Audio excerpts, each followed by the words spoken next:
Welcome to the Foxhole, ladies and gentlemen. Hi, chat. This is episode 5. We made it to episode 5.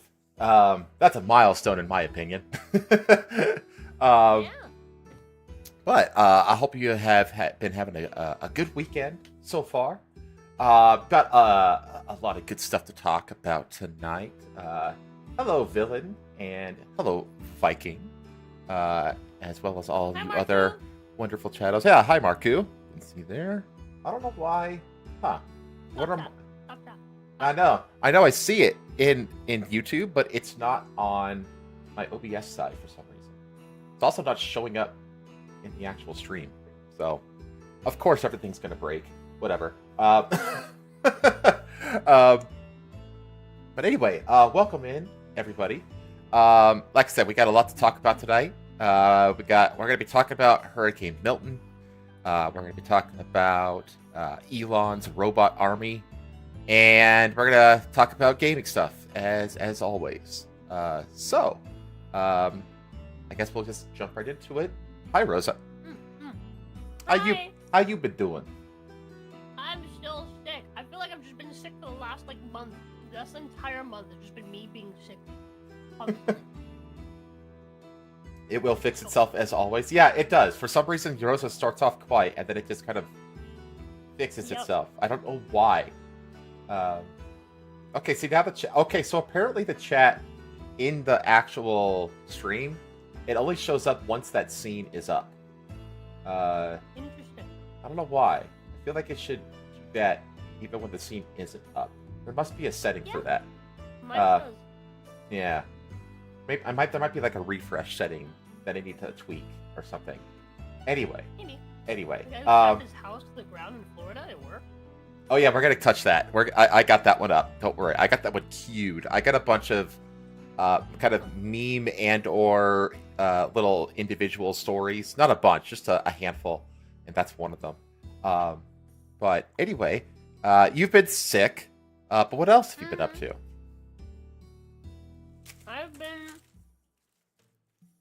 I went to my sister's piano recital Ooh. on Sunday. That was really cool. Okay. It's really, really fun, you know, when like your sisters are like no longer like it's like you like watch these kids, right? Like when you go to like recitals, like when they're like little, right? And they're like the first few people that go because they're not very good. And they always basically start with like the kiddos, and then you start working your way up to like the people that like have been doing it for a while and are actually like really good, and it kind of becomes like a show by that point. Okay. Yeah. My sister used to do singing, and I went to a couple of recitals, and it does like kind of turn into a show. I need to turn you up, apparently. It was Snake louder than Helmsman. Turn me up. I don't think so. Snake louder, helmsman. That's what it says. Oh, make Snake louder. I understood. Yeah. Dude, I'm dyslexic. Let me see here.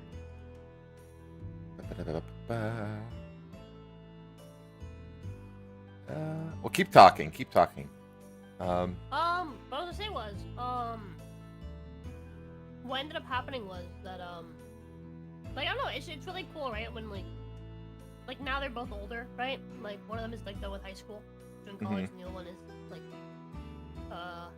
starting high school next year? Right? And so, like, they're both on, like, the second half of the recital. Okay. Instead of, like, watching them and then sitting around watching a bunch of other people you don't care about, like, it's like, oh, like, the build-up is leading up to, like, the people that I know playing, and I think that's pretty cool. And also, like, when, like, the younger sister, like, went first, obviously, there's a few people between her and, like, the older one, and, like, it was cool, like, listening to, like, people around me that were, like, I guess, like, fans of, like, her and, like, my other sister, being like, oh, wow, like, yeah, she's really good. That one over there, you see her in line, waiting for her turn. That's her older sister. She's, like, incredibly good. She's gonna, like, perform, like, a really difficult piece, but I'm sure she's gonna nail it, blah, blah, blah, blah, blah. Like, it's kind of cool, like, listening to, like, other kids and, like, other, like, people, like, from the school. Very wholesome. Kind of, like, yeah, it's really cool. It's really cool. Like, seeing, like, how far they've come, and, like, you know, they're no longer just like the little kids that show up at the start. They're the kids that are near the end now, and like perform really, really well. But yeah, proud big sexist. But yeah, that was fun. We went and we got some food afterwards. And yeah, that was my Sunday. Monday we did D&D. That was a load of fun. Tuesday and Wednesday I played Dragon Ball Sparking Zero. Feel which free I'm to excited to play more of. Feel free to gush about that if you want. You have permission to gush. Dude, I'm so excited to play more of it, chat. I want to play more of it. Like all of yesterday and today, I was like, man, I kind of wish I was playing Dragon Ball Sparking Zero today. I feel bad we didn't play any Nier this week, but I want to play more Sparking Zero. It's so much fun. It's so much fun. It's like, how do I put this? It's got issues. There's things I don't like. There's things that I don't know. I think this game is not as good as like the Tenkaichi games were. But that might just be like, I don't know. This is one of those few times where I think maybe, just maybe, even though like time and time again I've proven I don't really get affected by nostalgia. Maybe, just maybe it's nostalgia talking. I don't know. But I feel like I enjoyed the Tenkaichi 2 specifically more than I'm enjoying this game. But I am still enjoying this game. It's nice to play a game that's just fun, you know? Even if a bit frustrating at times. Yeah, like even if it's a bit frustrating. Like it's nice to play a game that's just, it's made to be fun. It's not made, tell me, you know, it's like to how do I put this? It's not made to fuck me over like Elden Ring. You know, it's not made to actively fuck me over. Like, for some, like, bullshit, like, haha, but the difficulty, look, you like it when the game is difficult, even if the design is bad, right? Like, it's not that, right? It's not trying to fucking feed me a message. It's just fun. It's just fun to play. And, like, Jazz hopped on for, like, a little bit before a podcast on Wednesday, and we had a fucking blast just kind of going back and forth and just fighting each other. There was one point there where we were just, like, real close, and just, like, teleporting back and forth. Like it was like a proper like DBZ fight where like the characters just kind of flashing like back and forth on screen. you obviously can't see what's happening. Like it was basically that. We just kept teleporting around each other and like trying to like land hits, basically, while like avoiding each other's hits. It was fucking cool. I don't know. It's like just watching it being played. It's really fun to watch, because it really does a good job of like capturing the way the battles are executed in the show. Yeah. Like I love it how, you know, a character will get blown back, and if they hit like a piece of the scenery, the scenery will blow up, and it won't be there for the rest of the fight and stuff like that. And like how the characters like move around in the air versus on the ground versus even underwater, and how they transition back and forth. It's like, man, they did a really good job of capturing the way that it looks at the show, which is honestly to me that's a really impressive feat. So it's not just how it looks. The environment itself is also like somewhat interactive. Like if you try to charge while you're underwater, you charge slower. Which makes sense, kinda. Yeah, kinda. But yeah, like the whole thing is just very, very interesting. And it's just like it's really, really fun to play. Like it's genuinely fun, and there's no like yes, all the characters are balanced to each other because of that. Like everything's because of the balance. Me. Like no, fuck you. If you play, if I play fucking Super Saiyan 4, Vegeta from GT and fight Jazz while he's playing Goku, from like the like early arcs, right? Going like normal like Saiyan, like Super Saiyan, right? He's gonna get fucking pummeled. Okay, he's gonna get fucking pummeled to be easy. Because the characters are balanced to like their lore strength, not like, you know, but like, oh yeah, but you can like, you know, beat the game as the weakest character. Like literally, for fun, I decided to play as Mr. Satan. Okay. He's just like a human. He's just a human guy. And literally his abilities do fucking nothing. Like one of his ults, like one of his moves. It's supposed to be like his signature kick, right? The like dynamite kick. Right? Okay. And literally the entire animation is you punching the other person while they just stand there confused, like what? does this against every character, including his own daughter, because his own daughter like trained with Gohan, and so she like unlocked her key and stuff, even though she's just human. Okay. Because like all the characters in the show are human, they're just human.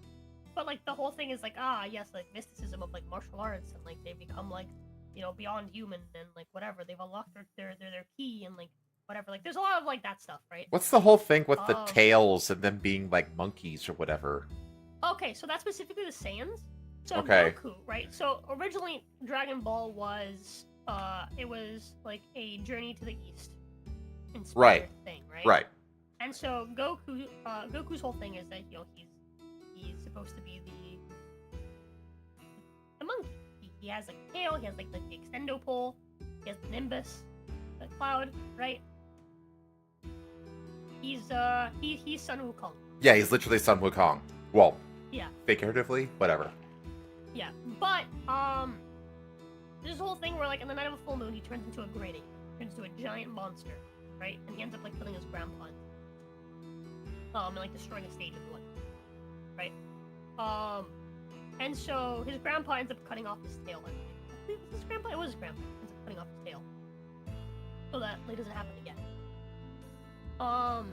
And so that's why Goku doesn't have a tail, right? And then cue the Dragon Ball Z arc, right? Now that Goku's like an adult, and this is where DBZ starts to kind of really like become its own separate thing, very, very separate from Dragon Ball, where now you're like Goku, you're still following Goku's story kind of, but Goku's not really like the main protagonist. He's like the Superman, right, of the show, right? He shows up, he fixes all the problems, and then all the drama is surrounding the other characters and their interactions, right? For the most part, he's the overpowered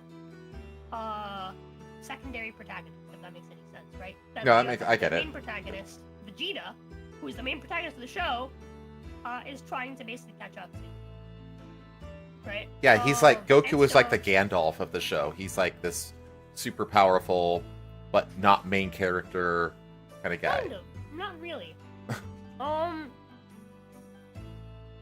A lot of animes and shonen do this trope where basically the main character has a rival. Okay. That they're trying to get to surpass.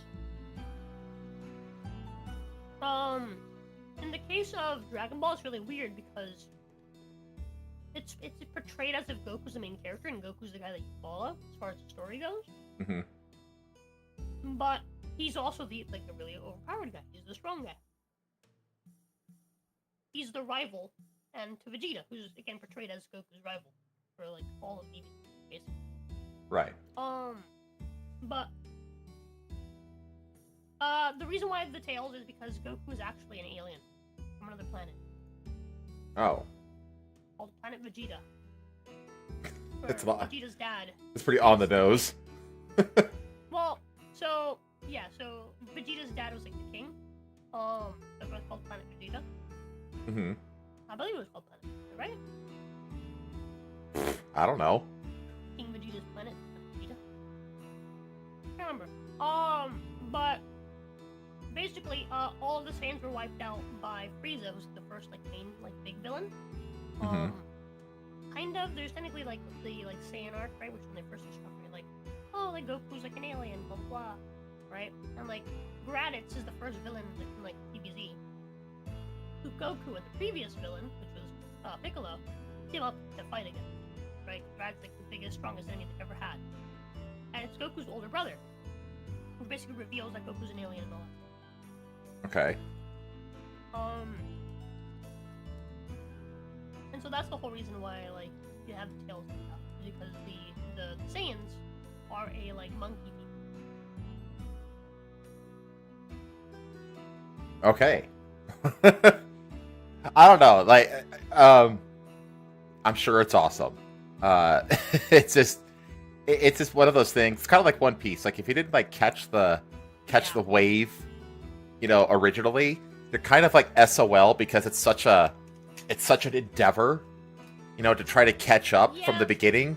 That unless you were just an OG fan, you're kind of it's not easy, I guess, just to become a fan. It feels like the benefit. Here's the thing, right? Comparatively to something like like One Piece, it's so much easier to catch up on. It's actually not even that long. For context, right? Like One Piece, you go like arc and arc and arc and arc and arc and arc, like several like bajillion arcs, right? Yeah, yeah. For Dragon Ball, it's the Saiyan arc, which is really short, right? Mm-hmm. It's the Frieza arc, which is a little bit longer.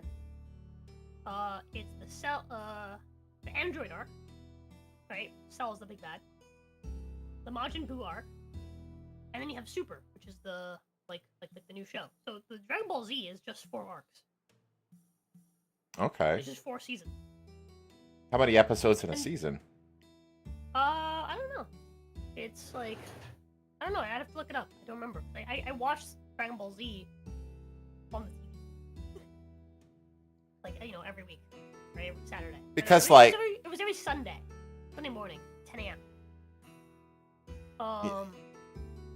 Yeah, I get to know about it from like a really good friend of mine in high school used to like watch it every day after school, and I'd go to his house after school to play his Dreamcast because I like loved like Sonic and Shenmue 2 and that kind of shit. So I would just play on his Dreamcast while he watched like Dragon Ball Z and tried to hook up with girls in IRC chat rooms.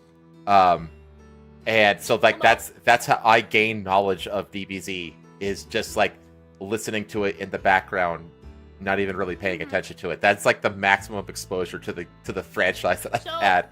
This is the other fun part about DBZ specifically. Not so much Super, because the Super story is only really now being kind of brought in. Oh god, Jackros, 291 episodes, Jarkos says. Total? Yeah, that's not a lot. A lot. It sounds like a lot. I mean, it's not One Piece, but it's nowhere near One Piece. No. That's like a fifth of one. That's less than Bleach. But the awesome thing about DBZ is that there's been so many games that just go through the entire story. You don't even have to watch it. You can play through. Well, it sounded to me like this new one isn't the best way to do that. No, this new one is not the best way to do it because it skips a bunch of content. But if you have a way of playing like the older Tenkaichi games, those just go all the way through the story. They even go through the GT story as well. Okay. So maybe that's how I need to experience this franchise. Is just play. GT was a fan project that ended up becoming official.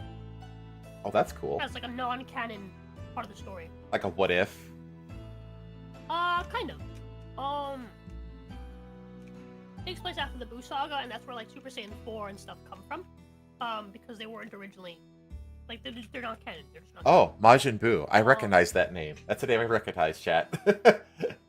Yeah, Majin Buu he's from the last the last arc of DBZ. He's a guy that Gohan calls a retard. Jacro says that there's more than 1,100 episodes of One Piece as of 2024. Yeah. Oof. That's a lot. That's oof. But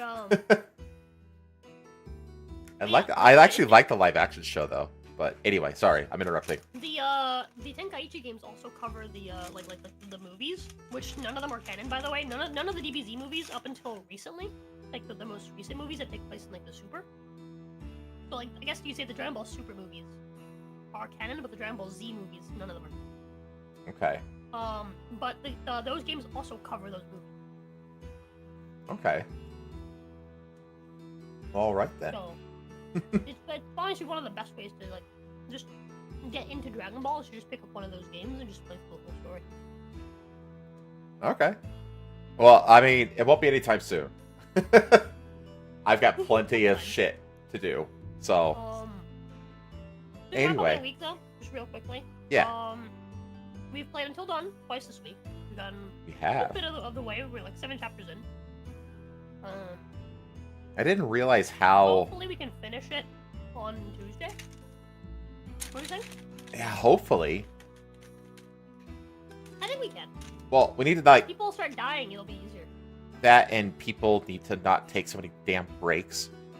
Midway, yeah. Yeah, that we wasted like a half an hour of the last stream with just like people taking breaks. You know, it's like yeah, let's speed it up, fellas. But yeah, I'm super excited. I didn't realize. one up. I didn't realize how like lopsided in like what characters you get to play as, like how much screen time they have. Oh yeah. Like I didn't realize that like almost all of the screen time goes to like Matt, Chris, and like or Mike and Chris, and then like and Matt. Yeah, the male characters get most of the screen time in that game. Yeah. Because obviously, like they're played as like, oh my god, like male character save me kind of like scenarios. Classic like horror movie stuff. So, like that makes sense. Yeah. I do think the female characters get more screen time near the end though. Okay. So yeah, because like because I'm like playing Jess, and I was like, I did get to do like my like I'm a girl, like my stereotypical girl voice that I do for every girl in every game. But like I haven't been able to because I never get to play them. Oh, no. I had like two decisions, one of which you fucked up. and then the rest has been Mike, and the rest has been Akane.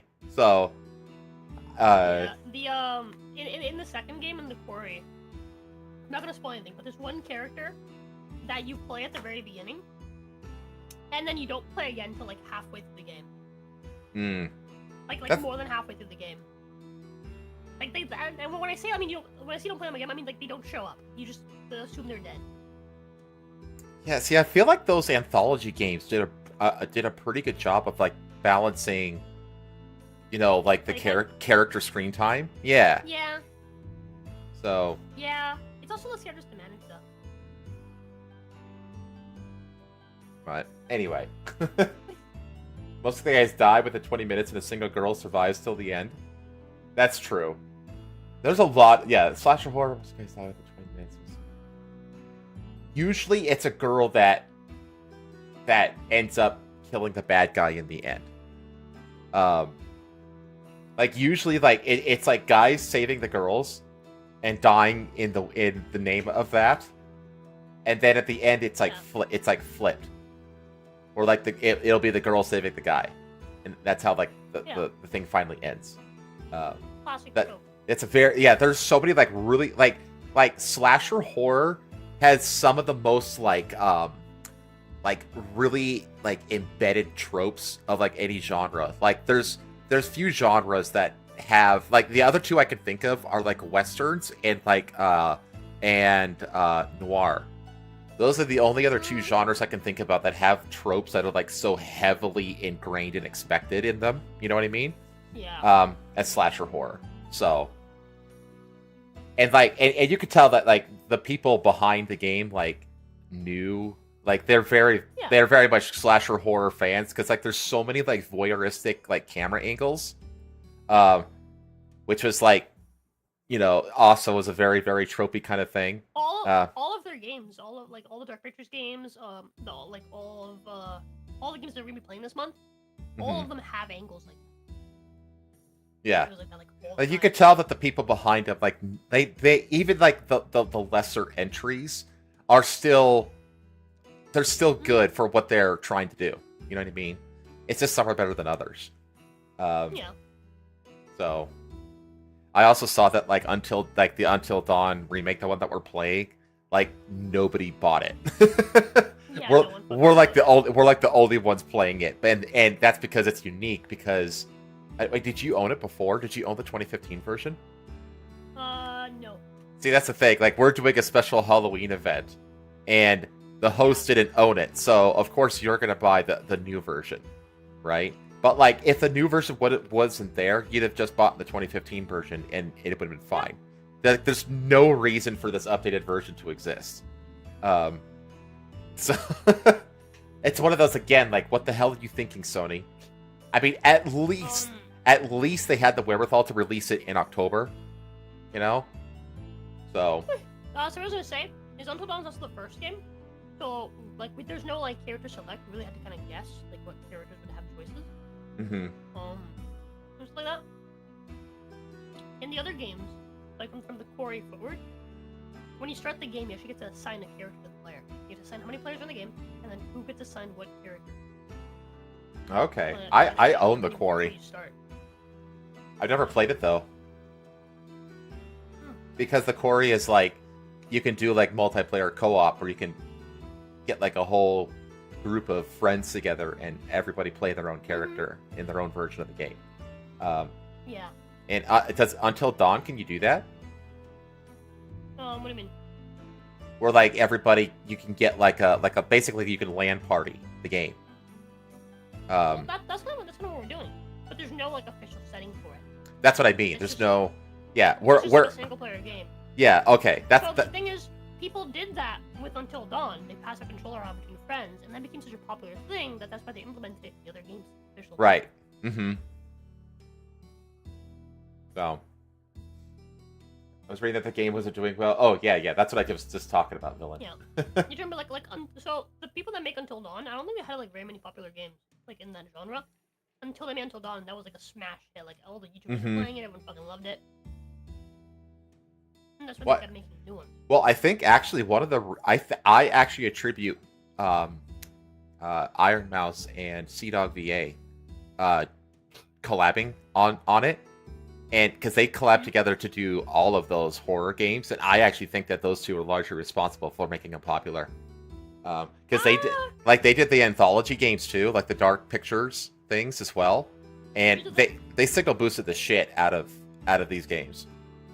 I'm gonna disagree with you just because these games have been around for so much fucking longer. Like Until Dawn was a fucking hit way before the anthology ever came out. The Well, I reason understand why that. came out is because Until Dawn was a hit. Now, if you're saying that's probably the reason why they decided to make the like new version of it, expecting people to buy it, probably. Maybe. I don't know. I can't wrap my head around Sony's decision-making process. They don't seem to follow any kind of logical sense in what they do. So I have no clue what motivates them to make the decisions they do. It doesn't... I don't know. I don't get them. But I know that like I learned about all the games through those collabs between Iron Mouse and Seadog. But... And it's like... maybe they just like did like a... It was already popular, but they also signal boosted it. Because I didn't know. I had no knowledge or interest until I saw them playing it, you know? Yeah, it makes sense. You know, a lot of people are gonna figure it, they're gonna find things to like the first one to watch, right? Because that's the thing, it's like... Do that content. Well, the thing is that you could, like, how many people... Like, yeah, it was popular, but how many people were, like, doing big collab streams in the VTuber sphere and that kind of stuff? Me. You know... I did that for the Quarry. Yeah, you did that. But was it, how much of a thing was it? You know? Because that's the thing, like, if a game, like, if people of those high profile collab on a game, Yeah. it's gonna snowball. And suddenly, like, all the streamers are gonna be playing it. And then that's gonna, like, boost the hell, Yep. you know, out of, like, people playing the game. And the engagement on it. Until Dawn. That's what happened Until Dawn. Like, I think, like, Markiplier played it. Fucking Jacksepticeye played it. Like, we're talking about, like, that era of YouTube gaming. That came out in 2014. Yeah. So all the big YouTubers are playing. And that kind of snowballs into popularity. Yeah, That's why they do so 100%. well. Yeah, they get that earned marketing boost, you know, which is, like, huge because it's, like, you know, as much as, like, 30-40% of, like, a company's marketing strategy these days goes into earned marketing, which is basically, like, free marketing done by streamers and influencers and stuff like that, that just, for free, say, this game is awesome, and, you know, you should buy it. You know what I mean? Because, like, I think the same thing happened to games like It Takes Two, or, what's that Prison Break one? You know which one I'm talking about, though. But, like, those games also... A Way Out, yeah. Those games also got super popular because of streamers. Or they got boosted like hell because of streamers. Because they're, like, such perfect games for streaming collaborations and stuff. Yep. So, it's actually, like... it's actually a really, really... like, in terms of, like, game development genre, it's one of the most reliable genres to get, like, a ton of earned marketing Yeah, from. because you're not just capitalizing on, like, the interest of, like, a single streamer. You're capitalizing on an event, right? On a collaborative event between two different streamers, right? And so like that, you end up basically like Yeah. people associate with your game right? But people associate like your game as like with like bringing people together, right? People enjoy. Well, look at Among Us and Minecraft. You know, like holy shit. YouTube games have become more common, and they die after 2 to 3 months. Yeah, that's the thing. Like, there's like, if a game gets traction in the streaming sphere, it gets a massive boost in sales, and then it dies out. That's true because people, you know, they get their fill when they move on. You know, that's normal. I mean, that happens to multiplayer games. It happens to single player games. Very rarely do you get like a Minecraft or like an Among Us, like I just said, that just like is perpetually being streamed at high levels, you know. So, I mean, like Hogwarts Legacy is an example where, if it's a story game, like even if it's multiplayer, it's not gonna, you know, stick around for all that long. Yeah, not like once you've had the experience, you can't, you know. Yeah, exactly. That and the streaming world is very fickle in terms of like what content they do. So, stream a game for like a month, you know, with friends, and then you just move on. You just stop, and all the hype kind of dies off. Then everybody just kind of moves on. It's like, so. Anyway, that's pretty much my week. That pretty much covers it. That's all I've really done. What vid? Dylan says, did we see the vid of people in Japan playing an IRL version of Buckshot Roulette? No. What? But I want to see it. Hogwarts Legacy was a shit show for streamers. Yeah, it was. It made and broke several streamers. This is true. I kind of wish that I was more popular and I was streaming during the Hogwarts Legacy thing, because I would have milked the shit out of that hate cloud. Are you kidding me? I streamed it and I had no one hate me for it. But yeah, that's just because people know better than to fuck with me. Yeah, that exactly. They know that I'm not gonna be like, it's just a waste bullied. of time. Yeah. Yeah. So, but anyway, okay. Well, me, I did the Until Dawn stuff, obviously, which has been fun, and it's going to continue throughout the rest of the week. I'm still doing the Yakuza streams, of course. I mean, really, nothing's really changed for me, to be honest. Like, all the stuff that I'm doing right now is very, like, long-form kind of content. Like, I'm playing, like, Red Dead Redemption 2, and I just started Yakuza 5 just a few weeks ago. You know, and once this month is over, I'll be back to playing AC Syndicate. You know, so it's like, these are, like, long games. So, my schedule's going to be pretty damn consistent for the time being. Except for, obviously, these Halloween collabs with the collective. Yeah, that's pretty much... I don't really have anything unique that happened for me this week, to be honest. It's been very uneventful, which has been nice, to be honest. So, I'm still waiting on... I'm still dealing with fucking artists. You know, artists are like the fucking most notoriously difficult people to, you know, maintain a schedule and workload and just general professionalism. And I'm just trying, it's like pulling teeth trying to get the artwork, but I know it's getting worked on. So I will, it was supposed to be done like by the end of September, and that just came and went like a fart in the wind. So yeah, I'm trying to pester him. Yeah, hopefully I get it by the end of October, but I don't know at this point. Like, I want to get this show to have unique artwork, and it's like, come on. But yeah, I'm trying to deal with that right now. I'm trying to think of anything else. I tried, so did you. I tried the Krabby Patty meal, which is good, but not worth the effort, I guess.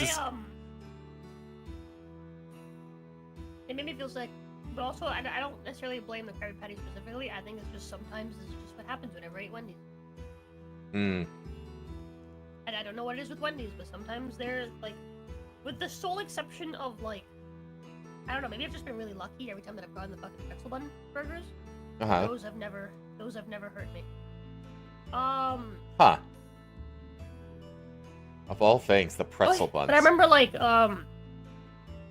I was never big into Wendy's, and they had their big like 4 for $4 deal. Oh And my then go get Wendy's gosh. like pretty often because they were cheap. And I realized back then that like Wendy's just sometimes like they just don't really cook it. I guess I don't know. It just but like the meat makes me feel sick. They're very hit and miss in their kitchen. And that seems to just be a thing that just continues to be the case. Like sometimes I'll have Wendy's and it's like, wow, I don't know, something about that meat makes me want to vomit. And sudden, I don't believe that their meat is actually fresh like they say it is. I think it's a lie. oh no way! Wait! Hang on, Lazy Viking just said that you just got really loud all of a sudden. Hang on, let me know. Keep talking, but let me know in the chat if she gets quiet again. Test. Is she quiet now? Test. And then what about now? Test. I think I might have just. Test. Is good, but did it go down there for a sec? For a couple seconds? The option before was bad. This is better.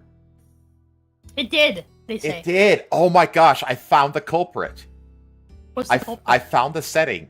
It's I don't know why this is, but the sound output on my actual PC, like going into my headphones, like the sound settings, I can go in and change the volume of individual apps, and I had the OBS app volume down, and that'll do it. And I turned it, but I'm like, but I thought that was just for like the output on my PC to me, like going into my ear. I didn't think that had any bearing on the actual volume output to the stream. So, okay, culprit identified. After a month of this shit, I figured out what the setting is that's causing that issue. Okay, well that's good. Let's see here. Okay, well, because I don't really have anything to say about my week except what I just said. By the way, when it comes to the Krabby Patty meal chat, that's actually the first story of this one, of this episode. I've heard multiple people also getting sick. I have too. I am not alone. It's not one thing, it's another. Okay, I know how to fix that though. Hang on, I can fix that. That's easy. That's easy for me to fix. Let me just switch it to this.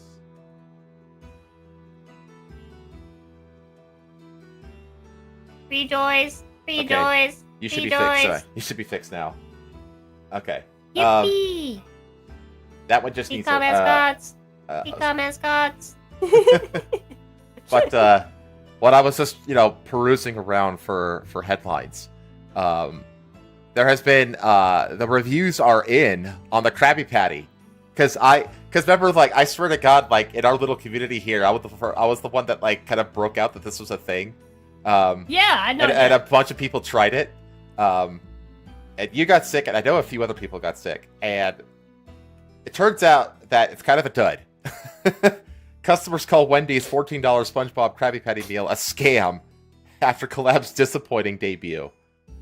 I didn't even ask them how much it was. I didn't want to know. SpongeBob fans are not impressed by Wendy's new take on the Krabby Patty, with some calling the $14 meal a scam. Yeah, we know that the Krabby Patty, it did it on October 8th. Let's see. It's basically just a bunch of reviews. In a video that has over 2.5 million views, TikTok user Noah offered his brutal opinion on the collaboration. "We are completely getting scammed with this Krabby meal shit," Noah narrated. "Don't buy the Krabby Patty meal, it's a scam. It's basically just a Dave's double with some Big Mac sauce." According to Wendy's, there are some differences between their SpongeBob-themed burger and a Dave's double. But the slippery distinction ultimately boils down to the number of cheese slices, the types of sauces used, and the amount of meat. I mean, to be fair, that's a lot of differences. Yeah, Like- that's many differences when it comes to burgers. Yeah, like when you look at a menu, like the difference between a number 1 and a number 2 is usually these kinds of things. So that's not like, I don't think that's really a knock. That's just typical fast food menu shit. Noah was equally disappointed with pineapple under the sea frosty. This frosty is horrible. Stirring the drink's viscous yellowish substance. Mine was insanely watery, and all they did was take a vanilla frosty and stick some pineapple goo at the bottom. Hold on. I had the chocolate version of these, and it was fucking delicious. It was too sweet for me, but it was delicious and it was nostalgic. Did it make you feel like vomiting? Yes, but I actually don't think it was the frosty. I think it was just the sweetness of the frosty after me already feeling like shit from the fucking burger. I don't blame the frosty for me for that. It was sweet, so that might have also played a factor, but it did taste really good. It was really, really good. I couldn't bring myself to remember what the taste was, but according to both my brothers, who I asked separately to try it, they both immediately said it tastes like papaya. Oh, I don't know what papaya tastes like. I don't think I've ever had it. That's what they both said, immediately. Huh. That's interesting. Not in the US, but is it $14 for a meal normal there? Yeah, that's totally normal. That's actually, for a meal at Wendy's, it's actually on the cheap side. Or a little, I think the average meal at Wendy's is $16. Yeah. Which is fucking insane. But my thing is, apparently, I think that a lot of this comes down to the people in the kitchen and how they're preparing it. Because, you look at this picture, and it does look like it's supposed to be prepared, where they take a pineapple, whatever the fuck, and then they just kind of swirl it on the inside of the cup, and then they just fill it with vanilla. Yeah. Vanilla. That's not what happened. You know? That's not what I got. But yeah, it's nobody is getting this. Because this is what Starbucks baristas do, when you order a caramel frappuccino, right? Yeah. They take the caramel thing and they swirl it on the inside of the cup and they just fill it with the sugar water, the coffee flavored sugar water. But mine didn't come like this either. What did yours come like? Well, mine was chocolate for one. They didn't have vanilla. I mean, but they did do this swirly shit, or how they? No, it was just at the bottom there was a layer of paste. Yeah, so I swear to God, supposedly pineapple paste. Tasted nothing like pineapple. Yeah, they're not fucking preparing it right. Because mine, they just mixed it like a normal frosty. They just put the vanilla in, they put the pineapple in, and then they just mixed it. So it was all one consistent, homogeneous frosty. And I thought it was fine. I didn't get that at all. Yeah, exactly. It seems like they're not training the people on how to make this shit correctly. They're fucking up the collab because they're not preparing it right. Noah continued to trash the meal, telling viewers that of course his fries were cold. Well, I mean, that's not on the meal. You could have ordered anything and that would have been the case. So it sounds like you just have a shit Wendy's near your house, bro. Yeah. There's nothing cool that comes in this meal. There's no special box, he said, showing the normal Wendy's bag to the camera. They're scamming us out of $14 for this shit. Well, hold on. They did give us stickers. All right, I got stickers. I didn't get that. I got stickers. I bought 2 of these. I bought the regular one and the double. I got stickers in both.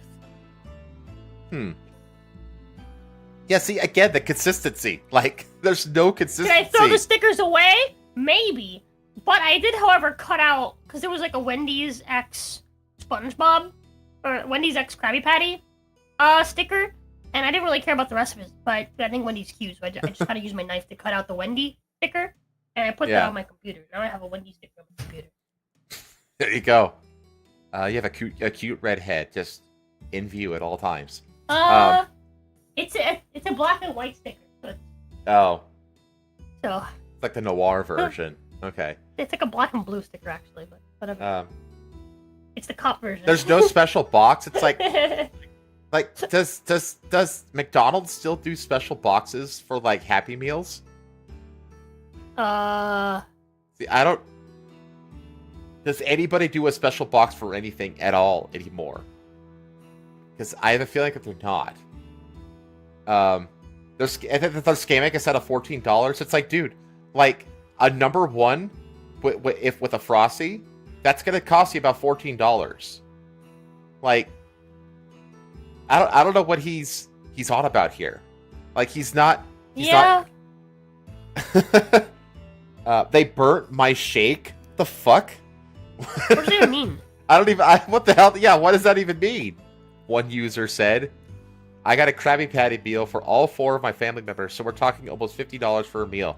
Dude, if it wasn't a Krabby Patty meal, it would have cost you $50 for 4 people anyway. Wait, so, almost $50? This price point complaint. It should have been at $14 for each. It should have been more than $50 for your meal. Yeah, totally. I got all 4 of my family members. We're talking almost $50 for a meal. That's like what, like $12.50 per person? Yeah. Before adding, it was so disappointing. But that's the thing. Like, if you're spending $12.50, that means you're getting the single patty version. You know, you're getting the small fry version. Pretty much. You know what I mean? Yeah. Like, this price point argument is not valid to me because that's what a number one would cost you anyway. Like, yeah. This is stupid. These users are retards. Other viewers offended Wendy's and chalked Noah's underwhelming experience at the particular location he visited. Like I just did. I think it depends on what location you go to in terms of packaging, because my brother just sent me a picture of the entire meal, and it came in a fun box and cool packaging. Oh, so there even is some cool packaging out there somewhere. I didn't get any cool packaging. Collaboration between Wendy's and I don't think I did. You just got the sticker. Yeah, I got the stickers. So, anyway, there's a few people who were like meh on the meal, but honestly, I mean, to me, it's just like it was fine. And if your like nearest Wendy's is like more than 5 miles away, it's not worth it. But if it's close by, it's worth a try. That's basically my opinion on it. The Frosty tastes good if you can handle sweets. Yeah, I mean, so I think all of Noah's points are shit.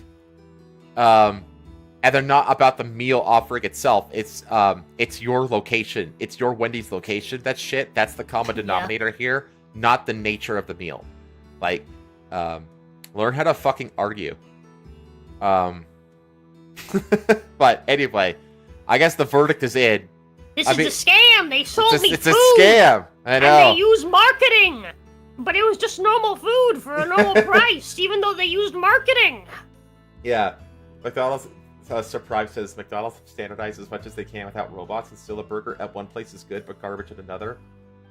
I haven't gone to a McDonald's in probably a decade. Wow. I never go to McDonald's. Same thing with Burger King. I can't remember the last time I went to a Burger King. It's been probably at least 10 years. The fast food restaurants that I go to are Wendy's, Panda Express, and Taco Bell. Those are my 3 go-tos. No one that's space. So, I haven't gone to. Taco Bell part of that. I haven't gone to. What's it called? Carl's Jr. as well, actually. Oh, Jack in the Box. That's another one that I haven't gone to in a really long fucking time. Well, anyway, I think we're good to move on. Do you know about the Kansas City Chiefs kid? Are you aware of this story at all? Okay, so this is the headline. Deadspin loses bid to toss defamation suit over article accusing young Chiefs fan of racism. So Deadspin is one of these trash remnants of the Gawker Media Group that Hulk Hogan took down. If you remember that. No. Do you remember Gawker News? No. Okay, so Gawker News was like this. It was like this news media aggregate site. It basically it was like an umbrella site for a bunch of other sites that all filled their own little niches. Like there was one for sports and one for this, one for that. Okay. You know. But they released a sex tape of Hulk Hogan where he was like using like racial slurs and stuff like that during the tape. And during the sex tape? Yeah. And he sued them and took them down. Hold on. I need wait, hold on. I just need like more context here. What is the context in which he is filming a sex tape and yelling racial slurs? I need to understand. He's not yelling it. He's like, you know, put them N-word lips on it, baby. You know, like that kind of thing. Yeah. It's a sex tape with like a black woman. Yeah, and he's like, yeah, and it's. She's into it, clearly. I mean, yeah, people are into degradation sex. That's like a pretty common thing, actually. But he sued Gawker and won, and basically forced like the whole media group to shut down. And there's all these little remnant disparate sites. Interestingly, one of those is Kotaku. Kotaku used to be a part of. I think it's either Kotaku or Polygon. I think it's Kotaku that used to be a part of Gawker. But another one. Sun Village is Kotaku. Yeah. Yeah. Okay. Yeah. And what the one of them that was focused on sports was Deadspin. So Deadspin has always been like this trash sports site, essentially, because that's what Gawker was. It was like a trash, gossipy site. You know, it was like those shitty tabloid things that you see in the grocery stores or used to see in the grocery stores. You know, that kind of shit. That's the kind of site that Gawker was. This really lowbrow, paparazzi kind of style garbage journalism. And so Deadspin is like the sports version of that. Well, let's see. Let me see if it goes into here. Well, let's read it. So a Delaware judge has refused to dismiss a defamation lawsuit against sports website Deadspin over an article that a Deadspin writer wrote accusing a 9-year-old NFL fan and his family of racism because of his game day attire. So what this kid did is he painted half of his face, like you see here, black, and the other half red. Which, if you go to any Chiefs game, this is all over the fucking place. Like, it is a normal... those are the colors. Yeah, it is even like... It's a very, very normal thing for fans of the Chiefs to dress and paint their faces in half black, half red. And this fucking dude wrote an article calling this kid a racist. And he even, like, accused him of being, like, a double racist because he's wearing both blackface and Indian face.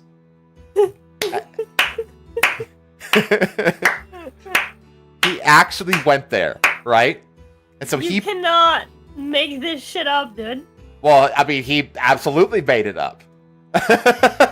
That's crazy. It was actually like this really great moment of like normal people unity, because like the next day, like the entire stadium, every single person dressed and painted their faces like this, and they did the chop, and they were all like in this kid's camp. Basically. Dude, fuck yeah. It was fucking awesome. And everybody, it was everybody. Even like people like for the opposing team painted their face in Chiefs colors in support of this kid and his family. It was fucking awesome. It was so awesome to see. So the lawsuit was filed. The California residents, Raul Armenta Jr. and fucking his wife. Race-obsessed fucking lunatics. Yeah. So the lawsuit, basically, by California residents, Raul Armenta Jr. and his wife, Shannon, on behalf of themselves and their son. So they basically sued the whole outlet of Deadspin for defamation, for calling this kid and them racists, and they should be canceled and all this shit. Like, the most psychotic shit. From what? Yeah, it's fucking insane. And so they filed a lawsuit for defamation against the outlet. And since then, the outlet has been trying to get the lawsuit dismissed, and this article is basically updating that case and saying that the judge is not going to throw it out, and he's going to allow the case to go into trial. So Holden, who attended a game between the Kansas City Chiefs and the Las Vegas Raiders, isn't that so weird that the Raiders? It's still weird to me that the Raiders are no longer in Oakland and they are in Las Vegas. That's still such a surreal thing to me because I grew up in Las Vegas, and Las Vegas doesn't have any professional sports teams. The whole time I was there, not one. And they had been wanting one forever. And then, like, just a few years after I left, the Raiders came to Vegas, which is like, that's fucking funny. weird. Yeah. So according to the lawsuit, Holden, referred to in the lawsuit as HA, is a Chiefs fan who also loves his family's Chumash Indian heritage. Yeah. So, turns out the kid himself is Indian. That's amazing. Isn't that fucking amazing? He wore a Chiefs jersey to the game with his face painted half red and half black and a costume Native American headdress. Holden got the opportunity to pose with Raiders cheerleaders, fucking Chad, and was also shown briefly during the television broadcast of the game with his red and black face paint visible. An AP photographer also captured an image of Holden showing both sides of the boy's painted face. However, using a screenshot that showed only the side of Holden's face painted black, Deadspin writer Karen Phillips, a black guy, published an article to the next day accusing the boy of being racist. Sorry. Careful. Look, I'm gonna say, chat. Is sometimes the thing that you are called is the truth. Agreed. You don't want to be called it, don't act like one. The NFL needs to speak out against... So this is the article that was published. The NFL needs to speak out against the Kansas City Chiefs fan in blackface, native headdress. The headline of the article reads, "They're doubling up on the racism." See, he literally accused the kid of double racism. Are you going to say anything, Wow. Roger Goodell? Roger Goodell is the commissioner of the NFL. In the article, Phillips wrote that the boy had, quote, found a way to hate black people and the Native American at the same time. He suggested that the boy had been taught hatred by his parents. Deadspin posted the article on X, generating more than 18,000 comments in a community note clarifying its falsity. Phillips, described in the Armentis' lawsuit as someone who makes his livelihood through vicious race baiting, nevertheless doubled down. He did. For the idiots in my mentions who are treating this as some harmless act because on the other side of his face is painted red, I could make the argument that it makes it even worse. So he's doubling down on the double racism. Yeah, the ones who hate Mexicans but wear sombreros on Cinco. It's like, bro, the Mexicans love it when people wear sombreros. Yeah. Like, the Armentas started receiving hateful messages and death threats, with one person Fucking threatening to kill Holden with a wood chipper. What is with this killing innocent kids with wood chippers that these racist leftists are obsessed with? It's so psychotic. It's you know what it is? No, obviously. I think that the specific wood chipper choice, I think, is them basically just trying to like mirror the way that the right speaks about what they want to do to pedophiles. The pedophiles. PDF files. Yeah. Yeah. I think that's like a mirroring of like, it's like, oh well, this is what the right considers to be like the worst punishment. So they're like they just want to mirror it, but they obviously like the key difference here is that classic leftoid behavior is basically taking like things that are like nothing burgers and then making them seem like they're like the worst thing in the world for them because they don't have a concept of what actual problems are. Well, they consider racism to be the ultimate blasphemy against morality, against the religion. Like racism is like it's literally being worse than a murderer or a thief. Anything. The worst thing you can be to them is a racist. And there are deep philosophical reasons for that I won't get into here. Yeah, but... I won't say who, but I had an argument with a person, with a friend, some time back, where I had called someone the N-word on Twitter, and they got mad at me over it. And they were like, oh, well, like, you know, this doesn't, like, rationalize, like, their behavior isn't rationalized, you calling them that, right? It's not like they're a pedophile or something. It's like, well, if they were a pedophile, just call them a pedophile. Yep. Like, I you know, like, yeah. I don't know. I think being called a pedophile is a lot worse than being called an N-word. Mm-hmm. Well, the thing is like what do you mean? calling And someone again, an N-word. it's because these people genuinely, in their mind, that is like the worst thing ever. Like the racism of calling someone the N-word is worse than someone being a pedophile. Yeah, racial epithets are like the worst things you could possibly call somebody. Yeah. Because again, yeah, and actually someone who actually recently went into why this is, and he actually makes a very good argument about like because there's a lot, like you tend to act certain ways for reasons that not even yourself are necessarily aware of. Like if you're socially conditioned by an ideology or a group of people that you're inculcated with to behave in a certain way, you will start to behave that way, and you will prioritize what you value in certain ways without knowing the underlying reasons why you're doing that. That's a very normal, common thing to do. And so, but of all people, Sargon, Carl Benjamin, he did an interview recently with Zuby, and he goes into depth about like the logical reasons as to why like racism is the worst thing you can be to like a leftist progressive. And it's a really fascinating like line of reasoning that actually makes a lot of fucking sense. And I highly recommend that everybody in chat go find. It's like a 2-hour long interview, but it's actually really, it's really good. It's really informative.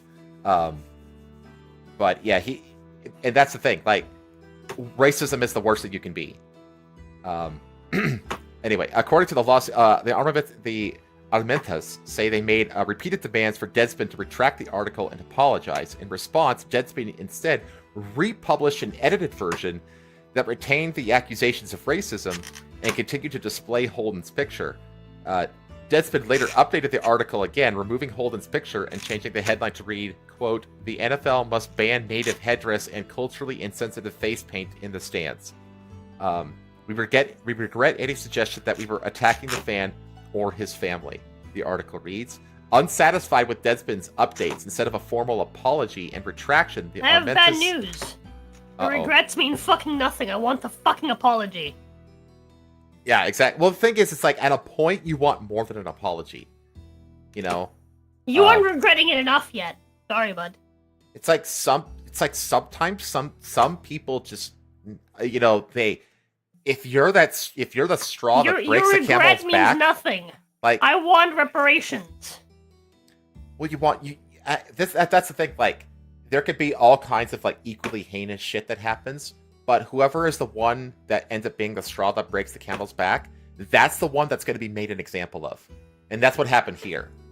It's like, you have been chosen to be the one who needs to be made the example of, which means probably a much harsher punishment than is warranted, but sometimes it's just necessary, and it sucks to be picked out as that guy, but it's like, you can't avoid it if you just, don't do the thing.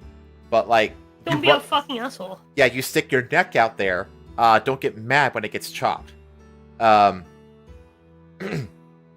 see. Deadspin published an image of a child displaying his passionate fandom as a backdrop for its critique of the NFL's diversity efforts, and in its description of the child, crossed the fine line protecting its speech from defamation claims, the judge wrote. Yeah, because like even the judge, because this is the thing, like defamation is a really, really hard thing to win in a courtroom, especially if you're not a celebrity. So this is like a normal kid and his family, not celebrities at all, that are probably going to win a defamation case, which you have to be particularly exceptionally awful in the shit that you're saying to get it that far through a courtroom. Having Having reviewed the complaint, the court concludes that Deadspin's statements accusing HA of wearing blackface and native headdress to, quote, hate black people and the Native American at the same time, and that he was taught this hatred by his parents, are provable false assertions of fact and are therefore actionable. Lug said, Lug being the judge. Lug also refused to dismiss the lawsuit based on Deadspin's argument that it should have been filed in California, where the Armentas live, instead of Delaware, where Deadspin's former parent company G&O Media, i.e. Gawker, is incorporated. 1 month after the Armentas filed their lawsuit, G&O Media sold the Deadspin website to Lineup Publishing, and the entire staff was laid off. So that happened shortly after. This shit happened. The lawsuit was filed, and then a week later, Deadspin G&O sold Deadspin to another publication because I swear it's because it's like G&O saw this shit coming. They were like, "Oh, this is so bad, and we don't want to be on the hook about this, so we're just gonna get rid of Deadspin." And they did. What are you doing? Sorry, I'm retarded. I'm just poking the box that my food came in with the fork. Jesus, you need to get a fidget spinner or some shit. I'm sorry. And the entire staff was laid off. Yeah, so they sold it, seeing the writing on the wall, and then the new people who bought them laid off the entire staff because they also saw the writing on the wall. Yeah. Deadspin and Carone Phillips have never shown a morsel of remorse for using a 9-year-old boy as their political football. Elizabeth Block, an attorney for the Armentas, said in an email, "The Armenta family is looking forward to taking depositions and presenting this case to a jury at trial." Oh, I can't wait. I hope the jury just takes him to the ringer. Oh my gosh. So I want to watch that. So, oh man. Well, I have a feeling it's not going to be publicized. It's not going to be. I doubt it's going to be. I doubt it'll be a public trial. But anyway, let's get into a little bit more gruesome territory. Yippee! Oh, I know exactly. Yep. Mexico mayor's decapitated head found on his car 6 days after taking office. Yep. Whew. This is what happens when you cross the cartels, man. This is why that Bolsonaro dude in El Salvador is such a fucking legend. Yep. Dude, that dude is a absolute legend. Because he, like, got into power knowing that this kind of shit could actually happen to him. And he was like, "I don't care. We're going to build a prison just for you motherfuckers." And El Salvador is actually rated as one of the safest countries in the world now.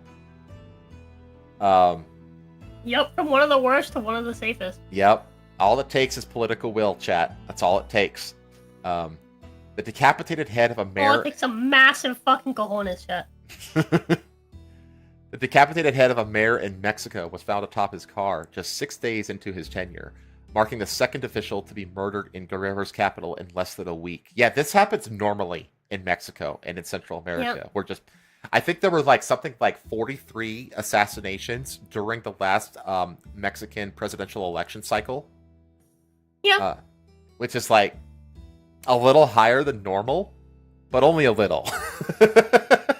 So, yeah. The body of Alejandro. Fun fact. Oh.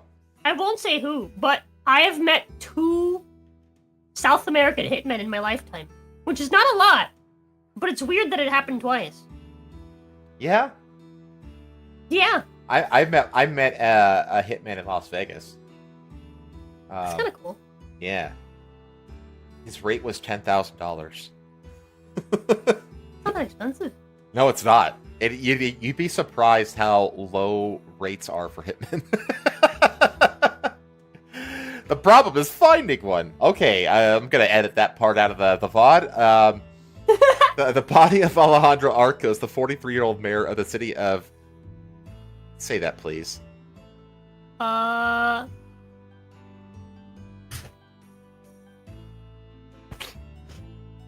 Chilipancingo. Chilipancingo? Chilipancingo. Chilipancingo. What does that mean? Does that mean anything? Wait, is it chili or is it chill? It's chill. There's no second I. Chilpancingo. Chilpancingo. Does it mean anything? I have no idea what that means. Which means it's probably a name. But pan in the middle means bread. And cinco. 5. No, it's not 5. Cinco is 5. 5 chili breads. That's what it means, chat. I'm sticking with it. Chilpancingo. 5 chili breads. No. I was gonna say cinco sounds like, I don't know, it makes me think of like Gringo? well, no, cinco right, is like the so. Let me think of how I can word this, right? If I say, for example, me cingo en tu madre, right? Okay. I'm saying I'm gonna fuck your mom. Oh. Right? So cingo is like the action of cingar, which is to fuck. Okay. But that might just be like a Cuban slang. Oh. For example, in Mexican, the alternative to that is coger. Me cojo tu madre. Right? Which in Cuban means just to get. Which means to get something. Like, it's like to grab something.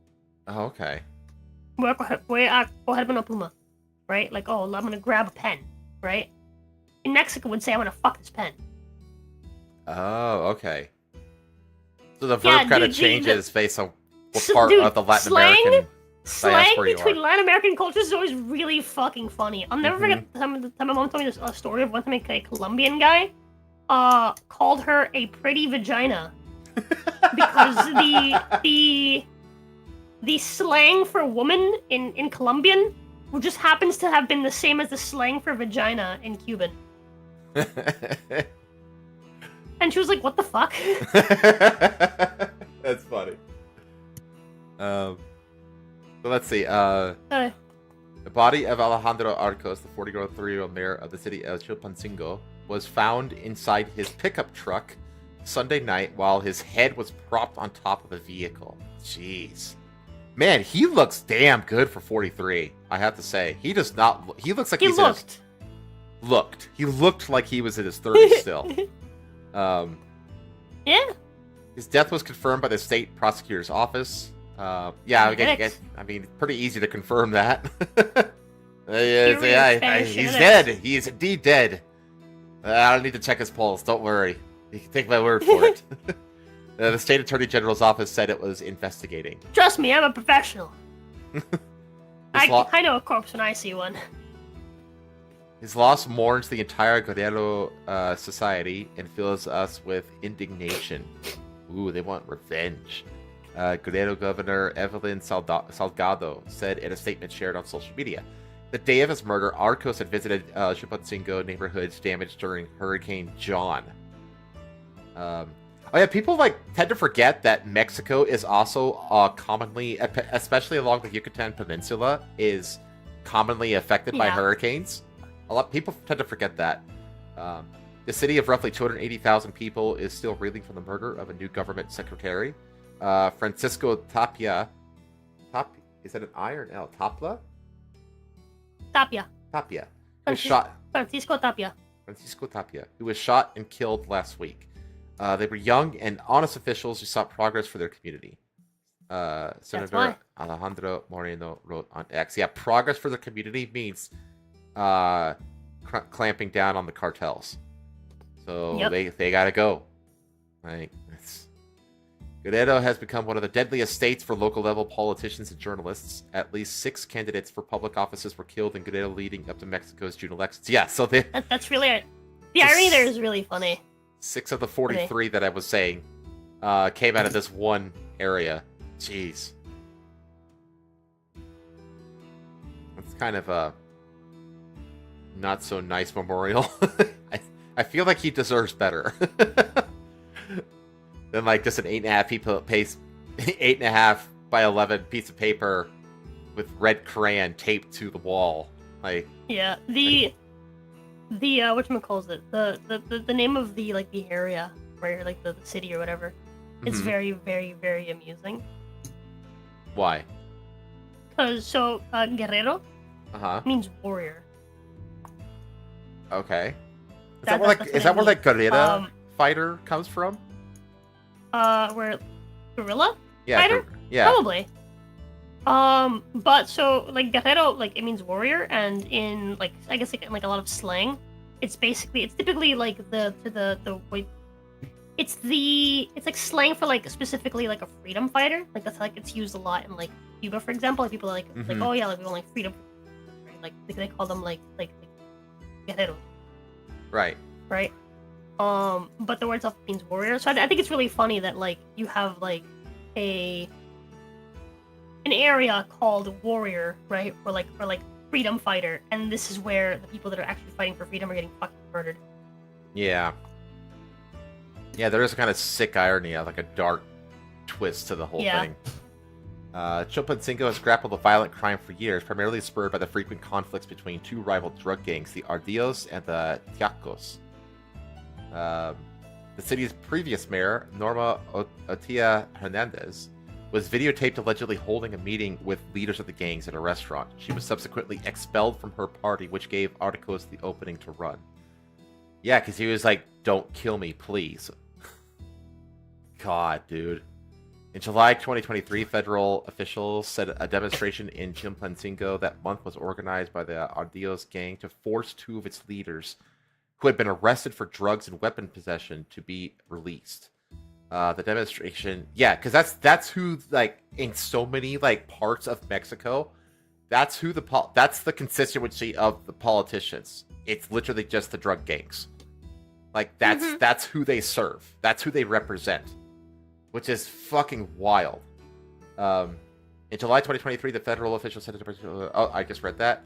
The demonstration lasted for 2 days as people started to block all traffic on the highway between Mexico City and Acapulco, battling security forces and even stealing a police armored truck, which they used to break down the gates of the state legislature building. Jesus! I need to start paying attention more to Mexico. Probably a lot of good stories that come out of that part of the world. The demonstrators abducted 10 members of the state police and National Guard on top of 3 state and federal officials. State authorities eventually won the release of the hostages in exchange for promises to invest in public works projects. What is that, like more drug shacks? God, dude.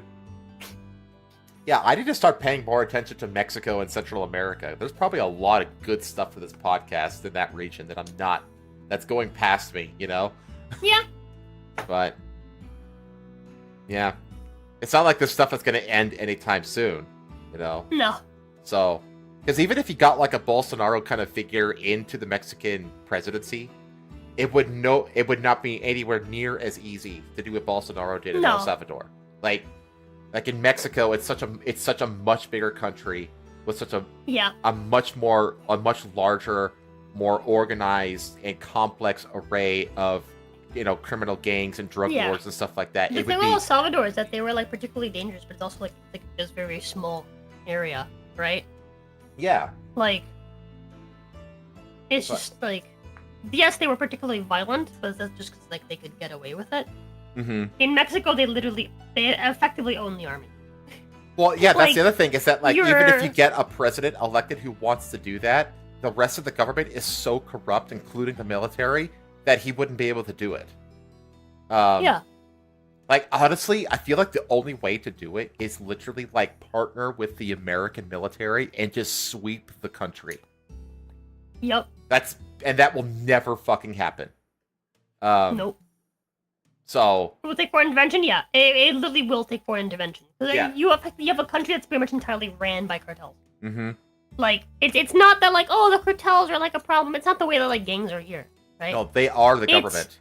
They are the government, yeah. It's... The entire country is just one giant fucking, like, coke operation. Yep. So, it's just, like... And Kamala's like, come on in. Anyway. Use our land for your coke operation. It's fucking... Well, it's fentanyl and shit now, but it's like, fuck, dude. The fact that we have any kind of, like, loose borders on the southern border of this country, considering, like, how Mexico is run and how corrupt it is fucking insane. And they're like, oh, they're not all criminals. It's like they literally are. Like, they literally are. It's like, I get what they're saying, right? Like, they want to help people that want to escape it. But the solution is not to, like, you know, bring them over and just submit all that land to the cartel. That's not the solution. No, it's not. Right? That makes no sense. That's not how you get rid of the enemy at your border, by bringing in all the good people from Mexico. Right? Like, even if, like, again, even if someone in your head, you're like, oh no, we'll just bring all the good people from Mexico, we'll leave all the bad people over there. Mm-hmm. Right? Even if somehow in your head you fucking rationalize that, you still have an entire fucking nation that is just entirely corrupt and ran by literal fucking gangs at your fucking border. Like, that, congratulations, you brought all the good people here, and then now what? Yeah, exactly. right? Like, there's just like it sucks. Yes, it sucks. But like all that you're doing is just basically like opening us up to fall into the same situation. Yeah. That's all that it does. Well, like right? to me, like I think that it's like honestly, in the whole like border crossing operation are run by drug coyotes and people trafficking cartels. Like the whole thing, the fact that we're like just allowing that shit to happen is fucking insane. And to me, at least to me, I consider it to be treasonous.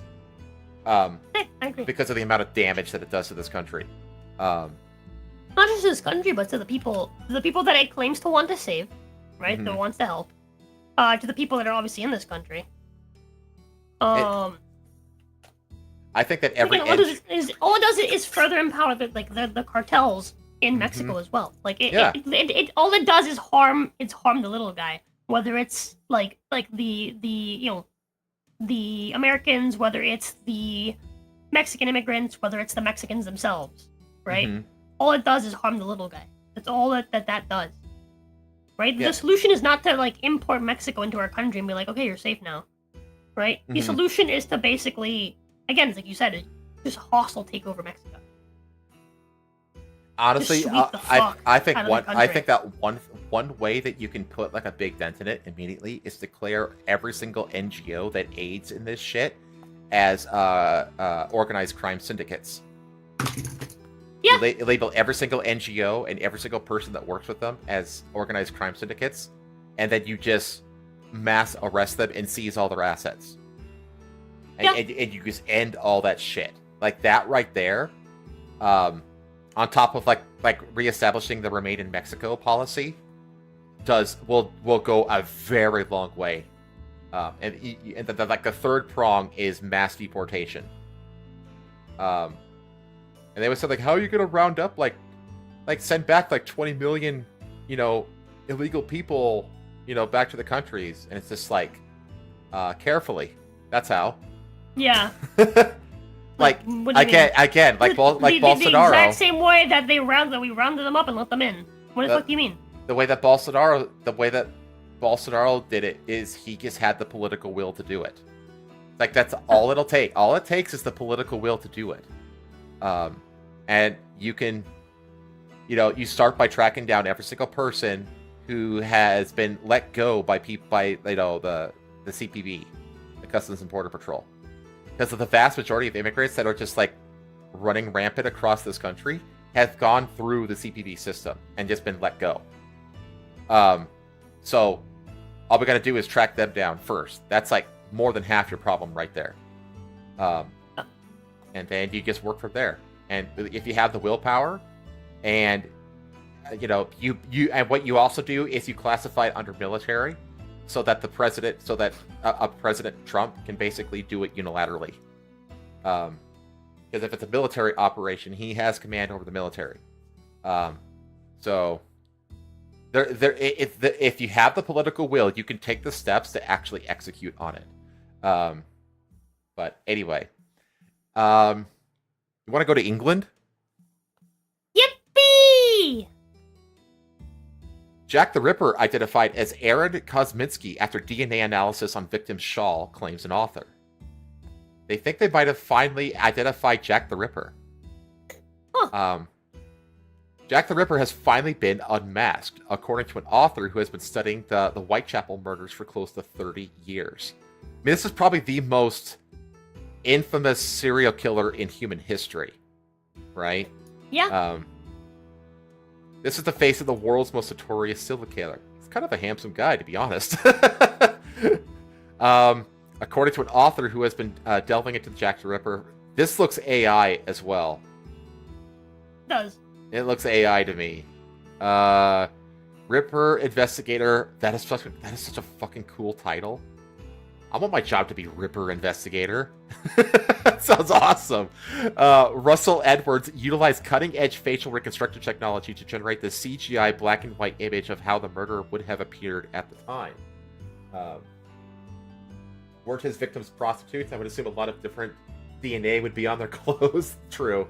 And yeah, it is an AI. Yeah. Yes, his victims were prostitutes. It's actually one of the best modern DLC offerings was the Jack the Ripper investigation in the AC Syndicate game.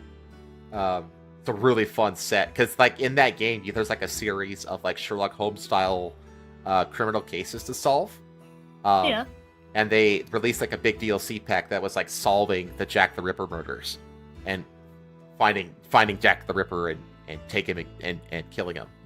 It's actually a really, really cool DLC pack. Let's see. Mr. Edwards has used DNA evidence for the shawl of one of the victims to prove that Jack the Ripper was, in fact, Aaron Kosminski, a Jewish immigrant from Poland who was a prime suspect during the gruesome Whitechapel murders. In his second book on the case, Mr. Edwards not only claims to have definitely identified the Ripper, but also the reason why he mutilated his victims in such a manner and how he managed to evade justice. Jack the Ripper slaughtered and killed at least 5 women in the Whitechapel area of East London over a mere 4-month period from August to November 1888. 3 victims had internal organs removed, leading to speculation that the killer possessed anatomical or surgical knowledge. The police actually investigated the savage killings of 11 women, primarily prostitutes, from April 1888 to February 1891, known as the Whitechapel murders. It is widely accepted that the 3rd to the 7th of these, known as the canonical murders, were definitely committed by the Ripper.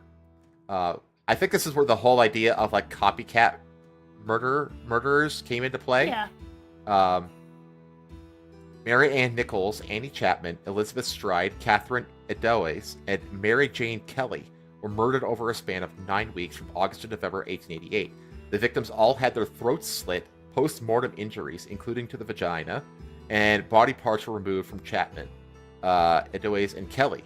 So how did Mr. Edwards confirm Kosminski as the Ripper? P.C. Watkins was the officer who discovered the heavily mutilated body of the Ripper's 4th victim, Catherine Edoes, on September 30th, 1888, on a pavement in Mitre Square. Her head was nearly severed and her nose cut open. She was his second victim that same night. A silk shawl she had was covered in blood. Almost 120 years later, in 2007, Mr. Edwards, a businessman from North London, found the alleged shawl at an auction in Bury St. Edmunds, Suffolk. Intrigued but skeptical, he purchased it and found it remarkably well preserved, with what appeared to be blood and even semen stains still on the garment. Oh, wait, so I got that smegma sample. It was later established that as her body was taken to the morgue, acting police sergeant Amos Simpson took it as a somewhat macabre gift for his wife, Jane. Although she never... Hey, babe, I got you this blood-stained... No, she never fucking wore it. Blood-stained, cum-covered fucking shawl. Yeah, why would you think that was a gift worthy of your wife? Like, what the fuck?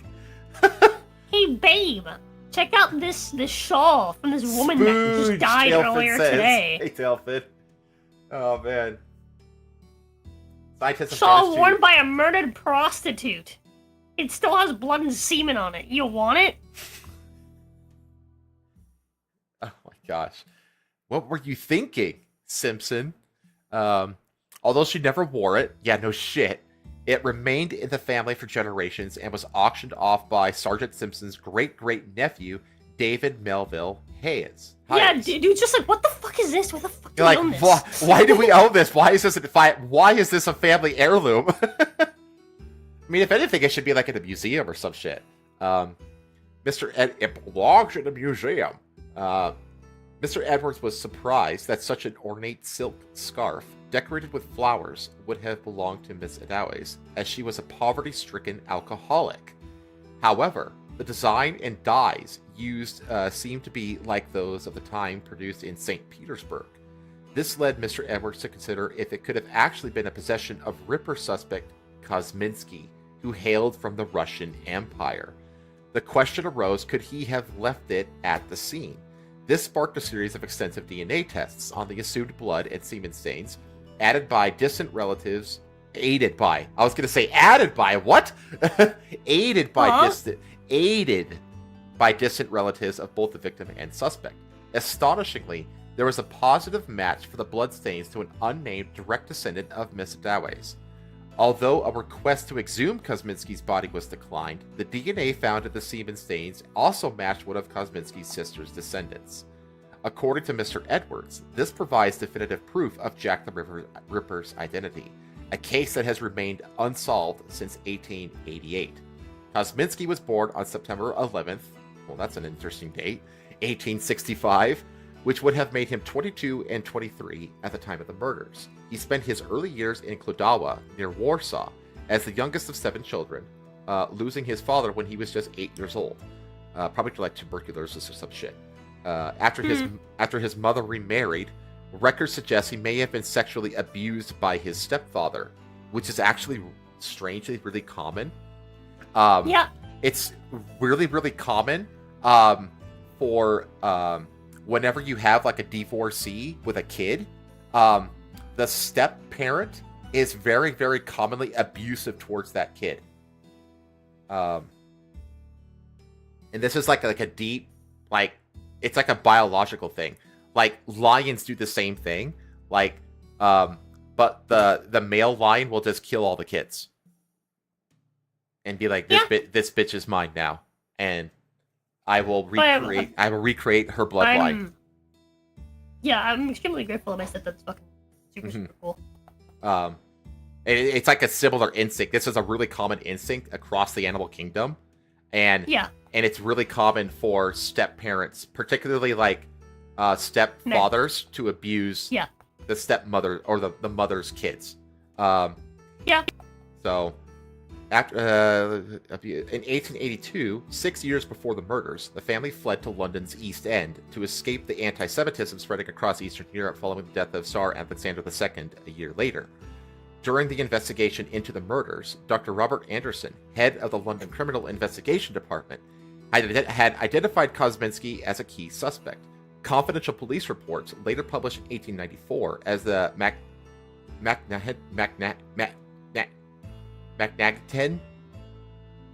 Jesus, I can't say that. Macnagten Memorandum. Memorandum. That is a fucking tongue twister. Macnagten Memorandum. There you go. Sure. Macnagten is probably how you actually pronounce that. Recorded that detectives believed he harbored a, quote, great hatred of women, especially of the prostitute class, and had strong homicidal tendencies. Man, he definitely would have been like a modern day like OnlyFans enjoyer, you know? Yeah. Sounds like your typical Redditor right there. Even then, political correctness made them hesitant to point the finger at a Jew, fearing accusations of anti-Semitism.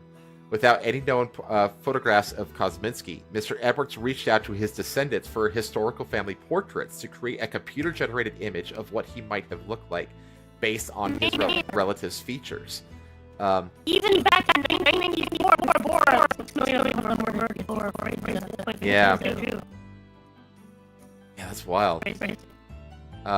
The resulting image depicts a young man with short hair, high cheekbones, and an intense gaze. He's got that male gaze. Mr. Edwards' further investigation suggests that the infamous murderer escaped justice due to his brother's connections with Freemasonry. So like the Templars in Assassin's Creed. Yeah.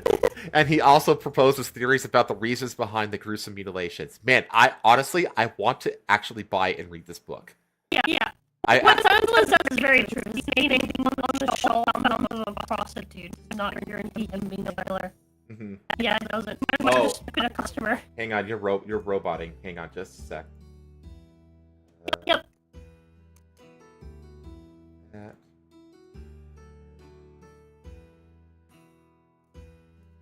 Okay, you should be good. In February 2023, Mr. Edwards received several photos, one of which featured 15 men all sporting handlebar mustaches and dressed uniformly in suits with overcoats. These men were identified as members of the Lodge of Israel, a Freemason group established for Jewish immigrants in Britain. I really want to read this, because that's getting into like secret societies and all this shit. I this has got I bet this is a really fun read, actually. Yeah. One of these men was Kosminski's elder brother, Isaac, a prosperous tailor who had settled in London in 1870 and changed his surname to Abraham's. Intriguingly, an old Masonic legend tells of a, quote, master mason named Hiram Abif, who was killed by 3 ruffians called the WWII because he wouldn't reveal his secrets. This tale led to the formulation of Masonic blood oaths, which describes various forms of mutilation, such as throat slitting, tongue removal, and a heart being torn out from the left breast. Mr. Edwards is of the belief that the Ripper was not a random mutilator, but was executing these Masonic instructions. He also suspects that his brother's Masonic connections likely shielded his younger sibling from arrest to prevent backlash against the Jews. More disturbingly, another clue was left at the Adawe's murder scene by the Ripper. The cryptic phrase, "The WWII are the men that will not be blamed for nothing." Let's see, was scrawled nearby with the words WWII split in the same Masonic manner. Kosminski was never apprehended, and in 1890, following a suspected schizophrenic breakdown where he threatened his sister with a knife, he was committed to Colney Hatch Lunatic Asylum in North London.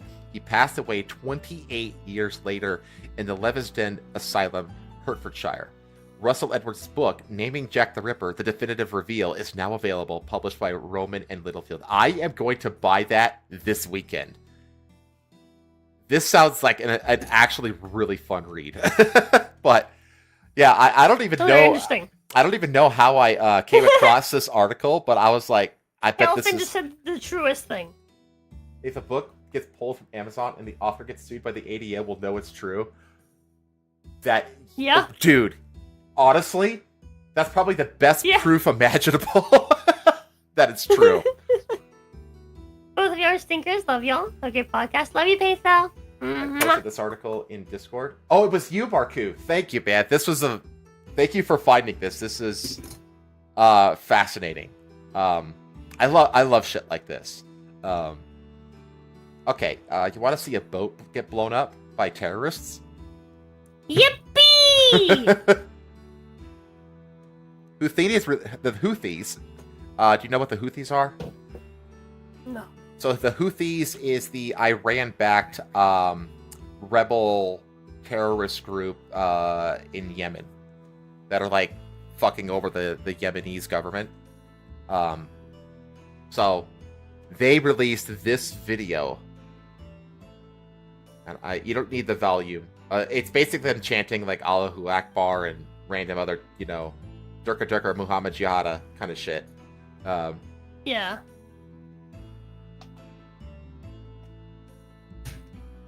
Boom!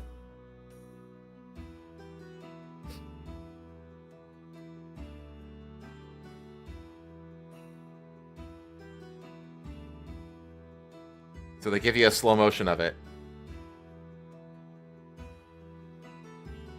So it's got like this triumphant music playing right now, chat, because it was made by the Houthis as like their propaganda. Lamau. Yeah. But yeah, it's fucking wild. The Yemen's Iran-backed Houthi rebels released footage on October 3rd showing an uncrewed surface vessel, or drone boat, striking a ship they described as a British oil tanker with British in quotes, the Cordelia Moon, in the Red Sea 2 days earlier on October 1st. A portside ballast tank on the vessel was damaged in the incident, according to the UK Maritime Trade Operations. The Houthis said the ship was targeted by 8 ballistic and winged missiles, a drone, and an uncrewed boat. So they were like really fucking determined to sink this thing. The attack was carried out in support of Lebanese and Palestinian, quote, resistance forces, and in response to American and British attacks on Houthi forces, they said in a statement. The Houthis are also popular because, do you remember when Hassan Piker over on Twitch interviewed that fucking terrorist kid and asked him if he liked Fortnite and shit like that? No. Well, he did that, and the kid he interviewed was a Houthi. Because Hassan Piker was like, "Yay, this is good." Of course he is. Fucking Yeah, because he's a fucking terrorist sympathizer. I mean, he always has been. Yeah. And that's not defamation. Well, did the kid like Fortnite though? I can't remember. Who cares? He's probably dead now. I care. Hope so. The Houthis describe the tanker as British, but marine traffic websites say the vessel is registered in Panama. Storyful could not independently verify who owns the vessel. A second ship, Minoan Courage, was targeted by a missile in the same area of the Red Sea, the UK MTO said. The Houthis also said they struck a third vessel, a container ship named Marathopolis, with a drone in the Indian Ocean, and said it was because the ship continued to trade in Israel. So, yeah, just I'd really like it if one day just one of these nations is just like, what the fuck, man? I had nothing to do with this. Why the fuck you fucking hit my ship? Yeah, fuck you. I have a feeling that this wasn't British. I think they think it was British, like the Houthis thought it was British. I don't think this was British because, I think you would have heard about it from the British. You know what I mean? Like, yeah. Because you have to remember that Yemen is unfortunately like this terrorist hotspot that is that shares a border with the Red Sea, which is like a super important trade route for ships. It allows ships to not have to go around the whole fucking African continent, basically. They can go through, what are they called? There's a couple of straits on either side of the Red Sea. I can't remember what they're called. I think, not the Bering Strait. That's north. Anyway, like there was that, I think it was last year, there was that ship that listed in the one of the straits, like one of the Egyptian straits, and basically like blocked all ship traffic, and it like fucked up like worldwide logistics for like a week. Yeah, that was the green something. I remember that. Yeah. So it's like right on top. That was more than a week though. Yeah, it was more. It was bad. That was like a couple months. I remember I was working at GameStop at the time, and once October hit. Was it October? No, it wasn't October. It was like somewhere like early Suez 2022. Canal. Thank you, Tailfin.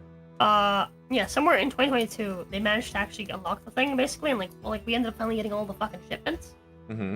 And it was so bad that, like, even though we were, like, well past holiday, we were getting, like, 20 boxes a fucking day because the, GameStop's, warehouse in Texas, basically was just so full that they just had pallets full of product just sitting outside the warehouse. Because all of it came at once. Huh, yeah. But Tailfin said it's the Suez Canal. That's what I'm thinking of. And it's like, and it literally fucking shares a border with Yemen, which is like in a war against these Houthi rebels, which is like a big problem. Many register ships in Panama because it's cheap to use their trade flag. Wonder why that is. Why is it cheap to use their trade flag? Is it just because like? Is it just because of like corruption? Because I know like Panama is a pretty corrupt country. I don't know. Maybe. I don't know. Well. Let us continue. That's all I had on that one. Wait, a blockade on the Suez Canal in the 50s is what officially ended the Pax Britannia? Huh. See, this is why I fucking love our chat. Like, our chat, like, actually knows shit. You know what I mean? Yeah. Like, that's something I now want to, like, that's like a rabbit hole I want to go in now. Okay, we're gonna stick to boats. New Zealand loses first naval ship since World War II. Vessel threatening oil spill off of Samoan coast. Yes, chat, this is the meme. We will get to the meme. New Zealand's Navy lost its first ship since World War II. After the Her Majesty of New Zealand's ship, I think is what that stands for. Manawa Nui sank on a reef off the coast of Samoa on Sunday, creating a potential environmental disaster in waters used for fishing and tourism. Specialist dive and hydrographic vessel lost power and ran aground on Saturday. That's hilarious that it's a hydrographic vessel. That means ran aground? Hydrography means it's literally mapping seafloors.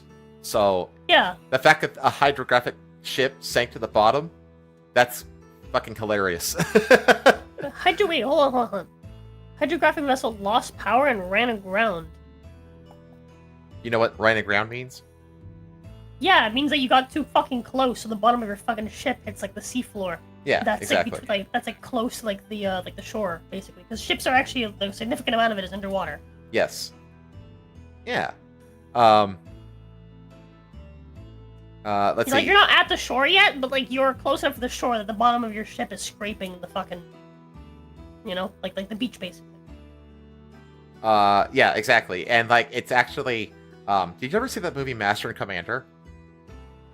With Russell Crowe. There's this movie called Master and Commander that stars Russell Crowe as Captain Jack Aubrey, and it's probably like the most faithful recreation of Napoleonic era ship warfare ever put on film. It is cool. phenomenally well done. It's actually based off of like a really long series of novels by, I think his name is Patrick O'Brien. I've read half of them. I own all of them, but they can be slogs to read. But it basically focuses on between this friendship between this British captain during the Napoleonic era and his doctor slash anthropologist best friend. So like his best friend serves as like the ship's medic, and it's like them being best friends as they basically navigate through this wartime. It's a really interesting book series. But Master and Commander is based on it. But in this movie, there's a part in the very beginning where they're just like doing naval shit, and one of the things they're doing is they run like a line, like a string. It's like a literal string. With like a thing on the end of it that basically will knock against the bottom of the seafloor, and based off of how that sound translates up the string to their ear, they could tell what is underneath the ship, whether that be sand or shoals or reefs. And so what he does is he puts his ear down to the thing and he screams, "Sound of broken shell." Sound of broken shell means that they're over a reef, essentially. That's how they used to do it.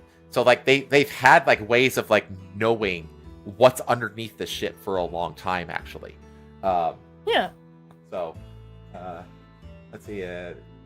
This ship used to serve in Norway, so it would have been rated for Arctic conditions like icebergs, and she managed to sink it by hitting a reef. Yeah, which is it's. We're gonna get into it, Marku. We're gonna get into it because. Let's see. Conducted a reef survey 1 nautical mile off the southern coast of the Samoan island of Upolu, according to New Zealand authorities. By Sunday morning, the vessel was listing heavily, which basically means it's tipping over to the side. Smoke was spotted around 6:40 a.m., and by 9 a.m. the ship had slipped below the surface. So this thing, it runs aground, tips over, catches on fire, and then fucking sinks. It's just like the most catastrophic way you could sink a boat imaginable. What the fuck? It's the first unintentional sinking. They do intentionally sink sometimes. This is true. It's called scuttling. Of a New Zealand naval vessel since World War II, authorities said, as they opened a court of inquiry into what happened. It's also like the only ship in New Zealand's history to sink during peacetime. Local businesses and conservationists now fear the potential environmental impact of the accident, which occurred in waters off of Samoa's most populated island. We have a large population of sea turtles that swim around the lagoon, and people enjoy that. I'm hoping that nothing happens to them, said the manager at Coconuts Beach Club at Maninoa, Brian Rose, told CNN affiliate RNZ. New Zealand Defense Minister Judith Collins told News Talk that authorities' first priority was assessing the depth of the vessel and the risk of a spill. It's got a lot of... that fucking deep. It ran a fucking ground. Um, it's got a lot of oil on board. It's got lubricating oil, hydro oil, diesel, urea. Urea is like what they use in like hand lotions and face creams. It's got a lot of stuff in it, and I don't think we can just sort of leave it like that. You don't think? Divers were sent to the scene on Sunday night. You don't think? Divers were sent to the scene on Sunday night. You're right, you don't think! Shut the fuck! What the fuck? I know, just like the casual language that they're using is kind of... I think we could just leave it like that. It's like... You sound so professional. Who the fuck hired you? They'll be having a look to see what they can. But it's going to be quite a big job, she added. Wow, this is just such riveting commentary. Thanks, woman. Jesus Christ. Acting Samoan Prime Minister Tuala Tevaga, Isuefo Bonifacio. Why am I able to pronounce that better than Spanish words? Tuala Tevaga, Isuefo Bonifacio. Isuefo Bonifacio. Bonifacio. Why? I had an easier time with that than like... Tuala Tevaga Josefo Bonifacio. It's a really catchy name, actually. Yeah. It's because it ends in 2 A's and 2 O's. Yeah. And she said that an oil spill was highly probable. The Her Majesty's New Zealand ship, Mananawanui, is not recoverable and has sunk into the ocean. A reef emergency. Samoan police received a distress call just before 7 p.m. on Saturday night. According to local authorities, small boats were dispatched with a warning that the ship was taking on water and its crew would likely need evacuating. Numerous vessels and aircraft were sent to help, including a Royal New Zealand Air Force P-8A Poseidon and C-130J aircraft, the New Zealand Navy said.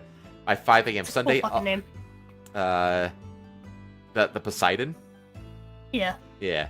By 5 a.m. Sunday, all 75 passengers and crew had been rescued, but witnesses said they soon saw smoke rising from the sinking wreck. Dave Poole told CNN that he saw smoke billowing from the ship's bridge on Sunday morning from the village of Tafatoeola. It took 15 minutes for the boat to be fully ablaze and then sink. He said, adding that the local villagers left the Sunday church service to watch the ship. Jesus, we're putting you on hold. They were visibly upset and concerned for their beach, reef, marine reserve, and income as fishermen, Poole said. The New Zealand Prime Minister Chris Luxon said that environmental spill kits had been sent from New Zealand to help mitigate and minimize the effects. The Mananui was a relatively new addition to the New Zealand Navy, having been purchased in 2018 for around 100 million New Zealand buckaroos, or 61 million real dollars, though it was built in the early 2000s. According to the Navy, the ship was designed to, quote, survey harbors and approaches prior to larger support ships landing support equipment and personnel, whether for combat or disaster relief. Now, getting to the meme. The New Zealand minister criticizes trolling of sunk ship's female captain. Here we go. New Zealand's defense minister has criticized, quote, armchair admirals. That's a cool title, actually. I like it. For suggesting that a female captain's gender was to blame for the sinking of one of the nation's naval ships. Look, man. Look, here's the thing. Here's the thing. So far, there have been 2 women involved in this that I have heard from. The first one was the one that sunk the ship, and the second one was one that said, I think it might be a problem if we don't recover it. I'm sorry, but can you fucking blame people? Women not thinking seems to be a, like, consistent issue when it comes to shit like this. It's so, like, on the nose in, like, its alignment with the stereotype. It's like, what did you expect, dude? Of course it's people are like, gonna joke about it. It's like, go, dude, nobody died, so it's not like macabre or anything. People are gonna fucking make fun of you. Like, come on. It's... Look, man, all I gotta say is stereotypes exist for a fucking reason, alright? Well, the even funnier thing is that she was a lesbian. That makes it even funnier. Yeah, so she was... It's not that she was a lesbian, though. It's that she was a woman. Like, come on. Yeah, that's really what it is. And here's the thing. It's not like there isn't, the thing, right? So you'll be like, oh my god, you're just being sexist. Like, no, dude. There is, like, women and men's minds are simply different. Women's minds are not built for this. They're just not. I'm sorry, but that's just the truth. You can have your, like, what's I'm looking for? Armchair admiral in the 4chan troll army. Reporting for duty. You can have your like, you know, your standouts, right? That, like, you know, aren't like the rest. But the truth is that the majority of women are not as good at driving. They're not as good at piloting. They're not good at dealing with high-stress situations. Or this type of responsibility. It's a stereotype for a reason. Yeah, it's just one of those things where it's just like, your brain just isn't meant for it. Your brain just was like, it's not your fault, right? But it is as simple as your mind, the psychology that has been implemented into your brain through fucking thousands of years of evolution did not include the fucking piloting and driving DLC. Sorry. They didn't get that patch update. No. Oh man. Roza, how often would you say Patho thinks? Patho thinks pretty often. Patho's pretty thoughtful. She's very, very thoughtful. I love her very, very much. But I'd prefer if Patho didn't drive. When we live together, Patho's probably not gonna touch the fucking wheel ever again. Like, I'm sorry, that's the truth. Dykes on the poop deck. Yikes, Dykes, we're on fire.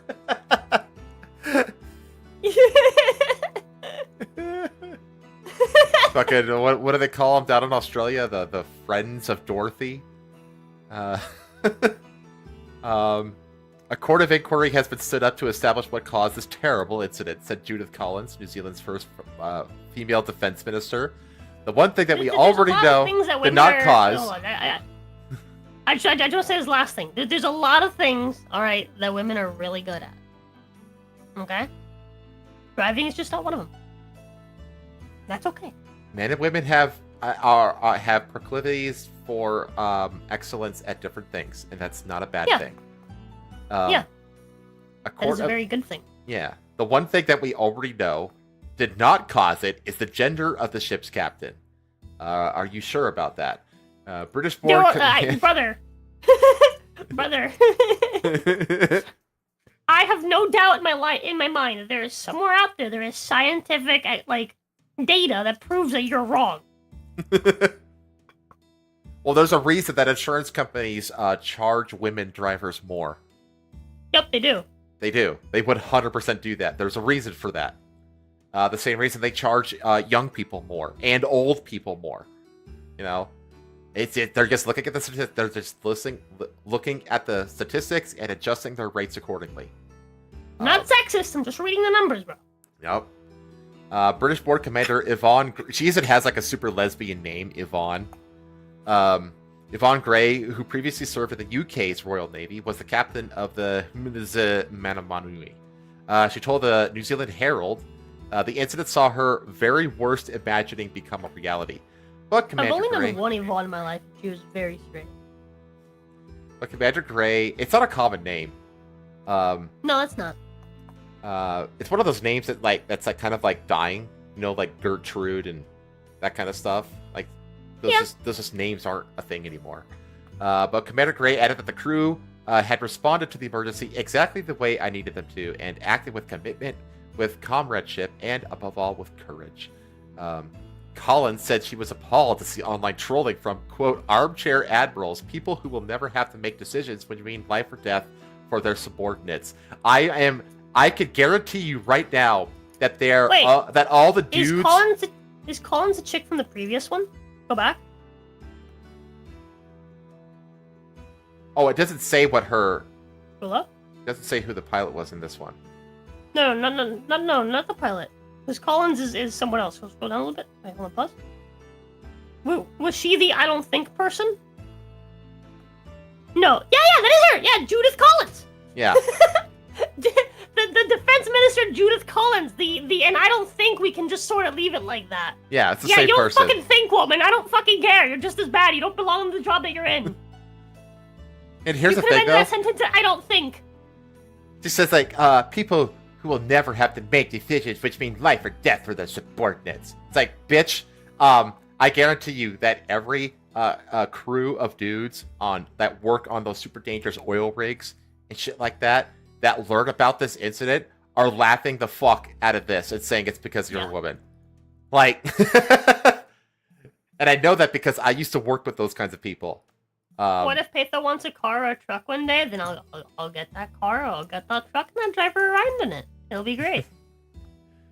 I mean, hey, I'll be honest. I used to work like in like a dangerous mining environment, and I guarantee you that we would make this kind of shit, these kinds of jokes, upon learning about this kind of stuff. Are you kidding me?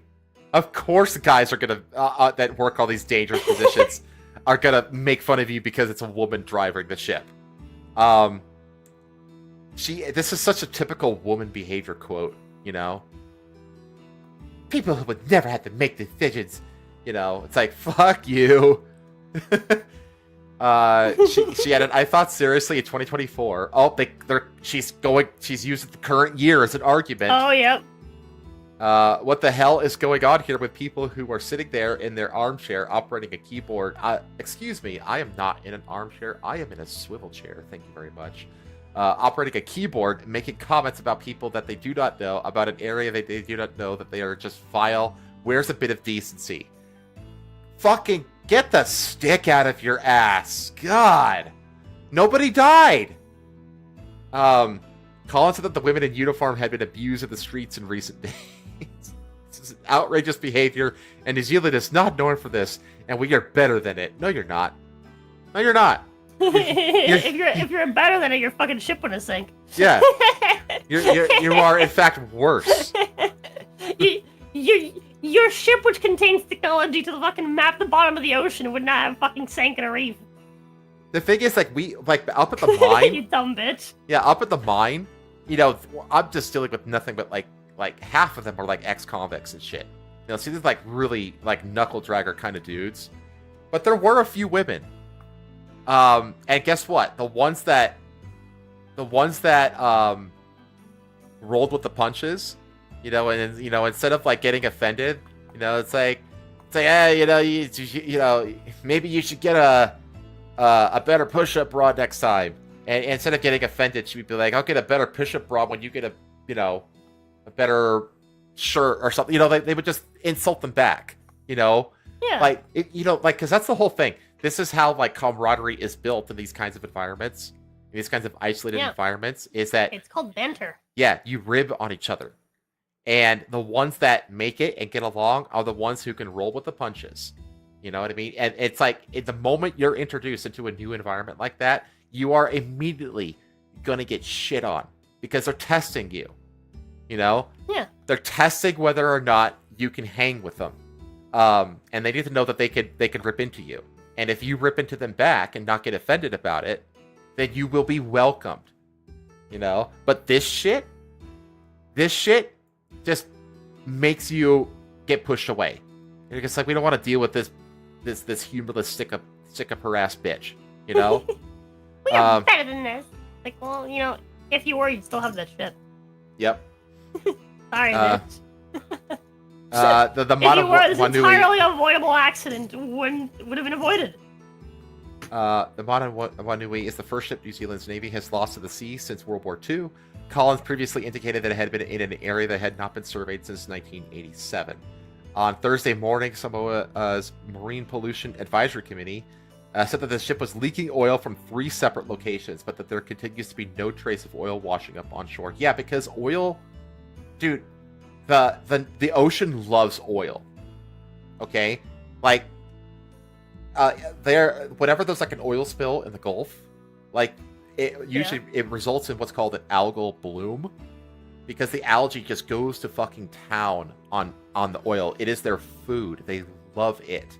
And then that algae, it becomes food for all the other fish. Like, life flourishes in oil spills. And like algal blooms, like, some of them are so big that you can see them from space. Like, astronauts and space shuttles and the International Space Station can take pictures of them. They're so big. That's crazy. Yeah, marine life fucking thrives when oil spills happen. Now, yeah, like, penguins, come up on shore with like oil covering them and they need to be cleaned and stuff like that. And that's a shame. But generally, marine life fucking loves oil spills. So, some one official said it was believed that most of the ship's fuel had burnt off during the fire on board. I guess that's a silver lining to the fire. And that oil in the sea had been observed dissipating quickly. Yeah, that's the other thing, is that oil actually dissipates very, very quickly into the water. And it doesn't have like the disastrous environmental impact that people think it does. But some have expressed concern. I think a lot of people don't understand that, like, the ocean's been around for a very long time. The ocean will be fine. The ocean contains a lot of shit in it that, like, you're not aware of. Well, not just that, but, like, oil, like, especially in, like, hotspots, like, in the Gulf, like, there's, like, millions of gallons of oil that are just leaking into the water, like, all the time. Like, when you think about where you fucking build oil rigs, mm-hmm. like, half of them are in the fucking ocean. You could either be a carrot or be one of the boys, damn right. Gas cap on my car gets mold or algae growing on it, and nowhere else clearly eats the gasoline vapors. Yep. Algae fucking loves oil. The ocean is younger than Joe Mama. Thanks, Cordell. I appreciate your intellectual commentary. Never changed, Cordell. I know that he's in your chat every once in a while too, but he's like always he's always in my chat, and he's always fucking hilarious. Like, I fucking love Cordell in my chat. I salute you, Cordell. You're one of the good ones. Let's see. Military officials in New Zealand have said the inquiry into the sinking will investigate the sequence of events leading up to it, as well as the cause of the grounding and sinking. Well, that would be caused by a woman steering the ship into the reef. New Zealand has a long history of gender equality. Oh, God, here we go. It was the first country to grant women the right to vote. I don't know, maybe rethink that. But the nation's most recent female prime minister, Jacinda Ardern, who was a fucking disgrace, received frequent misogynistic abuse while in office. No, it wasn't misogynistic abuse. It was, you suck at your job. Criticism. And, dude, Jacinda Ardern, like, she resigned in shame as a result of the COVID stuff. Because she was one of the most totalitarian fucking leaders of any country in the world during the COVID shit. I remember that. She was awful. One of the absolute worst. And she resigned in shame because of that shit. About 20% of New Zealand's uniformed defense force personnel are women. Yikes. Nice to know. Thanks for this military information that told me that your country is an easy target. Yeah, right. Gee whiz. Especially, what you want to do is if you really want to strike them when it at an opportune moment, because if they're all like on the ship together, they're gonna start syncing up their cycles and just like kind of figure out when their cycle happens and then attack it then, because they will be crippled. All right, our woman on the inside has found out what the cycle is. This is our window of opportunity this week right here. They are already bleeding. They have given us head start. We will attack them during the blood moon. Oh man. Okay.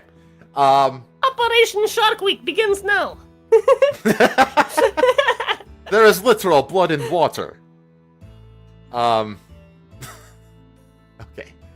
Let's move on to the first of the two big non-gaming related stories, which is Hurricane Milton. Okay. So we're gonna kind of... Okay. Cleaning up after Milton, Floridians survey billions of damage, many still without power. So this was published October 12th, which was today. Okay. I tried to get the most recent stuff as I could. Cleanup from Hurricane Milton's destruction was slow going Saturday, with roads in some counties still impassable. Resources scarce for some evacuees making their way back home, and power only gradually being restored. Milton hit Florida as a Cat 3 hurricane Wednesday evening and barreled east across the state, wreaking havoc before spinning out into the Atlantic. Though the Tampa Bay area was spared, potentially catastrophic storm surge. Yeah, that's because it veered a little bit south. But I think I DM'd you this because I was like, you know me, I was like really worried about you and your cousin and stuff like that during this whole thing. But it did veer a little bit south, so it didn't make landfall like right inside of Tampa Bay like it was originally projected to. So Tampa actually kind of dodged a bullet. Now, obviously, sucks to be the people who are south of Tampa. But the fact that it kind of the most densely populated area didn't suffer the absolute worst of it is it's a good thing. You know, I mean, I don't want to say I hate. I don't know if good thing is the. It's preferable. How's that? Yeah, I get. Yeah, I just don't want to diminish like the people that it's not destroyed. A good thing, but it is preferable. Yeah, you know, it's a preferable outcome out of the. You know, like there's no good outcome, right? When it comes to landfall. Yeah. Okay. Right? That's a good way to put it. There's only preferable. You know. Yeah. Okay. Fair enough. Simple trolley problem, boys. Though the Tampa Bay area was spared, very much like a trolley problem. Potentially catastrophic storm surge. Milton's pounding wind and rains left destruction in its path and triggered deadly tornadoes far from landfall, including as far as your area, actually. Yeah, I got fucking tornado warning. Yeah, you got a tornado. Like all of Miami-Dade got a tornado. I think they got several actually, and I know that they actually touched down in places like just to the west of Miami and north. Like I know that West Palm Beach had a series of tornadoes actually touch ground. Which is fucking fine. Yeah, you were okay. Your cousin was okay. Animated Acumen, who was also in our community, is okay. He was just north of Tampa.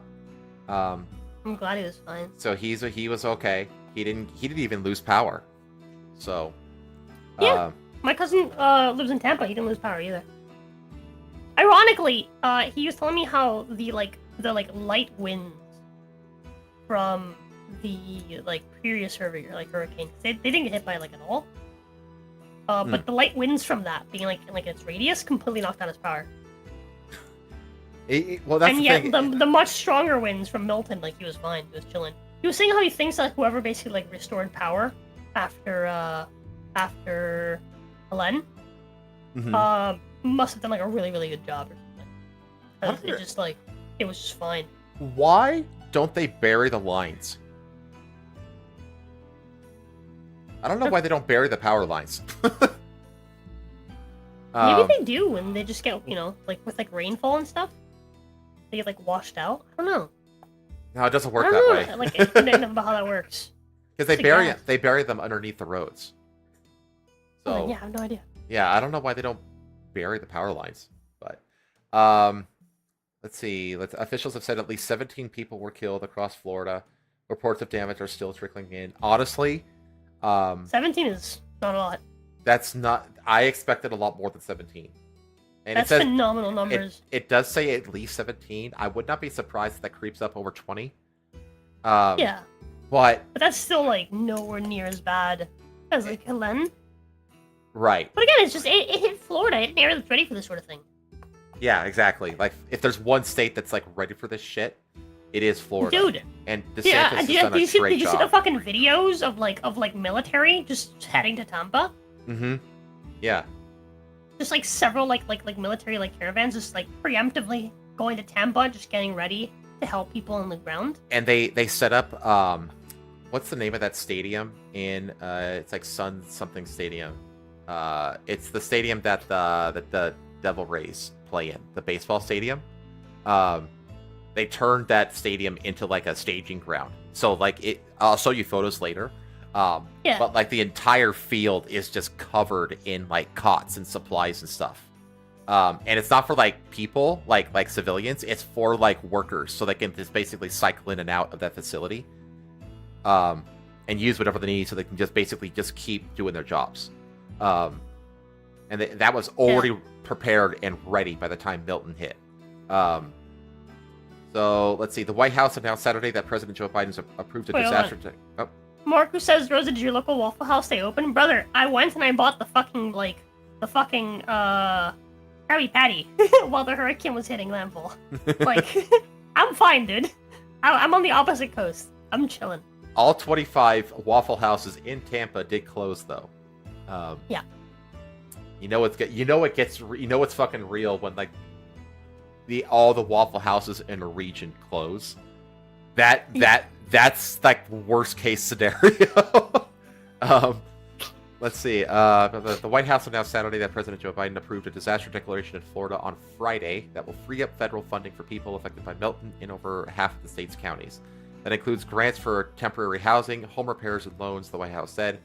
Areas only just recovering from Hurricane Helene were thrown back into chaos across the state. About 1.3 million homes and businesses remained without power Saturday afternoon, down from the more than 2 million the day before.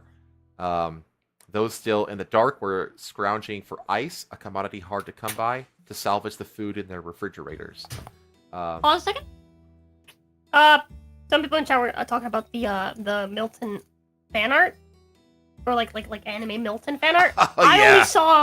I only saw Matthew fan art being labeled as Milton because people basically someone pointed out how like Milton was shaped like a face, kind of. Mm-hmm.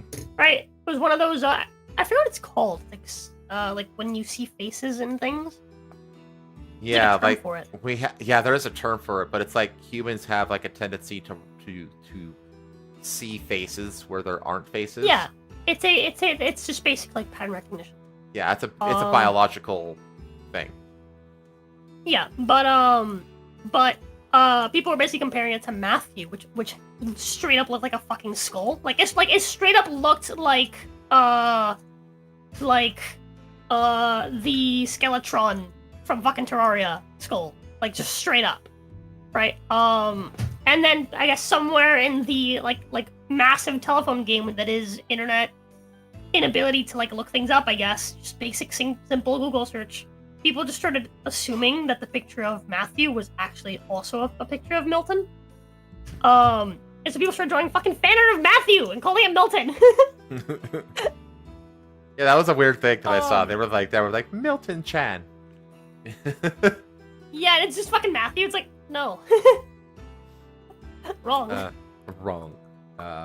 That's the other thing, like when it comes to like preparing, prepare like food wise, keep to like canned goods and stuff like that, stuff that can store without the need for refrigeration. Yep. In Tampa, Sarasota, and St. Petersburg. St. Petersburg is like southern Tampa, basically.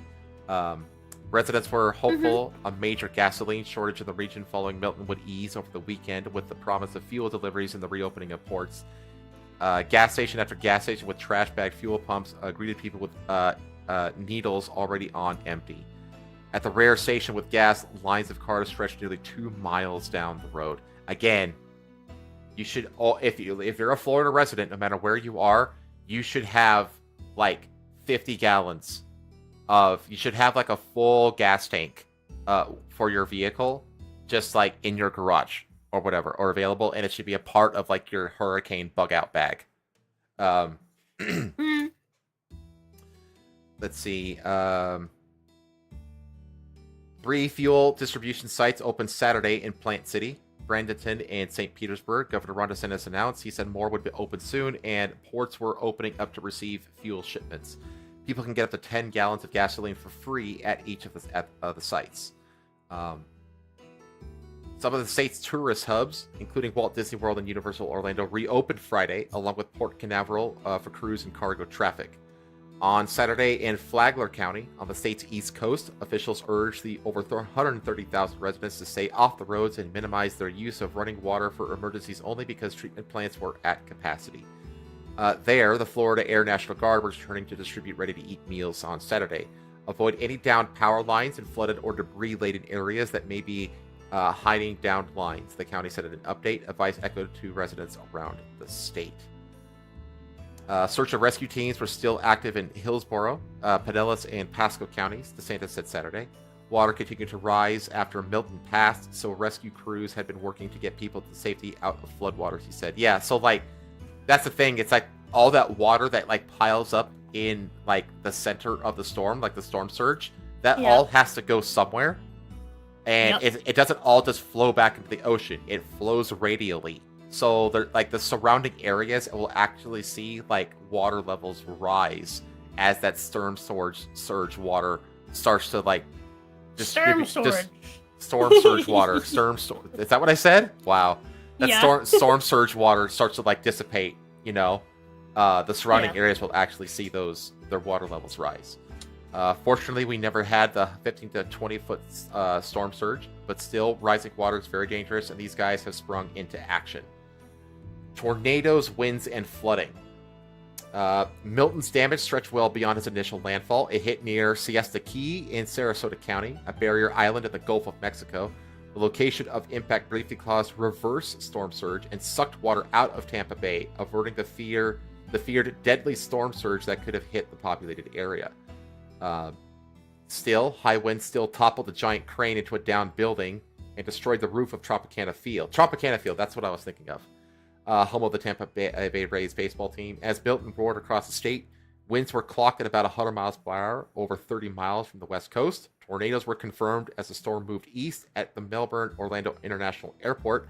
High winds tore a giant 30 by 40 foot hole through the roof. I think they said that there were a total of, I think there was over 100 tornadoes and tornado warnings that got issued for like within like a 10-hour period. And I think as many as 17 were on the ground at the same time. And the thing about the tornado problem is that actually primarily affected the eastern and southern parts of the state, because the tornadoes occur on the outer, like, I don't know what to call them, like the outer wings of the hurricane. So, let's see. A large part of Polk County was left underwater. In Lake County, seems like an appropriate name, floating from Milton caused nearly 2 million gallons of sewage water to spill from a wastewater treatment plant in Leesburg. Elsewhere around the state, downed trees and power lines blocked roads. Winds and flooding carried vehicles and boats away, and giant sinkholes opened up. Sinkholes are fucking terrifying. Yep. Not only that, but like pretty scarily fucking common in Florida, because again, we're just sitting on fucking limestone. Yep, it's limestone. It's basically, I don't know if you know how sinkholes form. This is a geology thing, so I get to geek out a bit. Basically, when you have like a ton of limestone, water will find pathways through limestone. That's why like caves are formed typically in limestone. And a sinkhole forms whenever a cave basically reaches the surface. And what's left, like the little layer that's left over the cave on the surface, you know, if it's hollowed out enough, it can't support that surface layer enough anymore, and the whole surface area just falls into the cave. That's what a sinkhole is.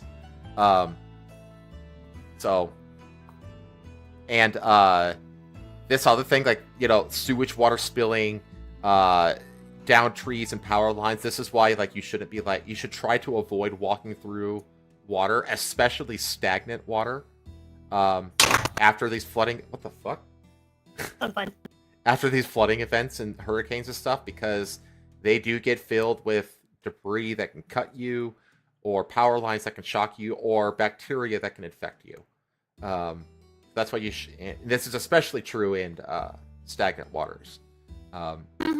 So, the tornadoes destroyed buildings and killed several people. And honestly, the tornadoes are actually, I think, more dangerous than the hurricane is. The winds are faster, and you don't know where they're going to happen and which direction they're going to go in.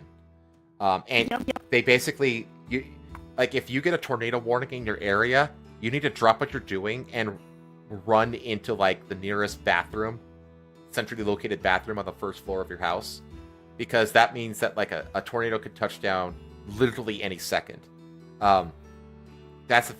We can't see you can't see tornadoes coming, or you can only like by like a couple minutes. So they're very, very, very dangerous for that reason. So let's see. The tornadoes destroyed. I just read that. At least 17. You gotta go to the bathroom. No, that's why bathroom. Oh, because bathrooms are usually bathrooms are usually the most structurally sound rooms because they're smaller. Thus, the walls are closer together. Makes sense. So they're more structurally sound. And the bathtub is actually a safer place, a pretty safe place, because it's like a solid structure that can kind of shelter you. And yeah, that's the reason. And also the smallest windows in the house are typically in the bathroom. So that's why bathrooms. Makes sense. Yeah. At least 17 people have. My bathroom has no windows. That's even better, actually. If you have like a bathroom with no windows on the first floor, that's the best place for you in a tornado or a hurricane. Also, remember, if you have a helmet, bring it, and also remember to be wearing shoes. Because if you need to get the fuck out of there, you're gonna want to have shoes on. Yeah. Let's see. At least 6 were killed when tornadoes spawned by Milton tore through St. Lucie County, with the Spanish Lakes Country Club Village hit especially hard. Some were killed when trees fell on their vehicles or homes, including a 79-year-old woman in Ormond Beach and a 54-year-old woman in Port Orange, both in Volusia County. Another person in Volusia died in a medical emergency when the storm prevented an immediate response. In Hillsborough County, a woman was killed by a falling tree limb while she was outside working on her property. Oh, God, can you imagine? Like, you survive through all that, and then you die because a fucking tree falls on you. God, that's some... Ugh. One man in Orange County died in the aftermath of the storm when he stepped on a downed power line Thursday evening. Again, these power lines can hide. They're good at hiding. Because the power line hits the ground, and then, like, palm leaves or debris or whatever falls on top of it. You can't see it, and you're just ruffling through the fucking debris, and then you get shocked and you die. You know, how much will Milton's damage cost? Early estimates suggest the damage caused by the hurricane could total $50 billion, but the total cost for property damage and economic loss caused could exceed $160 billion, according to an estimate from AccuWeather, which considers impacts such as long-term healthcare costs to survivors and disruption to businesses and industries.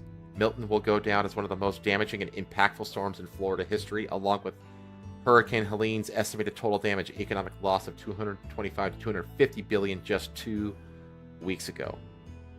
Since the 1980s, hurricanes have caused more than $1.3 trillion in damages, with each event on average bringing a cost of about $22.8 billion in damages.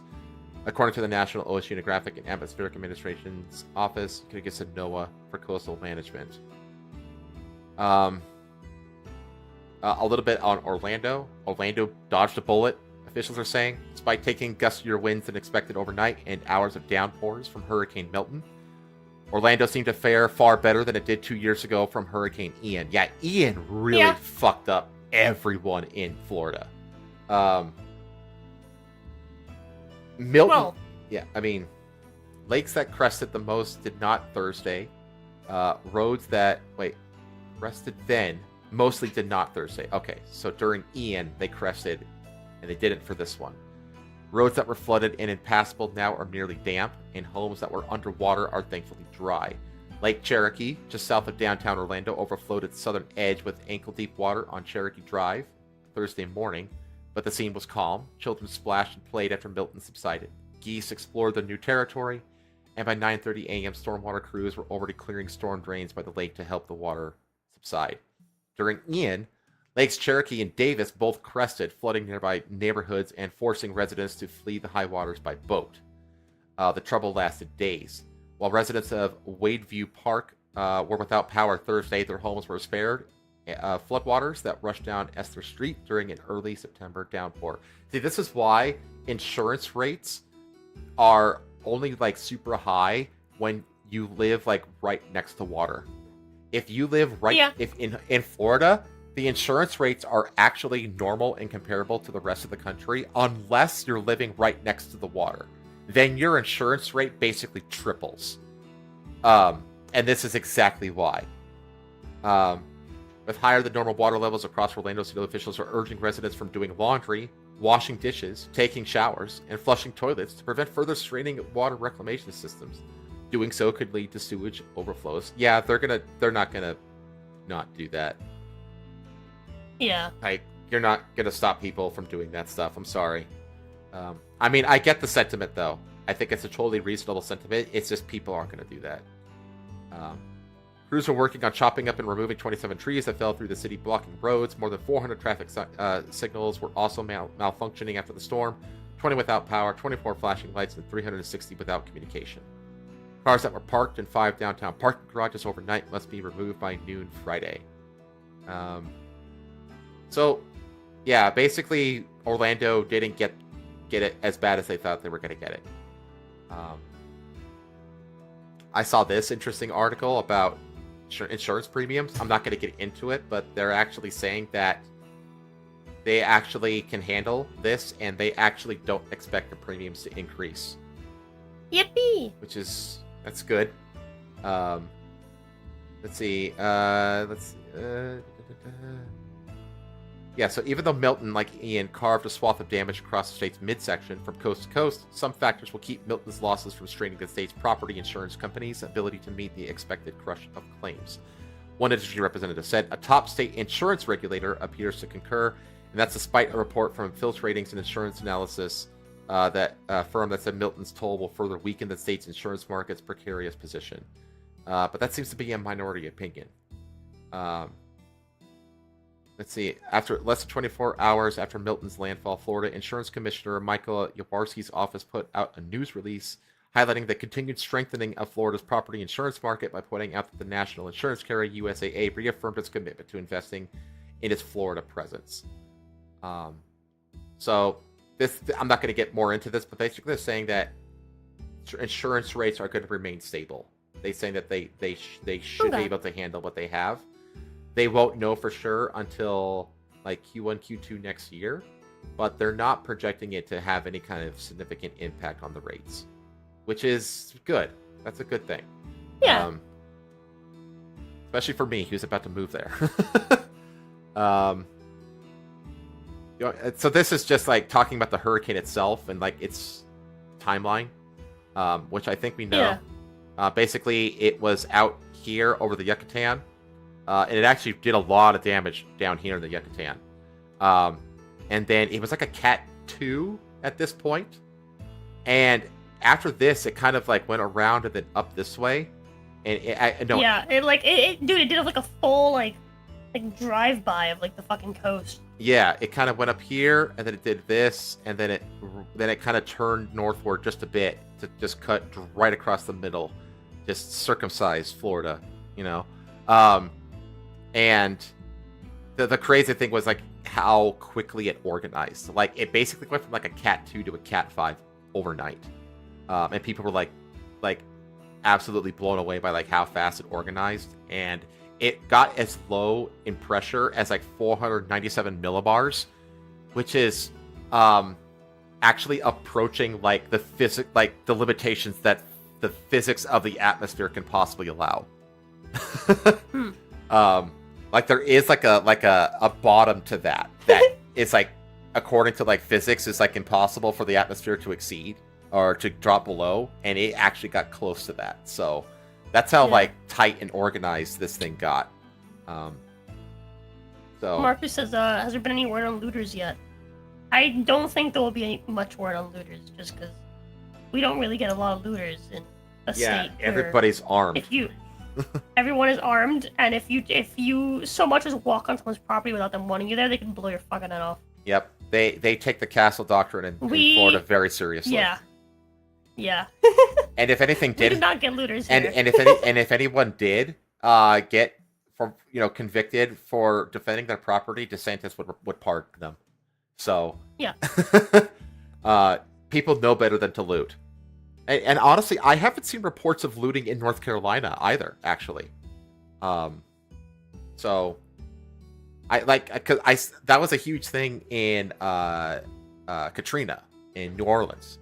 That was a huge deal. But I haven't seen reports of it in Helene or Milton, actually. So anyway, got a photo gallery. Um, maybe I should have just started from the bottom and gone up. Jesus. So we have just the debris fields are fucking mesmerizing. That guy in the middle must feel so lucky. This guy? Yeah. Well, you know what this guy's doing? Is he's immediately, like, helping out these guys. Yeah. That's what he's doing. That's what your cousin's doing. You know? This guy, he's, like, looking at the flood damage. You could see right here. See this line right here? Mm-hmm. That's the high water mark. That's how high. Yeah. That's how high the water got inside his house.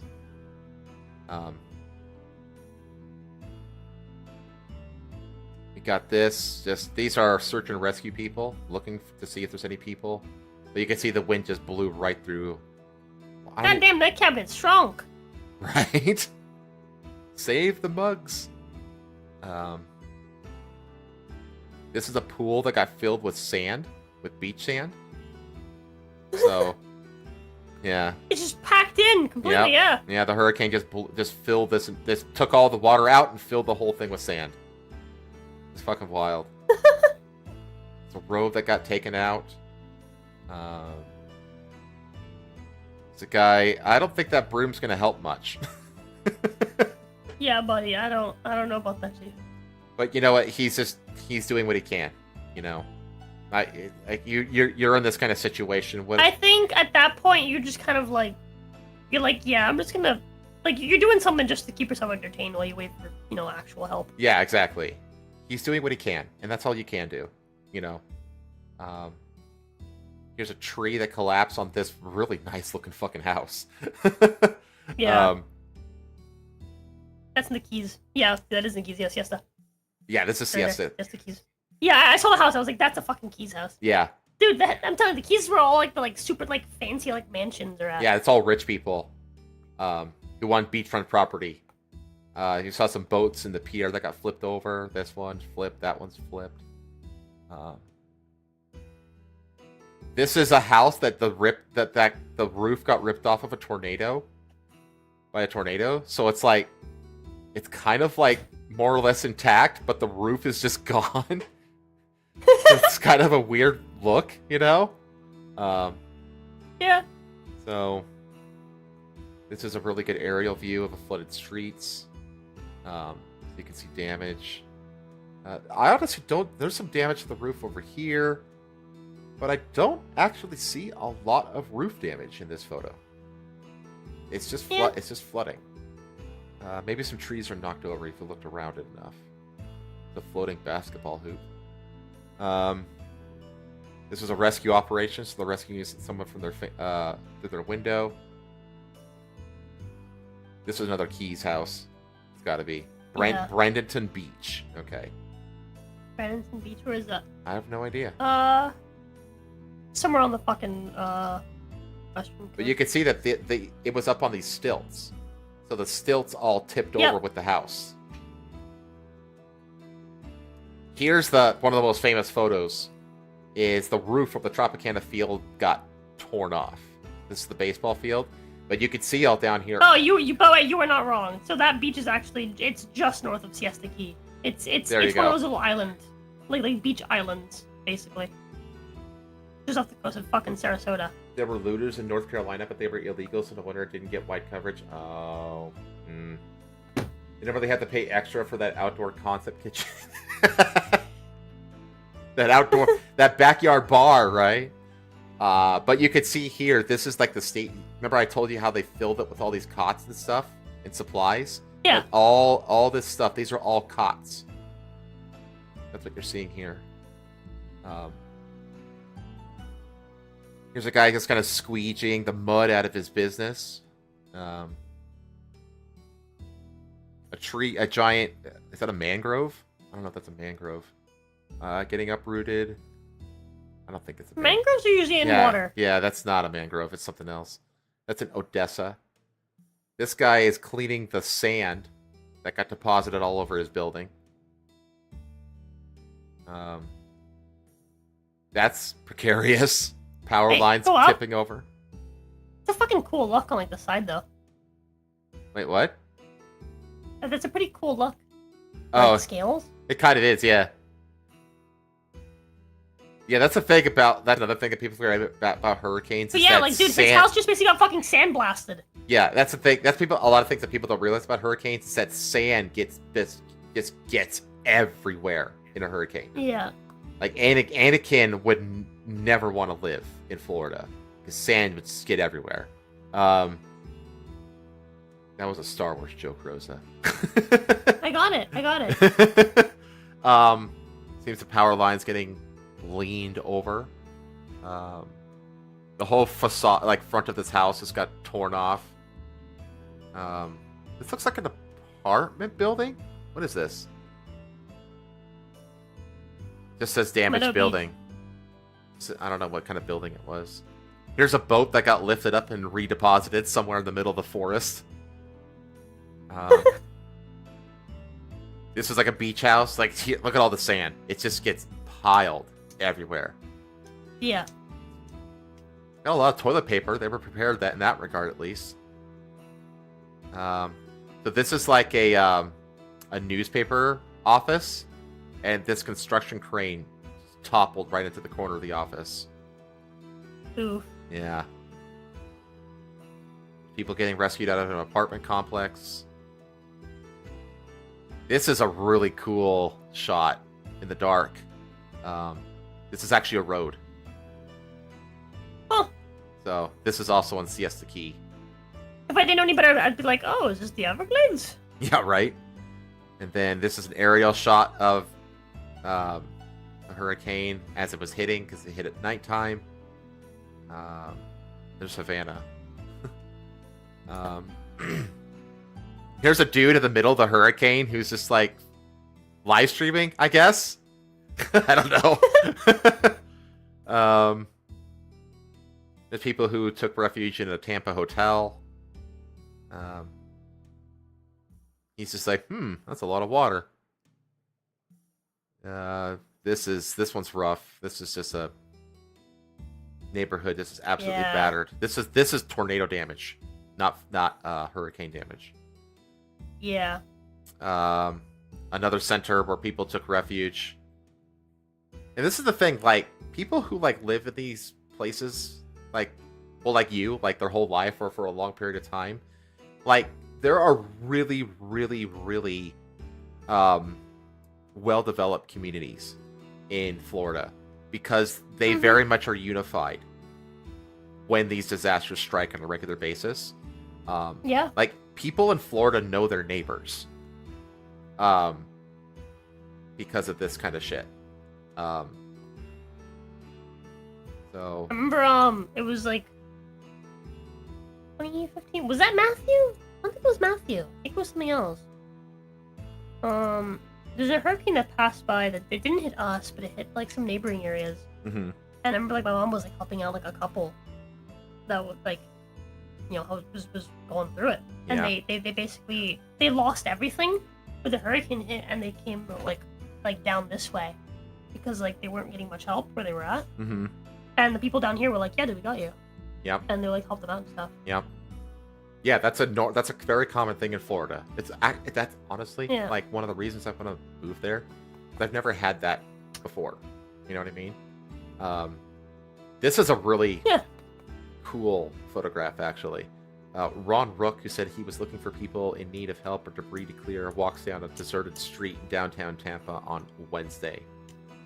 So this is like right as the storm is making landfall, he's doing this.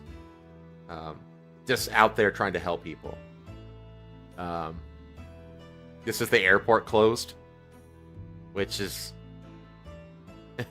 nobody ever sees this. I've seen this because I've worked in airports, but most people don't see closed airports. So this looks like Keys houses.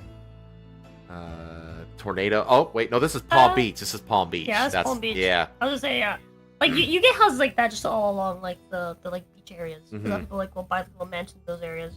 This is Disney Springs. Like you can see houses like that just all around Florida.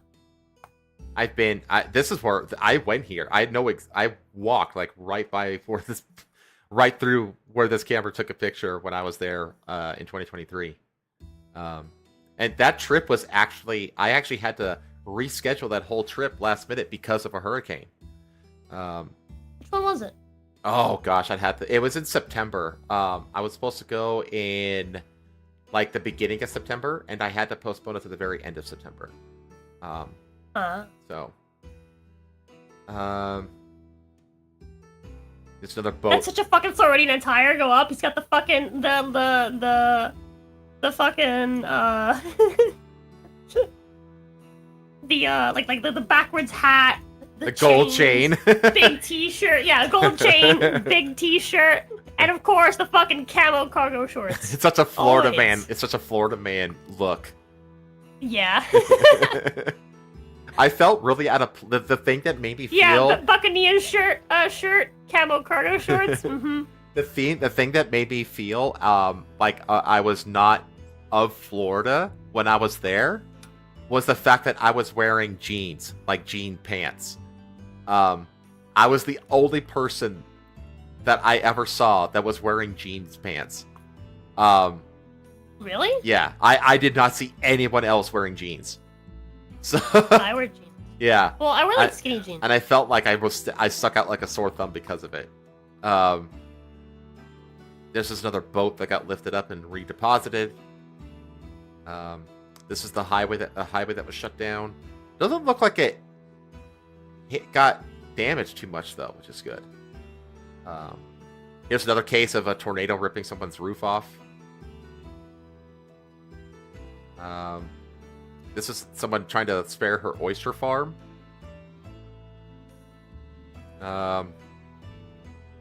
This one is adding metal shutters to a building. Probably a good idea considering that the whole thing is glass. Yeah. Saving the kitty. This looks like National Guard people doing a survey. Yep. This looks like a key. This kind of road and that's Bradenton Beach again. Yep. Okay. Well, yeah, that I already told you that. Yeah, that's one right of those, next to the islands. key. Yeah. And it basically is a key, just not named. Oh, it's not named a key. Okay. A man waits through a street in Havana, Cuba. So see that? Yeah. Wait, scroll up. You recognize this at all? No. No. So yeah, people forget that like the United States aren't the only ones affected by these hurricanes. Mexico, particularly the Yucatan Peninsula area, as well as Cuba, have to suffer through this shit too. These are the water walls that they put up around the hospital, which is fucking cool. How they can deploy these like really quickly. This is the hurricane from the International Space Station. That's so cool. Isn't that wild? It's just incredible how large of a footprint it has on the planet. You know what I mean? Can you imagine being in space, like looking down like America, and then watching that just kind of pass over? Yeah. And then America not being there anymore. Like it's a storm. It's literally a storm that's like this. That's bigger than like any single state. It's like a storm that's bigger than the state of Texas. Like, yeah. It's kind of hard to fathom that, you know. Man. Oh Jesus fucking Christ! The fucking like this is like Santa Maria over on the fucking left with like the weird blades coming out of her. I thought that was like a massive roach at first. I was like, ugh. Oh god. This is on the Yucatan, by the way. So they get hit too. This is people piling up the debris. So what they do is they have debris collection schedules. Yeah. So people all they have to do is pile up their debris, and then they'll come by and collect it for you free of charge. And they have like landfills and stuff like that are also like open at specific times. Like you can throw away stuff yourself. So they have like landfill times that are and stuff like that, and they have like debris collection schedules figured out as well. Like they have a whole infrastructure for debris collection. So that's what they're doing here. Is they've got it all piled up, and this is what picked up on their scheduled time. Oh, they did the cool framing through the shovel handle thing here. So this looks like they're just trying to build makeshift levees or something. What are they doing here? People prepare sand. Oh, they're sandbag preparing. Okay. This guy got stuck at the airport because his flight got canceled. Apparently, this is the thing that people do. They throw their pool furniture into the pool to prepare for a hurricane so it doesn't get picked up and flown through their windows and shit, so they just throw it into their pools. This is people evacuating, I think. Yeah, this is northbound evacuation traffic. This guy just cleaning up. A dock that got torn up. More debris. A guy kind of watching what's going on from his safe space. Boarded up apartment windows. This is debris collection. Oh, here's a better view of the staging ground in the Tropicana field. And again, these are for workers. These aren't for civilians, like rescued people. Yeah. Although I guarantee you that they could use them for both. They probably do. But they're mainly there for workers. Like, this is how much of an army they have, like, ready to go. You know? And then this is another common thing because people want to stock up on non-perishables like bread. Well, bread does perish, but it takes a while. So you see a lot of empty shelves in the grocery stores and stuff. So, that's all I had for the photo. I have more from the photo gallery, but I think we've seen enough. One of the last things I wanted to talk about is how to help and the organizations on the ground that are currently helping. So this is just a simple list. So CNN has actually set up its own fundraiser. Like, you can love or hate CNN, whatever. They're actually doing good stuff here. So CNN has their own Impact Your World program. World Central Kitchen. Direct Relief is helping medical centers. Save the Children, getting emergency supplies to kids and helping with their education after the hurricanes, because schools are... Actually, a lot of the schools are open already. So, America Res is working with 110 partner clinics. So this is, because hospitals get damaged and stuff like that. So there are certain medical organizations that that specialize in, like, drop-down, like, medical tents and facilities and stuff like that. So AmeriCares is one of those. Heart to Heart, who's a medical supplier. GoFundMe has a centralized hub of vetted fundraisers. So there's a bunch of fundraisers that are legitimate on GoFundMe. All Hands and Hearts, American Red Cross, St. Bernard Project, and Volunteer Florida. So you can check out any of these places. These are all legit people on the ground. These are all private organizations on the ground that are helping out people in Florida right now. So if you do want to help, go to any of these organizations. And I guess one more thing, unfortunately, is that there are 2 more tropical storms forming. So, let's see. A tropical disturbance in the eastern Atlantic Ocean has been flagged by the National Health Center as a potential tropical depression. Currently, the disturbance, which has been called Inves 94L, is just west of the Cabo Verde Islands. It's way out here. So this is Africa, out over here. And then 94L develops into a tropical storm. So it's moving. This is its Nadine. Yeah, it could, if it turns into a storm, then it gets a name, like an actual name. That one's heading this way. They don't know what it's gonna do though. Let's see. I guess talking about it's gonna turn east. It's gonna northeast of the Caribbean islands. In about a week, the disturbance could arrive as anything from a developing tropical disturbance to tropical storm Nadine to a messy surge of tropical moisture. So I mean, if anything, this is gonna be like a big rainstorm that hits the East Coast. So I wouldn't expect much damage from this. So never know though. You never know. Yeah, got to keep an eye on it. And then Tropical Storm Leslie was also flagged by the NHC, but is not expected to make landfall in the United States. So that one's out in the Atlantic as well, but it's expected to dissipate before it reaches the U.S. So, okay, I don't. There was a few other things that came out of this. Just a little tidbits. I'm not going to cover Ron DeSantis's. I have them pulled up here, but he's basically kind of just, it's very logistical kind of talk. He's just saying, this is what's going on, this is where you go. Just know that DeSantis is like fucking mastered this shit. He knows what he's doing. He's got the right people. He's doing the best job anyone possibly could. There were some interesting things, like this Tesla that ignited because of exposure to salt water. So, and this is not just Teslas, this is all electric vehicles this can happen to. So salt water poses an especially serious risk to electric vehicle batteries because salt conducts electricity. Yeah. So that's interesting. This is in somebody's garage where they had a garage can that just captured the salt water, just igniting their EV's batteries. And then, of course, there are Florida man stories. The first of which was mentioned in the chat earlier.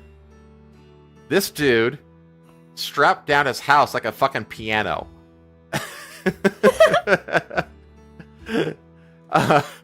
So, he's from Puerto Rico. He battened down the house. Before. Yeah. In a photo that went viral, homeowner Pedro Cesares of Orlando had the wild idea of strapping down his family home in an attempt to prevent major damage as the Cat 3 storm pummeled the area. Despite skepticism from those who saw the pictures ahead of the storm, Cesares' forward planning looks to have saved the home from any significant damage. Originally from Puerto Rico, Cesares planted metal hooks into the ground. Cesares. Planted. Casares. Planted metal hooks into the ground, embedded within 8 feet of cement. Yeah, so he basically drilled like pillars into the ground and filled it with concrete and embedded the hooks into that concrete. And then basically used these giant come-alongs to strap the roof of his house down to the ground. Smart. Casares spent $22,000 for the cement anchors and specifically made-to-order straps that lined the rooftop of the family home, which are said to be able to withstand 5,400 pounds of weight. The ingenious precautions came after the family endured a hurricane while living in Guaynabo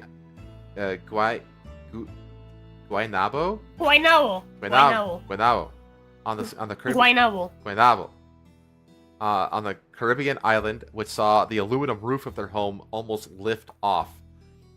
Casares' daughter has a TikTok called Simply Unique Smiles 93, gave viewers a much anticipated walk around the home to allow followers to see how the home had fared.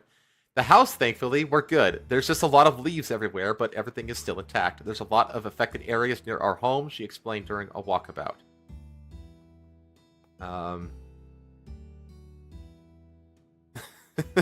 Damn, he even went through his driveway. The home is intact. Not a single shingle nor tile has lifted from the roof. Everything is good. We're not taking the straps off until hurricane, I think it's supposed to say season, is over. Before the storm hit, social media users were captivated by Casares' idea. Most of them were impressed with his efforts, branding him as a legend and praising him for thinking outside the box. This is the most Florida thing I've ever seen. One person joked. Everyone is laughing now, but this man will be a legend when all the other houses are floating down the road and he's sitting in his new living room swimming pool watching TV powered by a Starlink terminal. That's really specific. I actually respect the effort. I hope it is effective. He's thinking outside the box. Need more folks like him.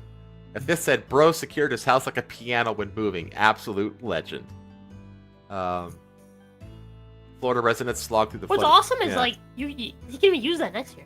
Totally, yeah. That's one of those investments where it's like, you just, like that's a pretty solid investment. Yeah, and you can, like, again, you can just reuse that every year. You pull the straps off. I don't know if, like, the hooks can be dismounted from the concrete. Well, why would you need to? Well, you can unhook it, but that you could drive over this and, like, you know.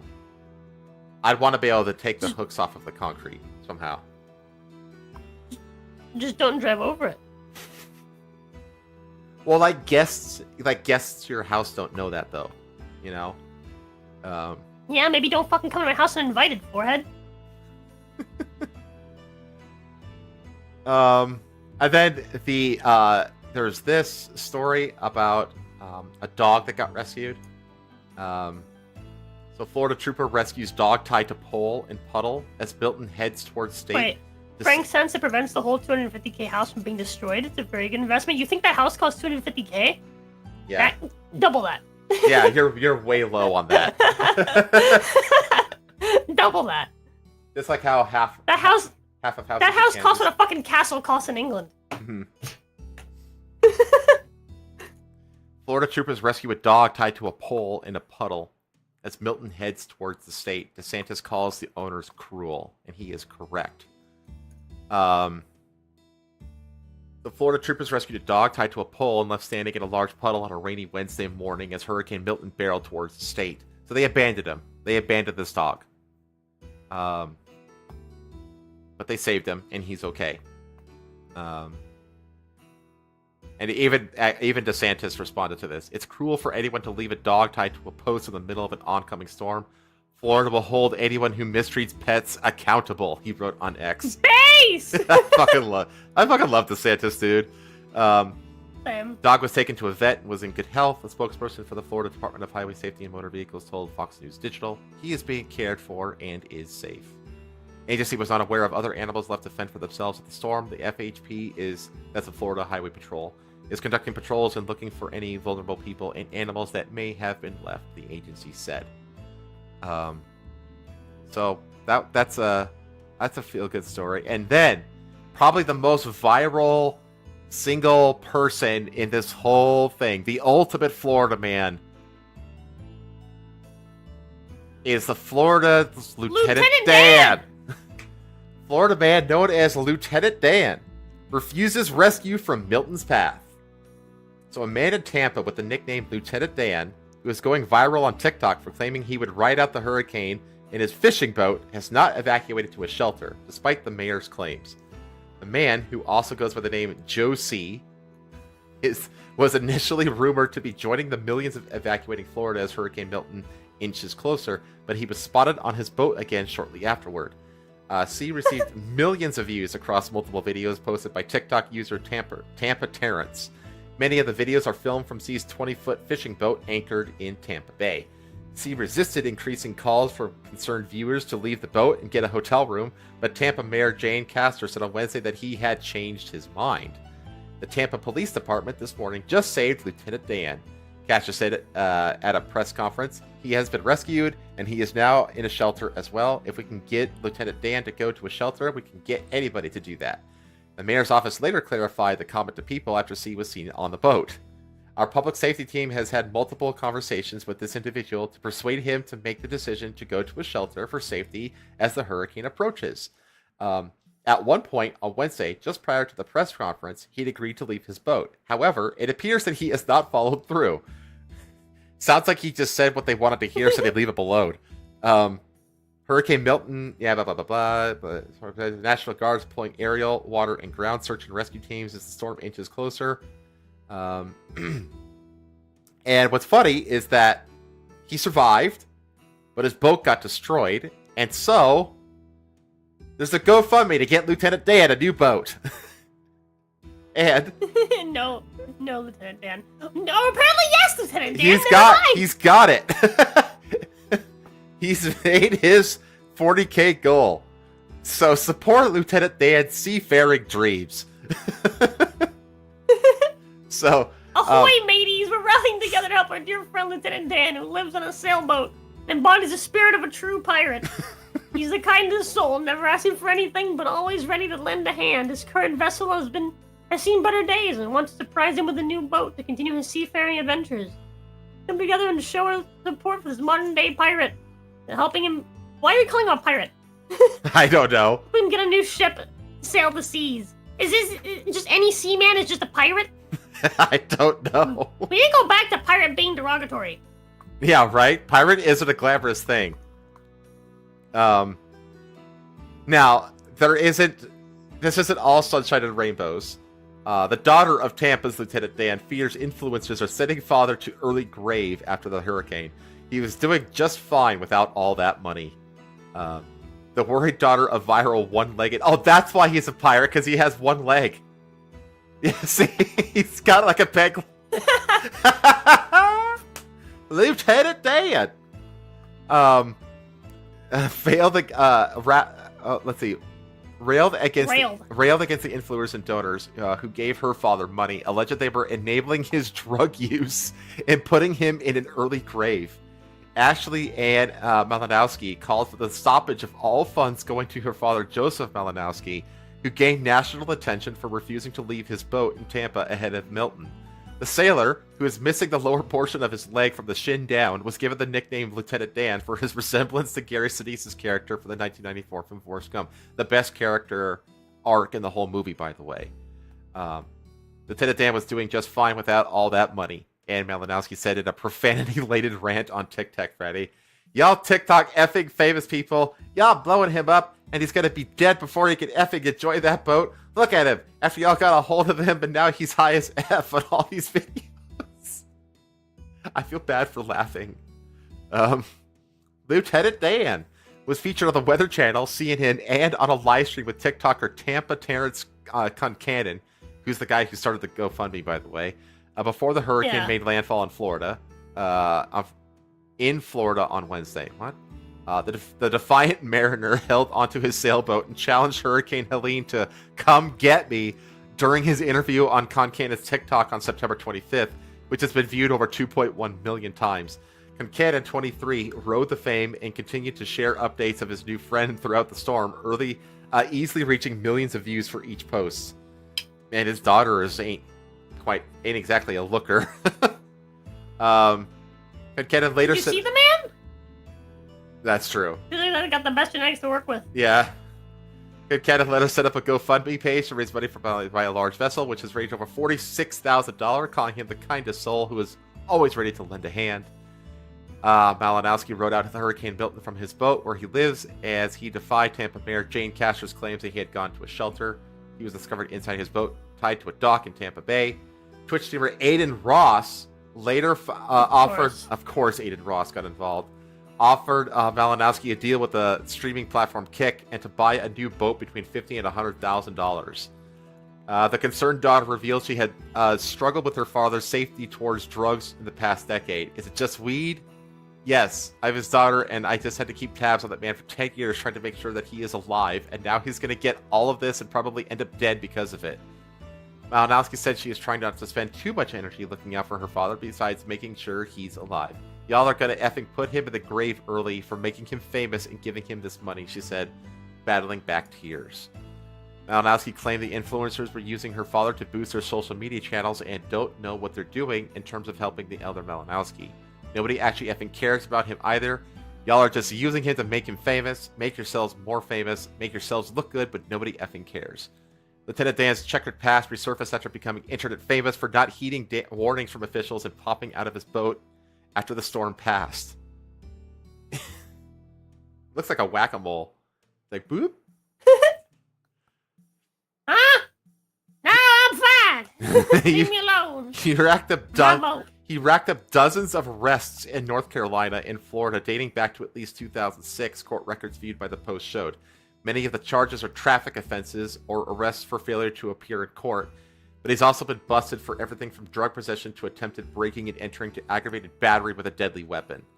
So, yeah. Probably not the most stable person to be supporting. But it is funny, though. Don't put your money towards this guy, though. Put it towards, where was it? This one. Put it towards these people. This is where you want to put your money at, chat. Oh, man. I'd like to be a beach bum stoner. It's kind of big government we don't like. Let that man be and help people who want it. He is fine. I mean, yeah, his daughter is, I don't know.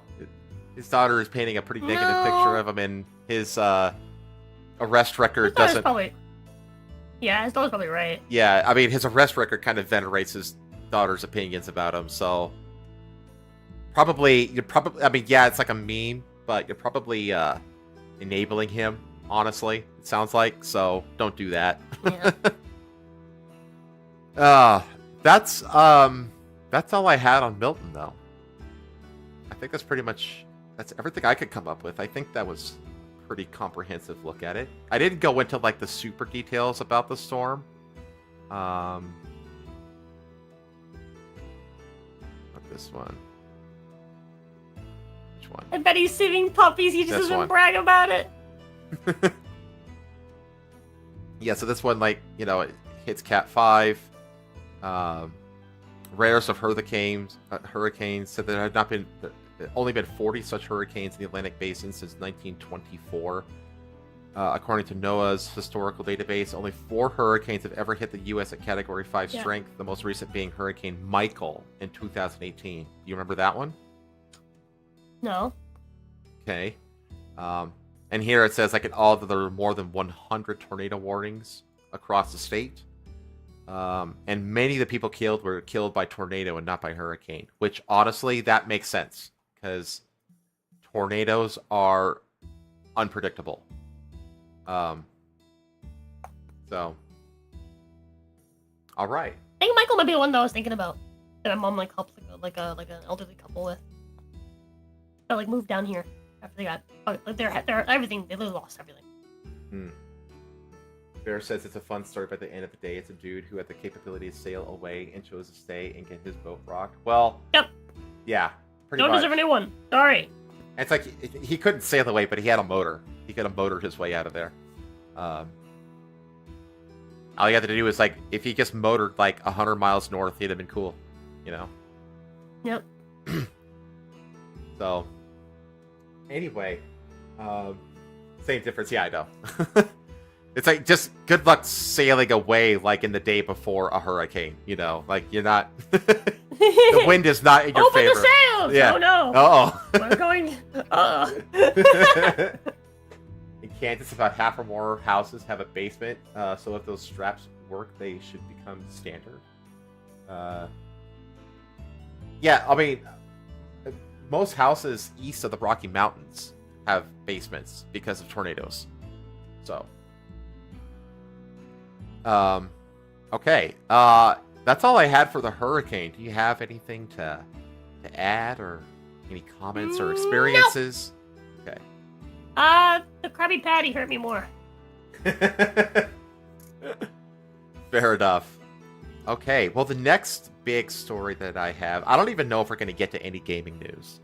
I haven't talked to Jazz about it because I wanted to cover the massive war that started between CD Projekt Red and Endymion. But I don't even know if we're going to be able to get to it. And I even told Jazz, it's like, hey, I'm probably going to... I'm only going to cover a small segment, if anything, so this is right up OCP's alley. Isn't V involved now as well? Yeah, he's involved in that too. He's one of... V, I fucking love V. V is like one of the rules. He is like a rule, and the rule is V is always right.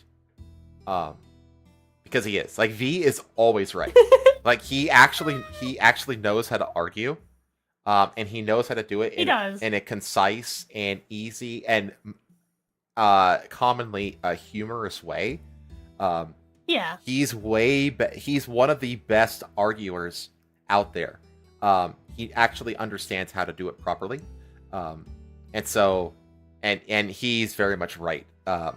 And D-Man actually won me back over for the most part with his most recent video, where he basically stood his ground and just dropped like a 25-minute video that was nothing but receipts. And it was fucking awesome. And he kind of won me back over to his side with that video. But anyway, that's... He's a master debater, Slimma. V picks his fights well. He does. Yeah, he does. He I wouldn't say V is always right, but V does pick his fights well. He's very he and like there's a few others like Madame Savvy, who are very understanding of how to be tactful in their argumentation. That's something V's very good at. He's really good at like basically just like repeating what the other person says in a way that makes it sound silly. Mm-hmm. It kind of points out the silliness in it without even having to add his own argument yet. Yeah. It's a really like I think the accent helps. But like on Twitter, he doesn't have that accent, and on Twitter, he's just as effective. That's true. You know. That's true. Okay, but that's if we get to it. The next thing that I really, really, really want to cover, and I know you want to cover this too. Let me get the transition done first. Stop streaming, and then let me bring this one, and then let me share this with you. I want to cover this. Oh. Yeah. So, I think when was this? This was yesterday. No, 2 days ago. 2 days ago. Elon presented us our new robot overlords. I love how like I heard nothing about this until I was like, hey, we're working on robots, and here they are. In the form of WWII robot. So let me do a little bit of a window resize here for just a sec. Is it an iRobot reference? Yes, and you'll see. Have you seen anything about this? All I've seen is I saw a conversation between a guy and a quote-unquote robot, but it's just like obviously like a person on the other side of it.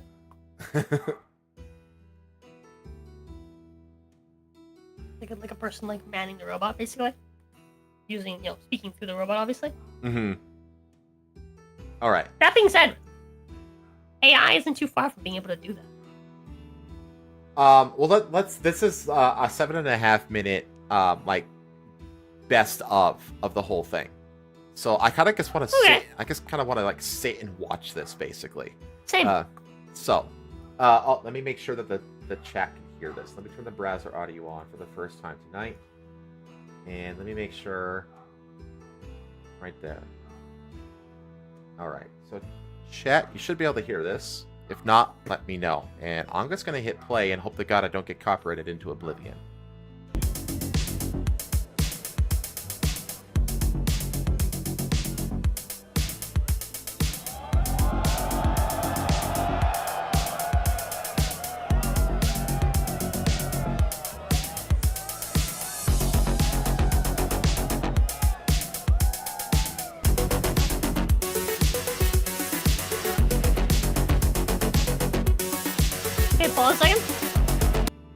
Robots should have the right to vote. They do. It's called the 19th Amendment.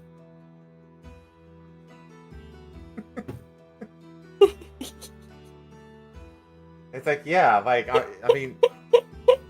That was a joke. Dishwashers are robots. Don't you know that, chat? That was a joke, chat. You continue now. Oh, man. I just had to follow the, the sexist streak from earlier.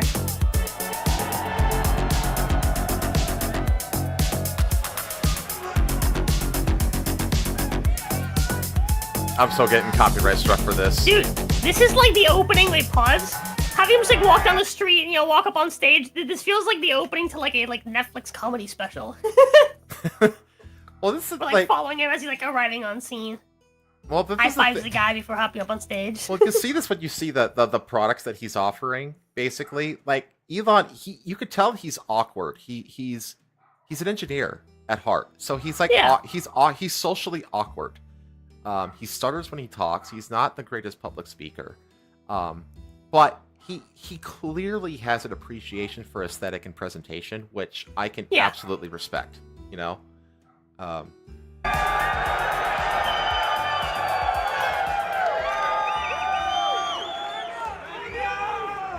Welcome to the WWII Robot Party. So we have quite a show for you tonight. I think you're gonna like it. As you can see, I just arrived in the Robotaxi, the Sabre cab, and he's an autist, honest. Yeah, 20 he really more is fair. Where that came from.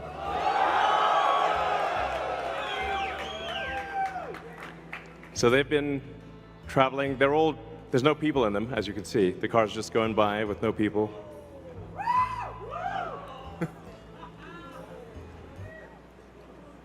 And we have... That is pretty cool. We have 50 fully autonomous cars here tonight.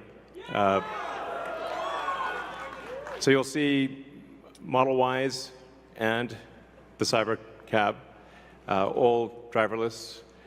You'll be able to take a ride in the Sabre cab. There's no steering wheel or pedals. That's horrifying to me. So I hope this goes well. I think the cost of autonomous... I love that aspect of Elon there. Like, he just kind of makes fun of himself, because he did that too when he like broke the window of the Cybertruck. Yeah, remember that? Like, he has, I remember that. He has like a healthy sense of like self-deprecating humor. Like, he's like, look, you know, I'm putting out this vision of the future, and I know that it's not perfect yet. But the only way to reach perfection is to put something out there to begin the scrutinization process so that we can eventually perfect it.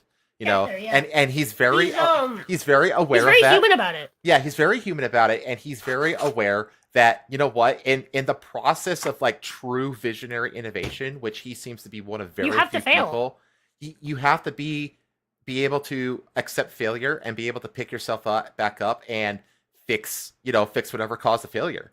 And he's obviously like totally, like, he's humble enough to wear that on his sleeve, and I applaud him for that. You know what I mean? He's not like super full of himself and terrified of failure. He's like, he almost like knows that he's going to fail, like something is going to fail. But he also knows that, like, well, the only way to find out failure is to try to do something. And that's what he's doing, which is why I really like this whole presentation that he did. So I'm going to keep hitting play. Transport will be so low that you can think of it like individualized mass transit. The average cost of a bus per mile for a city, not the ticket price, because that is subsidized, but the average price is about $1 a mile. Whereas the cost of Cybercab, we think probably over time, from the operating cost is probably going to be around 20 cents a mile. And price, including taxes and everything else, probably ends up being 30 or 40 cents a mile. So yes, and you will be able to buy one. That's, I think, is a really important point, actually. Is the fact that he still values your ability to own shit. Like, he's not like, he's not proposing, like, I want to make like a fleet of autonomous cars that replaces all of your vehicles, and you will no longer be able, like, have to own a car. That's not his approach. He's like, no, you will be able to buy and own one, like a normal car. Like, he's still like very much not like a globo homo asshole, you know? Yeah, I was thinking, if this is just like, oh yeah, this is gonna replace public transit. I'm gonna sell a bunch of these to the state. You're gonna see a bunch of them just going around, and you'll pay so and so amount for, you know, to ride one, right? Because he just says like, oh yeah, it'll be this much like a mile, right? If there is enough public, state-owned, like, for it to like keep the costs low, or maybe not state-owned, but just, you know, maybe just publicly available, right? Owned by his company, and keeps them at that price. Cool. But if he just sells them, people are gonna rent them out for taxi job work, and they're gonna be a lot more expensive than 40 cents a mile. Yeah. Again, this is the thing. Like, he knows that he has to put this shit out there to figure out like where the kinks in the system are, so that people can start innovating on how to fix those kinks. You know. And again, like, he's ready and willing to fail in order to get this, you know, these kinds of systems actually working and actually revolutionize modern technology. Yeah. Yes, exactly. We expect the cost to be below $30,000. We do expect actually. That's actually incredible. Fully autonomous, unsupervised FSD in Texas and California next year. And That's obviously that's with the Model 3 and Model Y. And then we expect to be in production with the Sabre cab, which is really highly optimized for autonomous transport in probably, well, I tend to be a little optimistic with timeframes, but in 2026. So, yeah. He's very awkward. Yeah. There's See how no awkward he script. is? But yeah, He's just talking. That's the thing. It's like you could tell obviously he's not like he didn't just memorize a script. Like he's actually talking from just his knowledge base on his own products. Yeah. And he's basically just making a pitch. You know what I mean? Like it's very authentic, you know? Yeah. Before 2027, let me put it that way. When you get in, you'll see like it's really quite a wild experience to just be in a car with no steering wheel, no pedals, no controls. Which is scary. And it feels that's actually going to be the biggest, one of the hardest things is a buy-in from the public. Is not having any kind of override controls. It's gonna scare a lot of people away. So it's gonna take time to get the population to buy in over time, you know. Not having override controls is like massive scary. Yeah. It's just like just having a car that like can drive on its own is automatically is already scary. But like completely just take away like the override is just like ugh. You know what, like, dude? Were you there when we watched recently? What's that movie called? I, Robot? It's the one where like no, it's the one where like the fucking guy, and his girlfriend go to like basically like the guy is like a mechanic. And it takes place in the future, and he goes to basically like deliver like a car to this like crazy like scientist innovator guy, right? Who developed like a robot that can like quote unquote do anything, quote unquote. STEM. And then what ends up happening is that same guy ended up hiring some people to basically, to like, hijack his car or his girlfriend's car while they're on the way home, and is this Eagle Eye? Paralyze him from the neck. Paralyze him? No, it's not Eagle Eye. Okay. Paralyze him from the neck down, right? And so then he could try the little stem thing on him. But the way that they did it was basically like, so the cars in this movie, right? They were self-driving cars, but that had override controls. They have a pedal, they have like a steering wheel, etc. Right? And so you just input the destination and it goes, right? And so he's upgrade. That's the movie. And so he's sitting in like the back of his car with his like girlfriend, right? With his wife, sorry.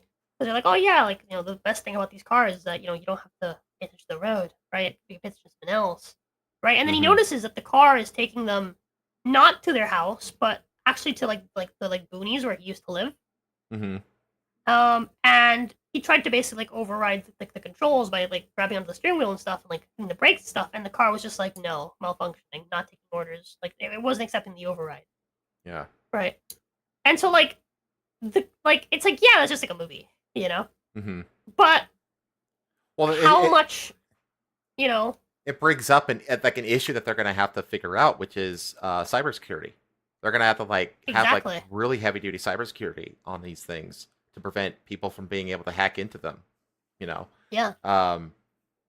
Like, cause like even like in iRobot, which a lot of people are comparing this to, the cars in that movie had like steering wheel overrides. Yeah, so I'm saying like in Upgrade they had steering wheel overrides. Great. Something we're also doing is, and it's really high time we did this. But also in that movie, again, like it's clear that the electronic component it takes place over the manual override. Right. So it's just like, are there mechanisms in place to basically like prevent that from happening, right? From the car continuing to self-drive even when you're trying to manually override it. Right? Right. It like I'm worried that if there isn't like a straight up physical thing that you can disconnect to completely retake over the car, I don't know. I think that to me that's the line where I feel comfortable buying a car that can drive itself. It needs to have something I can physically unplug that will completely disconnect all the electronic bullshit, and it will just function like a car. Yeah. Yeah. Well, these don't have that, so. Inductive charging. This is cool. So The robotaxi has no plug. It just goes over the inductive charger and charges. So, yeah. It's kind of how it should be. Oh, and That's kind of cool. That's the same also- stuff they use for like phones. what happens if you need a vehicle that is bigger than a Model Y? So hold on a second. I actually saw another VTuber quote tweet a picture of like or video of like this bus driving around. They were like, I deploy my trap card. This is a picture of a fucking sinkhole. Or not a sinkhole, a fucking pothole. Oh, okay. Yeah, a fucking pothole in the road. And it's like I deploy my trap card. It's a fucking pothole. It's Okay. like, look how close to the ground that is. Yeah, well, this is meant very specifically for like city travel. Like it's not, and it like you said, like the inductive charging thing that will include dedicated lanes. That will require dedicated lanes that basically allow for inductive charging. I see. So like it would require like a whole infrastructure built around these kinds of systems. The Robovan. The Robo- Robovan is Robovan. This is Robovan. we're going to make this, and it's going to look like that. Now, can you imagine going down the streets and you see this coming towards you? That'd be sick. That'd be sick! I know. He's such he's such an autist. I thought to say though. Wouldn't it be cool? So this can Pretty carry cool, up to right? 20 people, and it can also transport goods. So you can configure it for goods transport within a city, or transport of up to 20 people at a time. So this is gonna, the Robovan is what's gonna solve for high Robovan. density. So if you want to take a sports team somewhere, or you're looking to really get the cost of travel down to, I don't know, 5-10 cents a mile, then you can use the Robovan. Some people call it the Robovan, but speaking of robots. Now, I one thing about this bus that I really like the retro future Art Deco vibe of the way it looks. Like this looks like it would like be at home at like Tomorrowland in Disneyland, because Walt Disney based the aesthetic of Tomorrowland on retro futurism from the 50s. And this absolutely looks like it was pulled right out of that, which is pretty cool.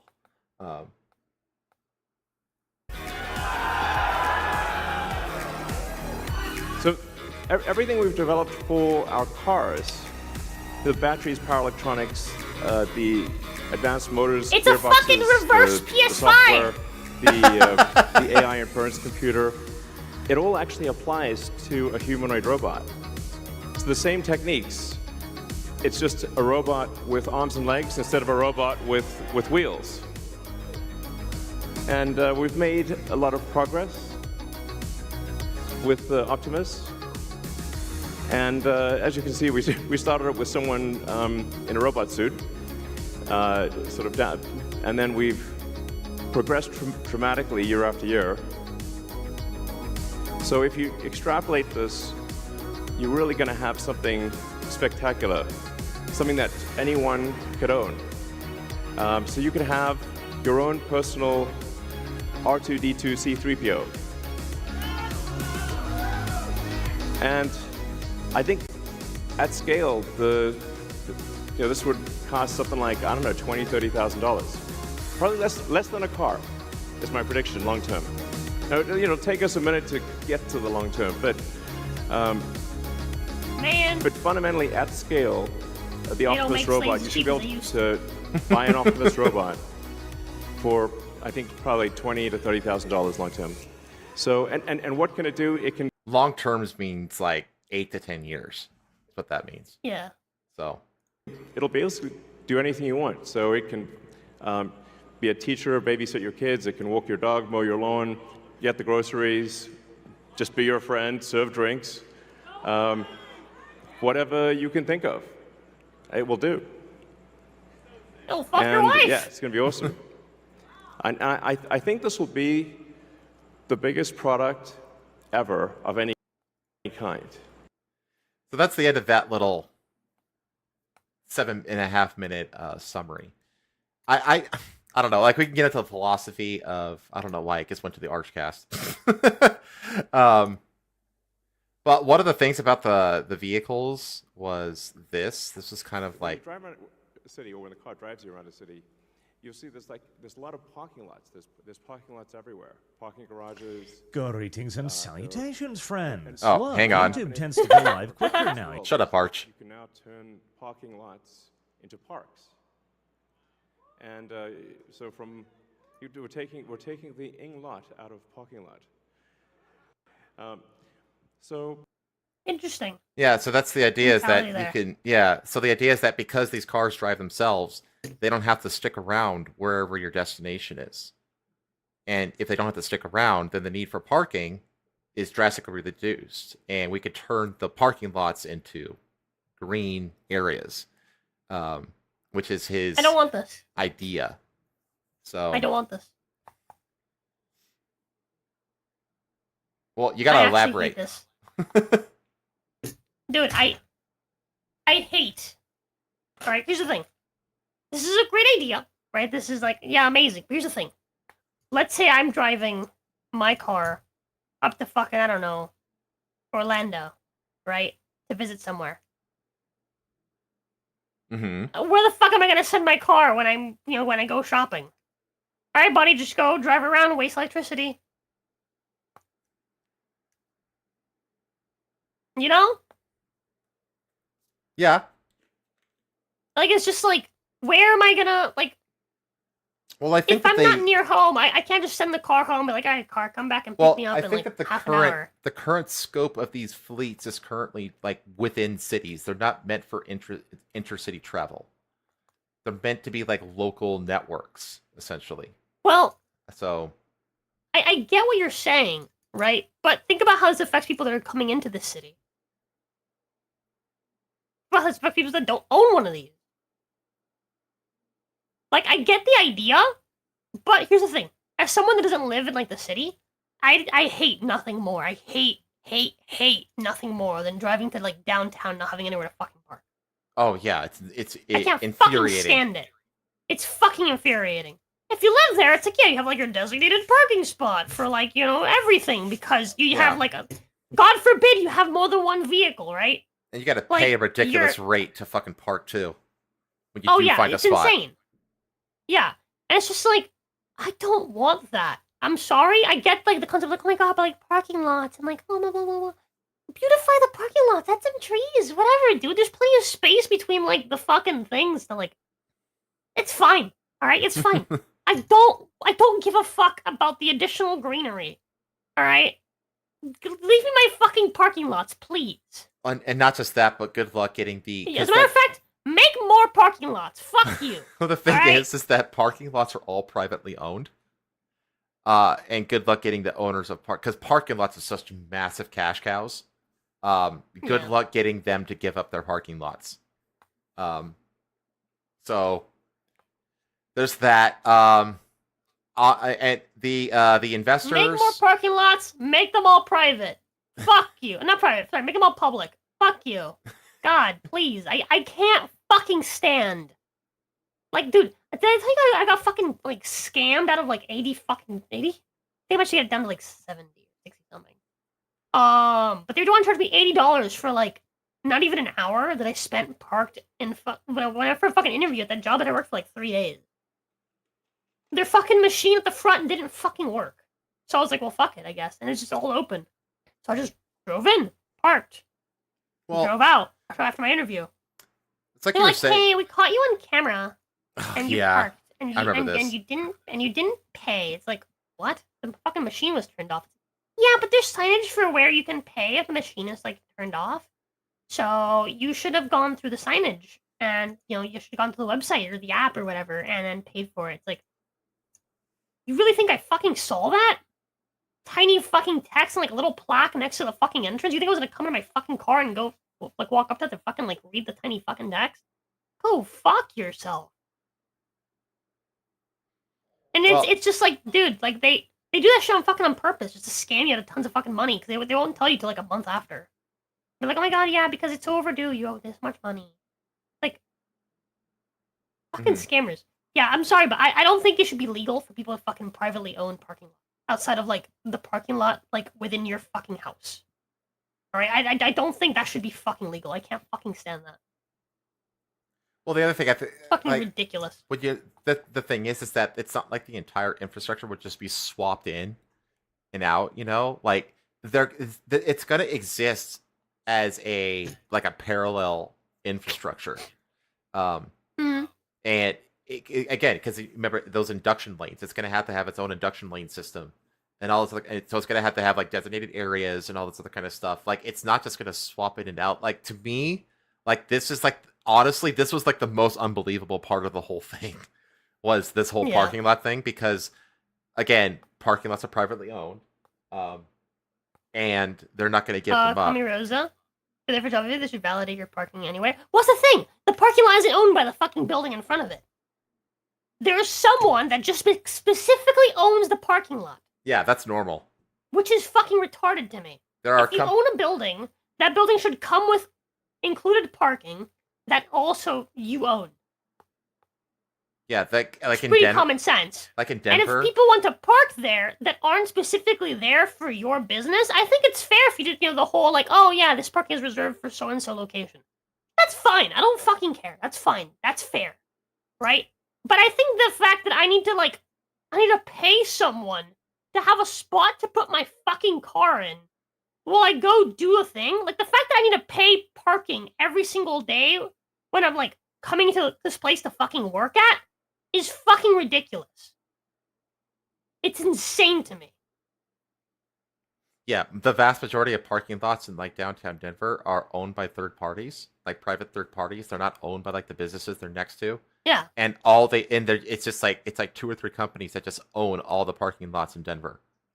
And all they do is cash money. It's like, it requires like practically no maintenance or upkeep, and it's just a massive cash cow.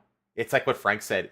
It was in some big city like Detroit. They sold all of its parking lots to Saudi Arabia for 60 years for a couple $1 billion, and within 3 years they made all their money back, and now it's super expensive to park. Because parking lots is like one of the most lucrative businesses you can possibly have. So it's it should be fucking illegal. It's fucking terrible. It's so fucking stupid. Mm-hmm. Yeah, it's fucking ridiculous. That's why I always avoid like downtown anywhere like the plague. I fucking hate it so much. Because of parking. For the primarily, it sucks so much. But there's the investors weren't super impressed by this, which is why their stock looks like this. Oh. Yeah. Let me show the end of it for chat here. Let me turn my music back on too. There you go. Where is? It's just like, whoa, you're cutting into my slave trade! So yeah, the stock price of Tesla dropped by like 8% after this announcement. What the fuck, Elon? Which your technology is cutting into my fucking illegal slave trade with the Middle East and Africa. How dare you? Well, that's it. That's like the skepticism is coming from like you're gonna you butt in on other very lucrative industries with this shit, and they're not confident that he's gonna be successful in that. And then I went through and well, first I found this, which was a comparison to iRobot.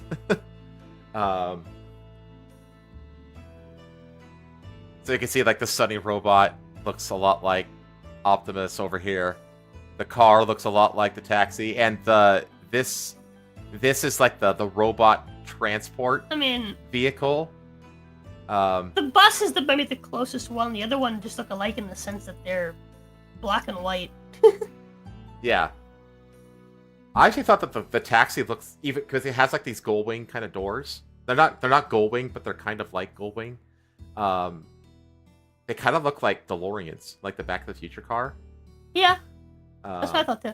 So there's that funny little thing. Hey yo, what's that over there on the right? What? Tusk Musk over there with the sexy robot girl and Elon, hey yo. People are making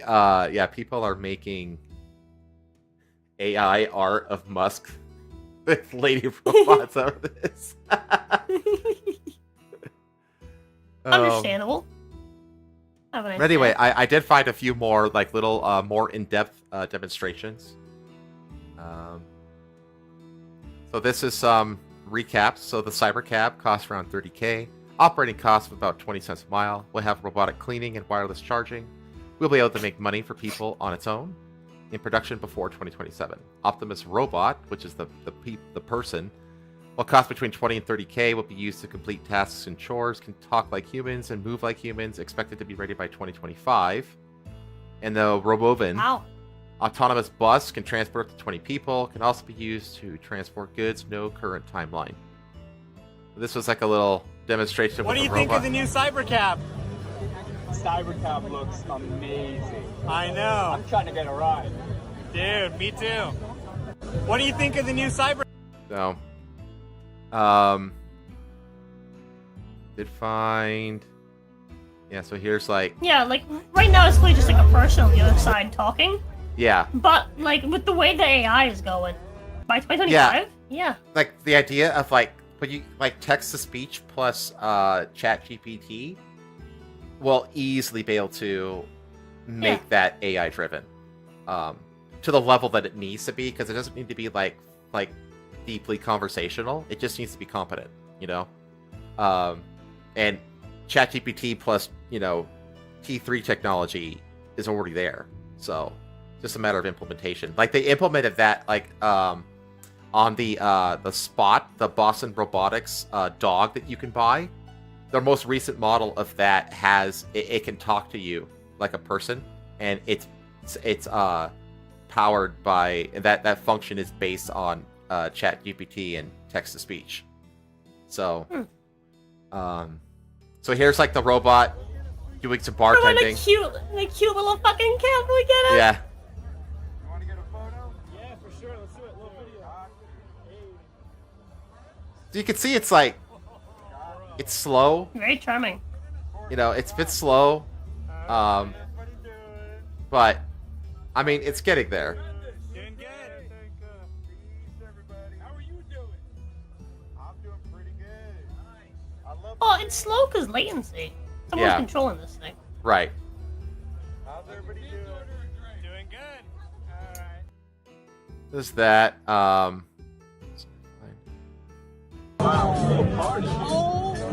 This is it playing rock, paper, scissors. Which is, yeah.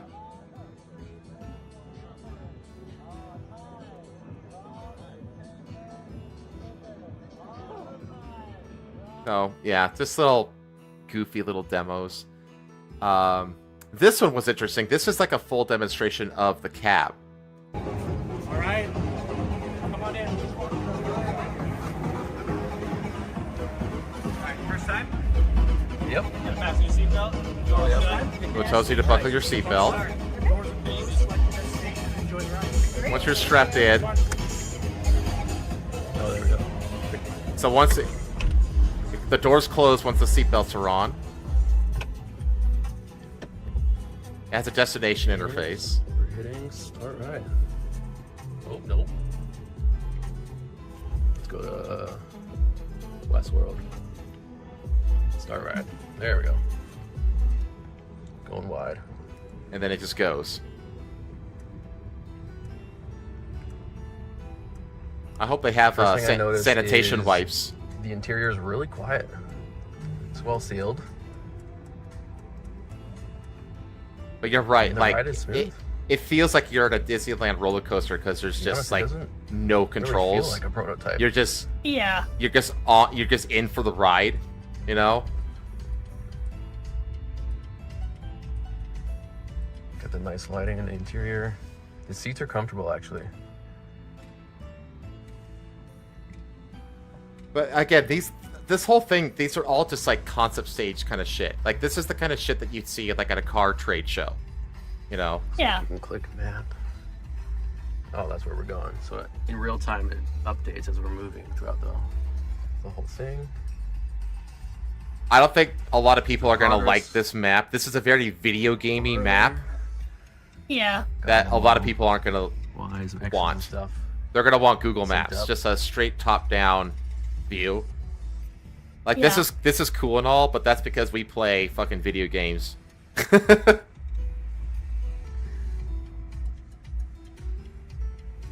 But anyway, you get the idea. I already saw that. And then I also saw this. Like, I looked up, like, what are the Boston Dynamics sims saying about this? And a lot of them are like, oh, the Boston Dynamics has been, like, doing way better than this for, like, the longest time. You know what I mean? It's, like, way more advanced than this shitty Optimus robot. Oh, Which, yeah, absolutely. But here's the thing.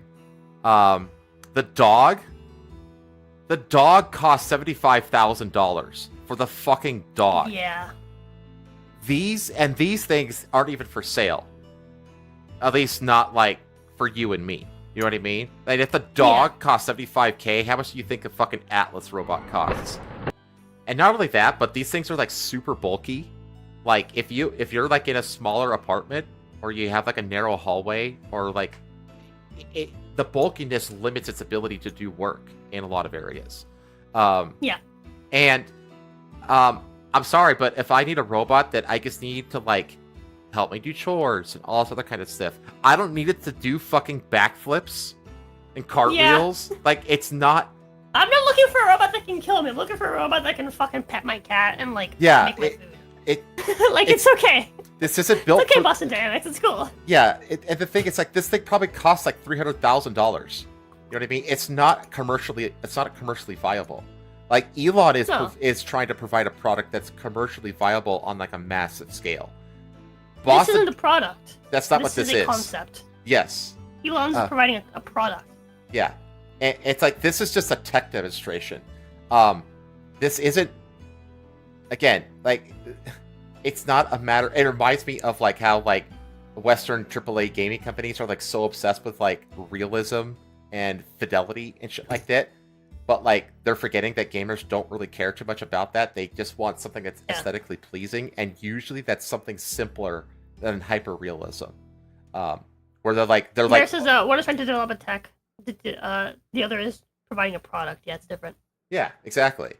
And so these Boston Dynamics sims are like, Optimus is shit. A live-in maid costs more than $30K a year. So if a robot can do all the basics, then yeah, it's an amazing investment. I'd much rather drive a cheaper car and have a robot maid. Yeah, it's true. Like, here's the thing. If you're someone who would own a maid, right? Who would have like a maid, like a live-in maid, right? That you pay. This is basically like your maid payment for the year, but now forever. You know, you just cut down like the amount that you'll be paying long term by a lot. Mm-hmm.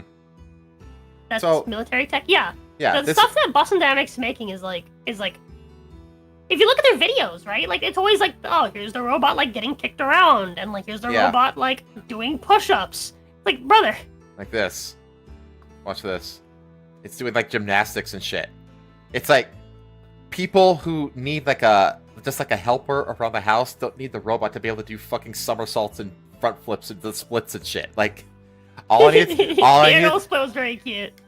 to do is, you know, assume, you know, basic functional positions to do like chores and shit. Like that's so fucking weird. The way it kind of comes up and does the praise the sun pose and then just freezes. Oh yeah, you should see. It's so uncanny the way it just kind of stops. Oh. Hear that? Just completely stops moving. Yeah, it just freezes. Yeah. But like, again, these are not built to be personal assistants. You know, it's just a different market. And not only that, but like honestly, like the Boston Dynamics robots are creepy looking. Like I'd be creeped out to have one that's like kind of doing chores around my house. Like all I need is a robot. God, the like head spin followed by the body after. Like yeah, it's creepy. Clearly not made to be like humanoid. Yeah. Like this whole thing just looks like it's like here's this horrifying thing from I don't know, Soma. Yeah. Like the way its head turns to turn to you and then its body follows like hello. And that's really this really like this kind of this creepy like voyeuristic like this giant massive camera face. Yeah, I don't like that either. Like all I want is like an affordable, aesthetically pleasing robot that can basically contort itself to do basic chores around the house, like getting on its hands and knees to do dusting work, or it can vacuum, or it can do this or that, basic kind of tasks. I just hands and knees, reaching up, missionary side saddle, we're good, this basic shit. That's built for everyday use purpose. That's not what Boston Dynamics is doing. So I don't know, like because that's the other thing. Like, what about the taxi unions and Uber as a company and their lobbying power and all kinds of shit like that? A lot of people are not going to be happy with this. Yeah, exactly. Which completely explains why his stock fucking dropped. Yeah, that's why the stock dropped. Yeah, it's not that this isn't amazing. It's not that this isn't like cool or this isn't like a good like interesting concept or like good product for the future. It's that a lot of people have their money in a lot of pies that this is touching. Mm-hmm. No one wants their pies touched, chat. That's right. It's all fucking fun and rainbows until you're touching my money. Okay. I think what we're gonna do. Okay, so let me share my screen with you, Rosa. I'm not gonna share this on stream. I do have some more rapid fiery kind of stuff we can go through in the gaming sphere. I don't think we're gonna have time to get into any of the bigger stories, if that's all right. This Rosa Conquistador code. So I just read the message from there. Wait, what? Own a maid, says Rosa Conquistador Codal. Oh man. Let me get which one is it? Yeah, it's this one. Get this one up for you. Yeah. Okay, so this is where I was going to start on this segment. We're not going to obviously do these. So this was I was going to do this discussion about the whole Endymion blow up with CD Projekt Red. I honestly think though that that's more in Jazz's wheelhouse. I think it's better to be, and we're right in the thick of it too. So I think it's going to be better to just go in fresh on OCP with this one. I actually talked to Jazz about this particular story. And I was like, dude, you're better suited for this than I am, actually. All this. I guess we can just do like really, really rapid fire through all this shit. Starting from this one. I think we can get through the rest of this in like half an hour. And then we can wrap up. Yeah. Okay. So. Switch the source. Boop, boop, boop. All right, so wow, why is the size of this thing like so completely off?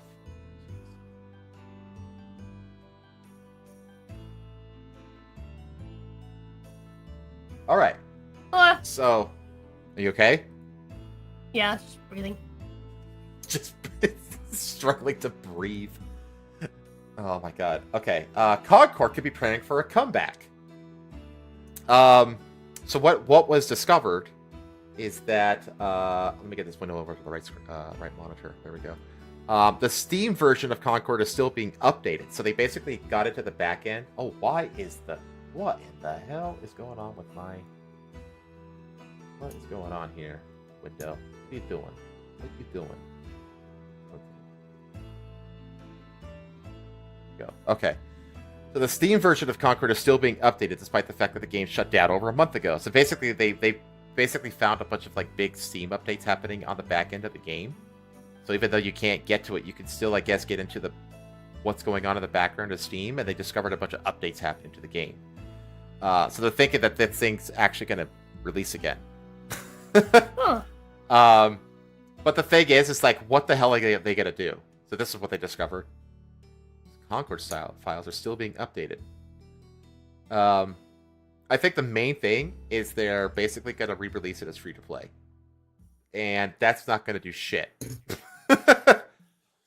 I actually do think that people are going to play it more than the original release just for the memes. That's what people will play it for. Just because it's like a meme game. You know what I mean? And I just don't see it happening. Because, again, they're still going to require the PSN login. Like, that was like the big thing that happened with Helldivers. I highly doubt they're going to change anything aesthetically. Because, essentially, like, if they change one, it's going to look out of place. Which means they kind of have to change them all. And I highly doubt they're going to do that. Especially when they got the Amazon show coming up that features these characters. Like, I don't think... Like, honestly, though, I actually want it to happen. I want them to re-release this thing free-to-play. Because what that'll do is it'll fail again. It'll be Morbius all over again. It's still Sony. Remember Morbius got released in theaters twice? Sony released it the first time, and then it failed miserably. They pulled it off theaters, and then there was like a fake meme campaign, like a trolling campaign to get it re-released. And Sony fell for it, re-released it in theaters, and then it bombed again. They very well could pull that off again with this game. Where it's just going to release and bomb again. And I kind of want that to happen, because if they go free to play with this game, then they'll basically be forced to admit that one of the primary contributors, and in fact probably the biggest contributor, is the ugliest sin aesthetic of it and the horribleness of the character looks and like the pronouns and shit. Like, because they always downplay that or like try to like completely remove that shit from the equation, and they refuse to acknowledge its significance in any way. So if they fix all the other shit and it still fails, then it'll force them to admit that the aesthetic is ugly, and people and gamers don't want to play ugly fucking characters with weird pronouns. We don't want to play a giant ugly yellow trash can with he, she pronouns. You know? And it'll force them to admit that, which that's why I want it to happen. But there's no timeline on this. There's no budget. We have no clue what's actually going on. These changes, these updates aren't like little ones though. They're actually kind of larger updates. So who knows what the hell is going on here. It's a bunch of third worlds that play it for free, but they'll make no money. Yeah, they're just going to lose more money. It's stupid. It's just going to be Morbius 2.0, but anyway, you have anything about this? There's not much to it.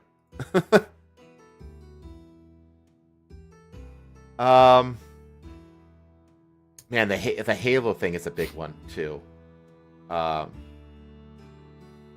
kind of dovetails with CD Projekt Red moving to Unreal.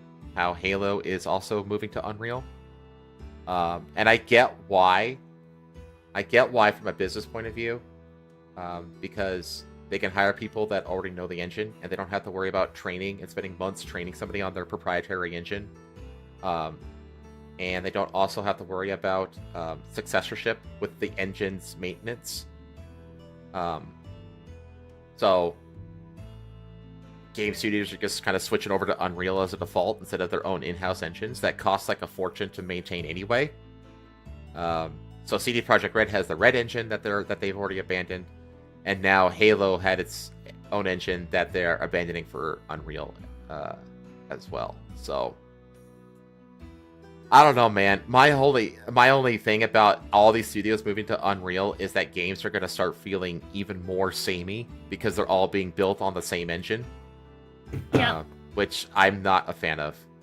The Red engine was phenomenal. That was probably the best proprietary game engine in the world, I think. Okay. But I don't know. Sorry, I just got a notif on my phone for like a Twitter thing. And this might actually be one of the weirdest things I've ever seen in my life. And Okay. I kind of feel like we should cover it. Okay. Breaking Like, news. right now. Okay. This came out yesterday, I think? But I got the notif for it today. You send me a link? I'm not gonna send you a link to the tweet, because it has lady tits on it. Oh. Okay. But I looked through the actual, like, Opera Wire, article on it, and I don't see... They basically just explain it, but there's no pictures, so... Okay. I'm gonna send this to you. This completely caught me off guard. I was like, huh? Okay. Yeah, I'm really curious. Here.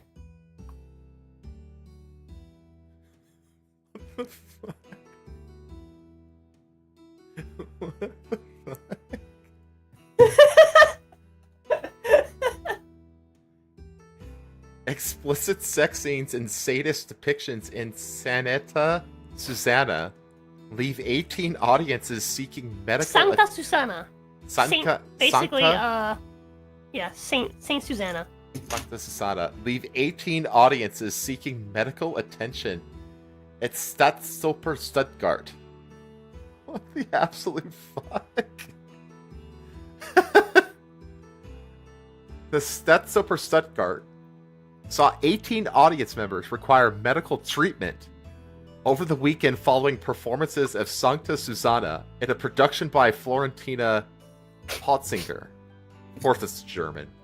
Yeah, it's German. According to The Guardian and TMZ, the production featured a live, piercing, unsimulated sexual intercourse and copious amounts of fake and real blood.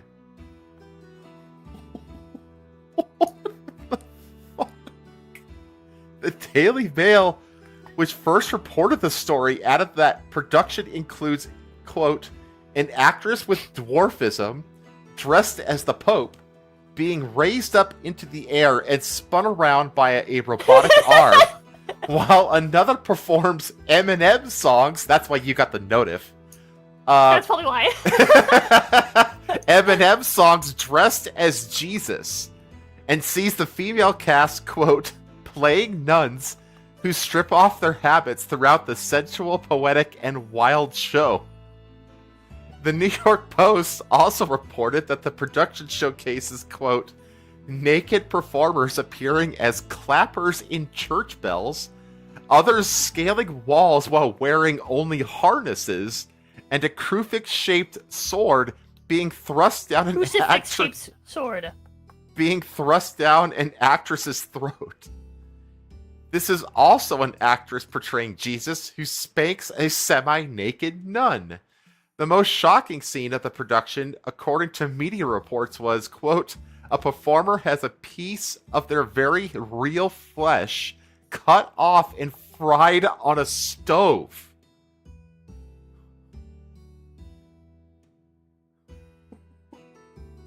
What the fuck? God, dude.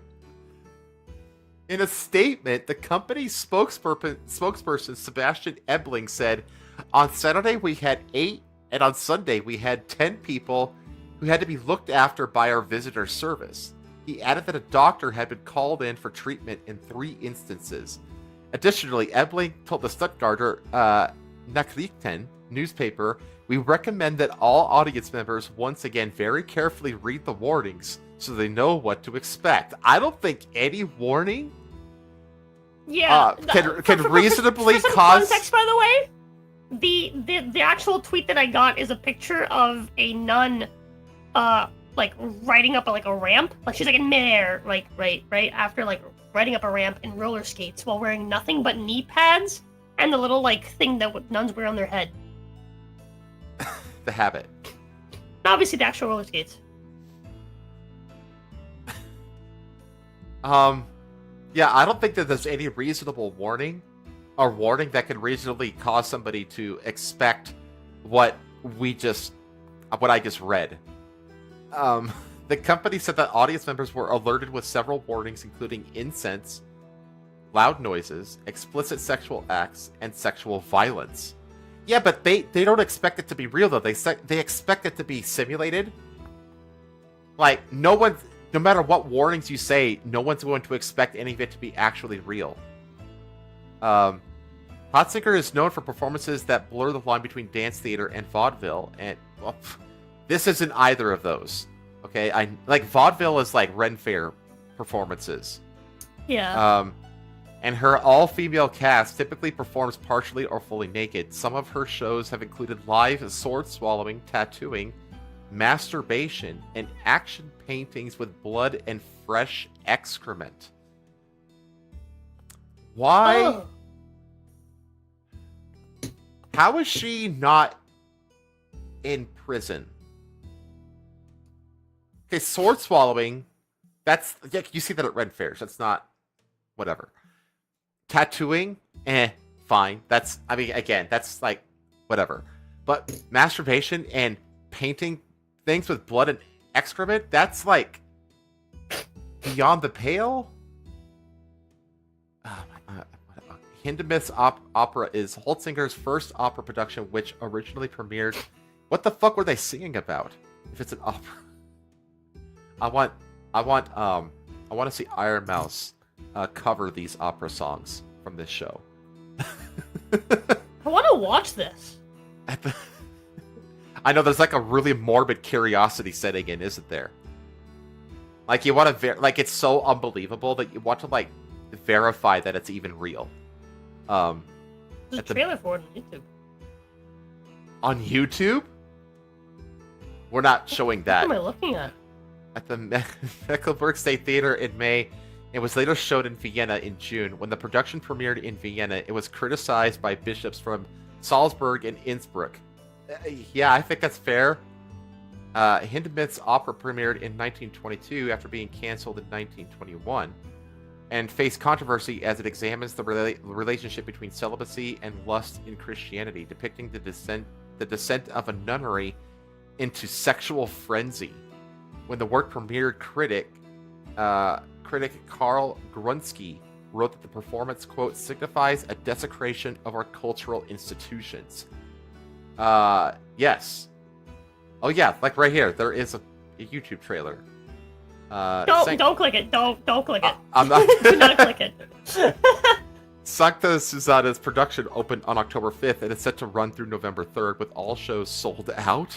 You do need to see this part though. I'm gonna. What the fuck is wrong with the Germans?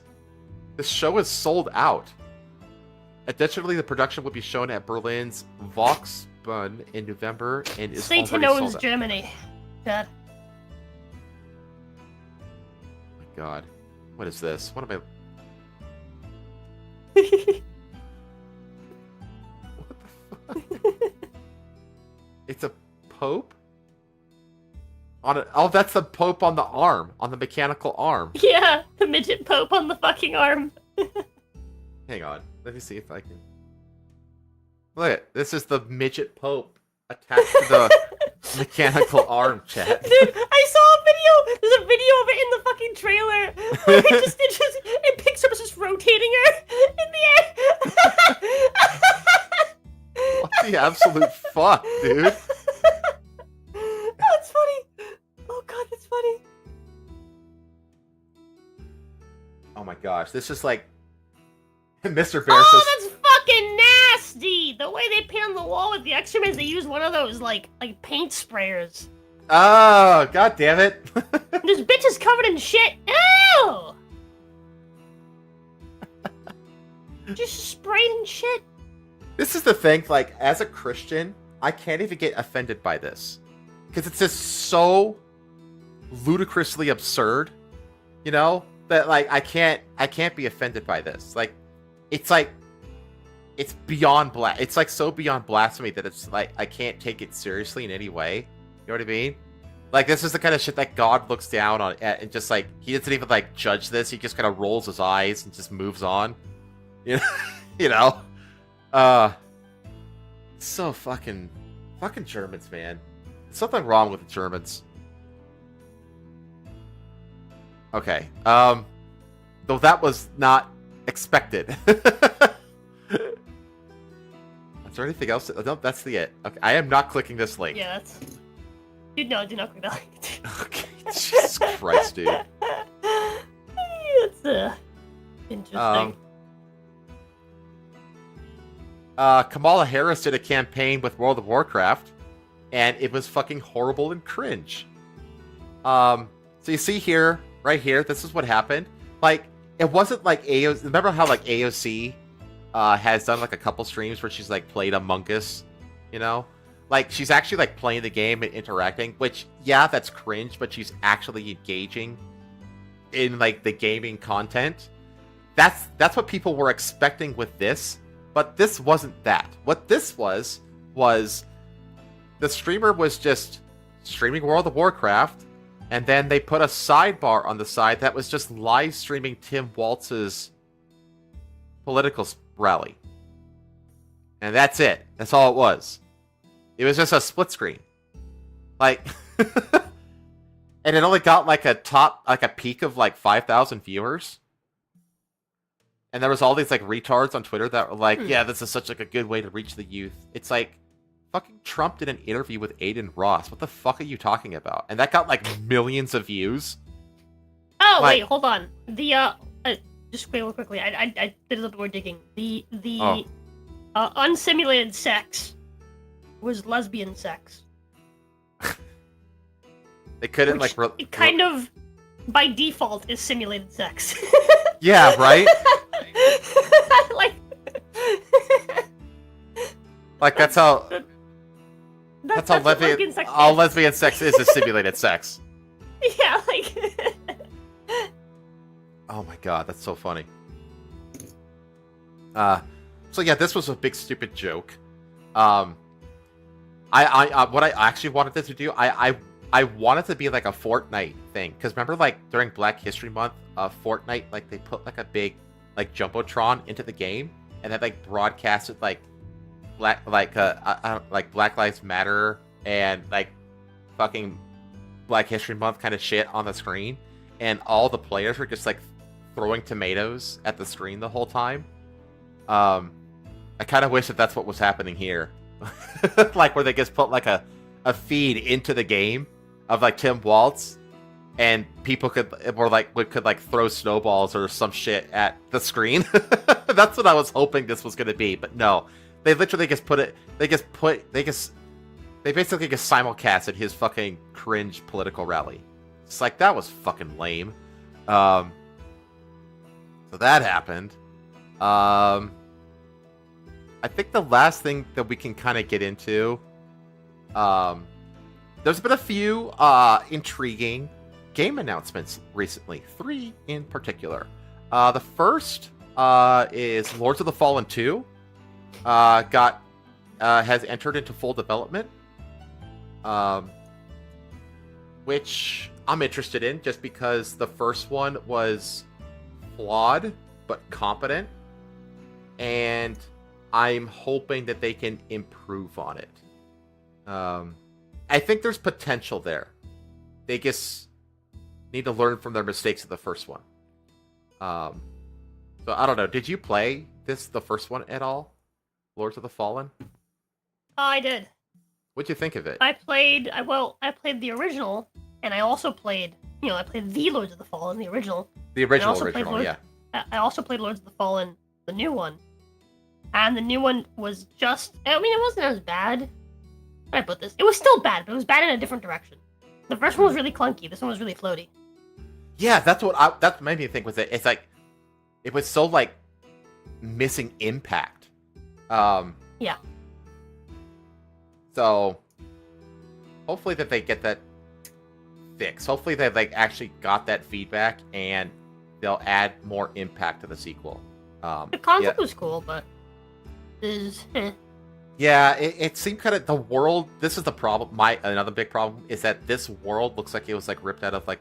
It looks like the Dark Souls game you buy from Wish. at first glance. It's like it needs a much more unique world. Because it really looks like it's trying to ape Dark Souls, and that's a problem. Like when you just kind of go through the gallery here, like every one of these environments look like they were pulled right out of a Dark Souls game.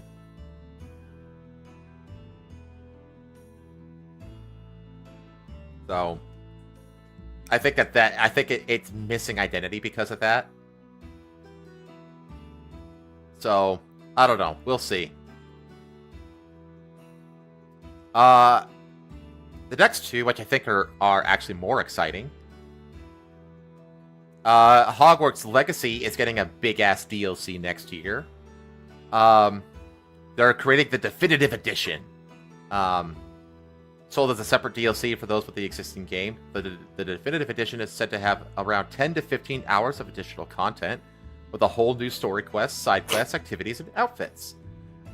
Details on when the edition and/or DLC would be released and its price are still in flux. Some sources have suggested that it could release in 2025 to bolster Warner Brothers' diminishing gaming revenue following Suicide Squad's massive failure.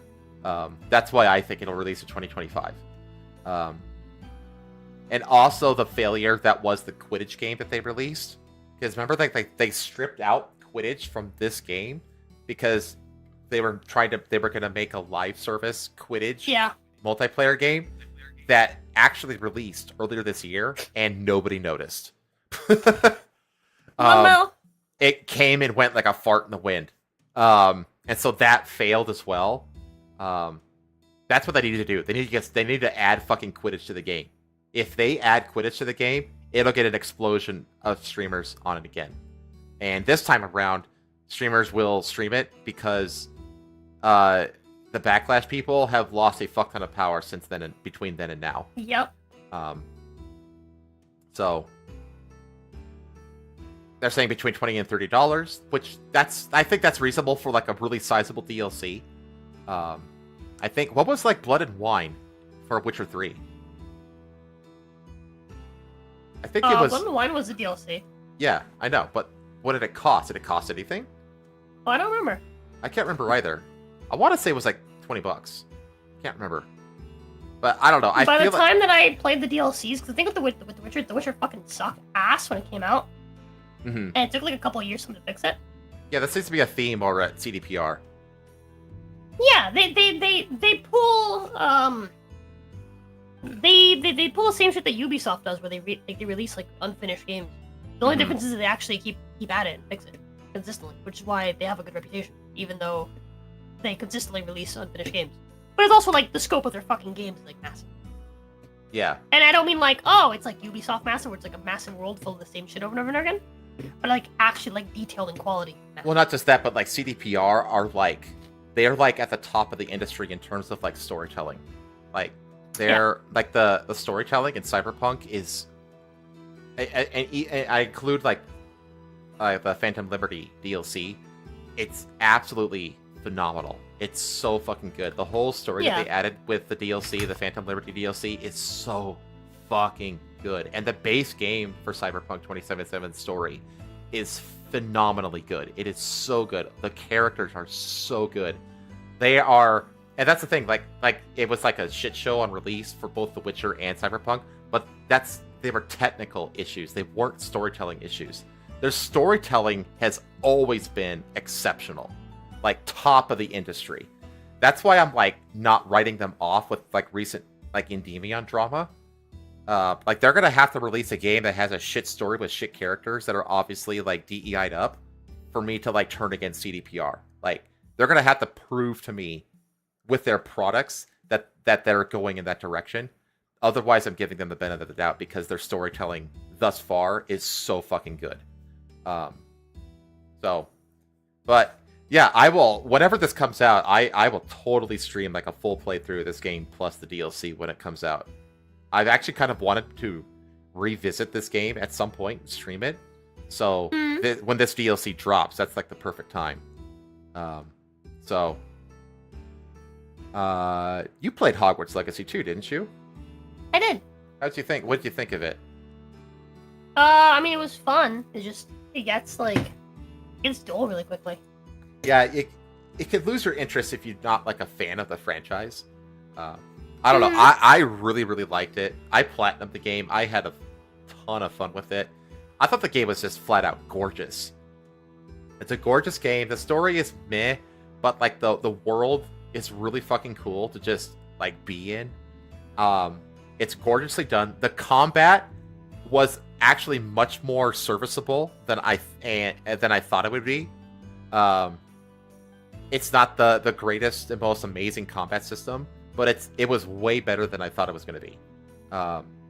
So yeah, I really liked it. So I will definitely be playing this when it eventually releases. And then finally, the last game to talk about. They're making an Avatar video game. And guess who it is? It's Sabre Interactive, the ones who made fucking Space Marine 2.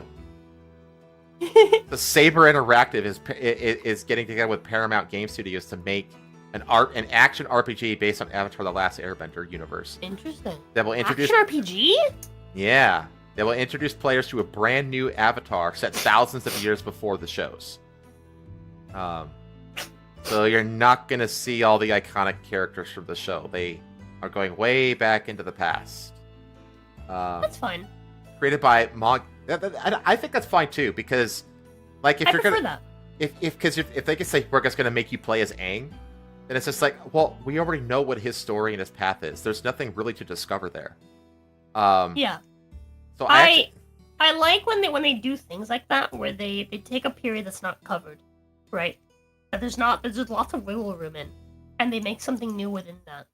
I way prefer that, as long as they're respectful to, the events of the future. Right, or the events of the past, if they choose like a further future, moment. Mm-hmm. As long as you're like respectful to like the rules of the world, right, and don't do anything that would significantly alter the way that things play out in the future or in the past of like the canon. Like, fuck yeah, that's the best moments that you can basically take and like reformat and be like, yes, this is how this works. Yeah, there's enough of a gap between where the game will end and like the show that the game can end anywhere. Yeah. Which means that we don't like know what the inevitable conclusion is, which is like one of the biggest plagues of prequel shit. Is that you like there's no stakes, because if it leads right up into the movie that you already have seen, then you already know who lives, who dies, and what happens. So like the stakes are just like nothing. But if you go back far enough, and there's a big enough gap, then the stakes are there, because you don't know how it's going to end.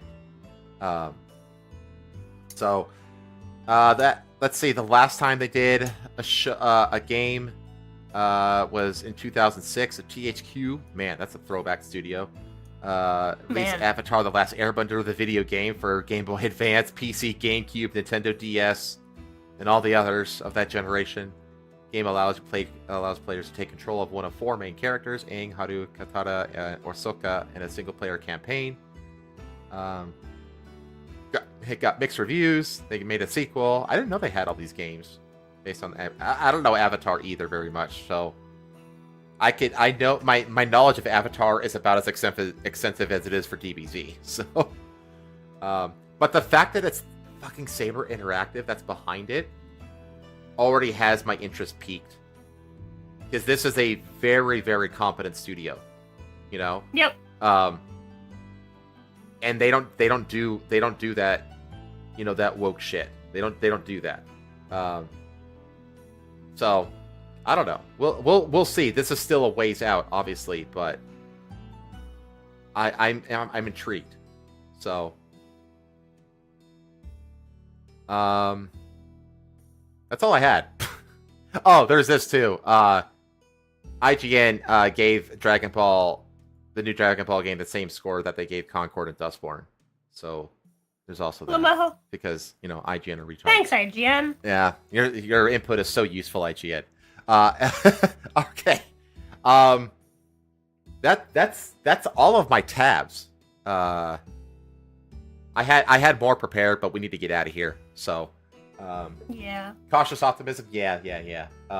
What else we got? Cyberpunk's story was okay. Witcher 2 couldn't keep my attention, so I never bothered with 3. Don't let 2. Yeah, don't. Don't. Just 3 is its own thing, and it's Jump into 3. You don't need context. Just jump in. Just jump in. It's fucking phenomenal. And if you play the play the blood, what is it? The blood and wine, blood and wine DLC, because the DLC is like, it's a huge amount of content, and it's like very much like a really nicely done goodbye to Geralt, which is also interesting because they're making The Witcher 4, which they've already stated isn't going to have Geralt as the main character, because they said goodbye to him in Blood and Wine. So it's like, that'll be interesting. But again, CD Projekt Red are fantastic storytellers. They're one of the studios that I'm like cautiously optimistic about. Like, they're willing to give them the benefit of the doubt and stuff. So we'll see. I would love to play a Witcher game where you play as what's his name? Oh my god, I forgot his fucking name. I can't remember his name. The guy that trained Geralt. Oh god, I don't know. The old man. Yeah, I know who you're talking about. I don't know who his name is either. Remember his name? Something with a V. Gosh, I can't remember. Barb? No, something with a V. The old man. The old Witcher. The one that made him drink, right? The Semi? Vesemir. Yeah, Vesemir. I think that'd be Vesemir. fun. Like playing through like Vesemir's perspective. Well, I think Vesemir would be fun. Alternatively, if they kept following Ciri's story.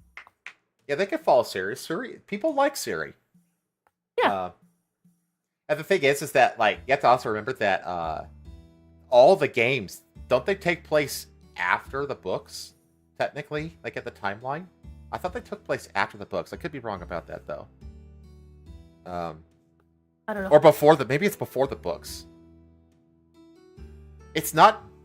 I could swear that the games are either before or after the books, canonically. Yeah, June says after. After, okay, yeah.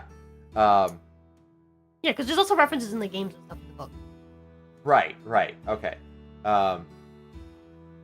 So, like, I don't know. Is Vesemir in the books? I mean, probably. I don't know. I never read the books, so. Neither have I.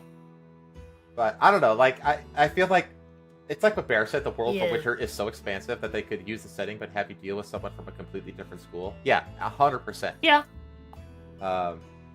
He is in the book. Okay. But yeah, there's a lot of things that they can do with that franchise. Oh yeah. Oh wait, hold on. What Bear said is true. Watching the Dragon Ball game get played, 7.5ish is probably the right score. Yes, I isn't far on what the correct scoring would be for like Dragon Ball Sparkling Zero. They're just very, very off on what the scoring is for the other two. Oh yeah, Concord and Dustburn should be like 5 and like 2 respectively. Yeah. So, yeah. But anyway, we'll see. We'll see what CDPR does. Like they're hiring like crazy in their new Boston office because they opened the Boston office specifically to develop Cyberpunk 2077 sequel. So we'll see how that shapes out. I don't know. They hired that weirdo activist to be a senior writer, but I don't know. There's arguments that I think that there's legit arguments on both sides when it comes to CDPR. So we'll see. Anyway, we need to get out of here. So Yeah. My head hurts a bit as well. Why don't you go ahead and tell the chat what you got going on in the upcoming days? Well, tomorrow I'm gonna be setting up everything for next week. But as far as things I do know we're doing, it's really hot in my room. Broken. As far as things that we are doing next week, I know for a fact we're gonna be probably finishing Until Dawn on Tuesday. By probably, I mean fucking better. And we're gonna be starting the quarry on Thursday. Next week we also have more D&D with the Jam Friday. I hopefully don't feel like fucking shit, and we can finally get back to doing fucking Ring Fit. I do need to start doing sit-ups, bi-weekly, so every other day, I need to do a bunch of fucking sit-ups. So I must make that a thing starting Sunday. And probably more Sparking Zero and more Nier. Oh, also more AFK, because we have like a few days left on the Yeah. like 2 days and 14 hours left, so I'll probably play on Monday. Those kind of became like collective hangout streams. Yeah, those are fun. Those are fun. I kind of like Also, the the payout is like at like 990. I wonder if Fuck you it. can get it up to 1,000. That'd be fucking awesome. That'd be pretty fucking epic. That'd be such an epic payout if you can get that. Yeah, AFK Journey has I turned mean, into it's a already very, pretty very fucking epic. yeah. But... It's become a very, very good sponsorship for you. So, it's uh, a pretty fun game. mm-hmm. Yeah, I like it. Like, it's decently enjoyable. I think I'll just do like more story on Monday. There you go. I've definitely progressed to the point where I can do more stories. So. Oh, okay. Well, as for me, tomorrow I have a watch along. We are watching Blazing Saddles in the server tomorrow, chat. Tomorrow night. Wow, Bear. So, I could and have uninstalled. Fair Oh enough. man. So yeah, Sounds like no more addiction. there are events that I have set up in the server. Hey. For watch-alongs every Sunday for the rest of the month. So check those out, and please show interest if you're interested, because the more like interest points there are on an event, the more likely other people are to become interested in it. So it's kind of like a snowball effect. So I kind of want to start doing Discord watch-alongs on a regular basis, honestly. Just to kind of chill out with community, just watch shit. But other than that, I am also in the Until Dawn and Quarry collabs with Roza. So next week, the only true streams that are going to happen on my channel is Yakuza 5 on Wednesday, and Friday, which will be Red Dead 2. That I'm having a ton of fun with. So that's what I got going on. And of course, welcome to the Foxhole episode 6 on Saturday next week. There is it next week or I think it's the... Oh man, it might be... I don't know if it's next week or the following week, but one of them falls on one of the collab days this month. So I don't know if I'm going to skip that episode or just have like a shorter episode or what I'm going to do there. But because Roza has to like take some time to like set everything up for those collabs because there's like a whole bunch of people. Mm-hmm. So if there's only like, I don't know, I'll figure it out. But other than that, that's what I got going on. So with that, please like and subscribe, leave comments on the VOD as always. It always helps the channel out. And you can find us on our respective socials and our YouTube channels, which I think every last one of you here is already subscribed to and following, so that shouldn't be an issue.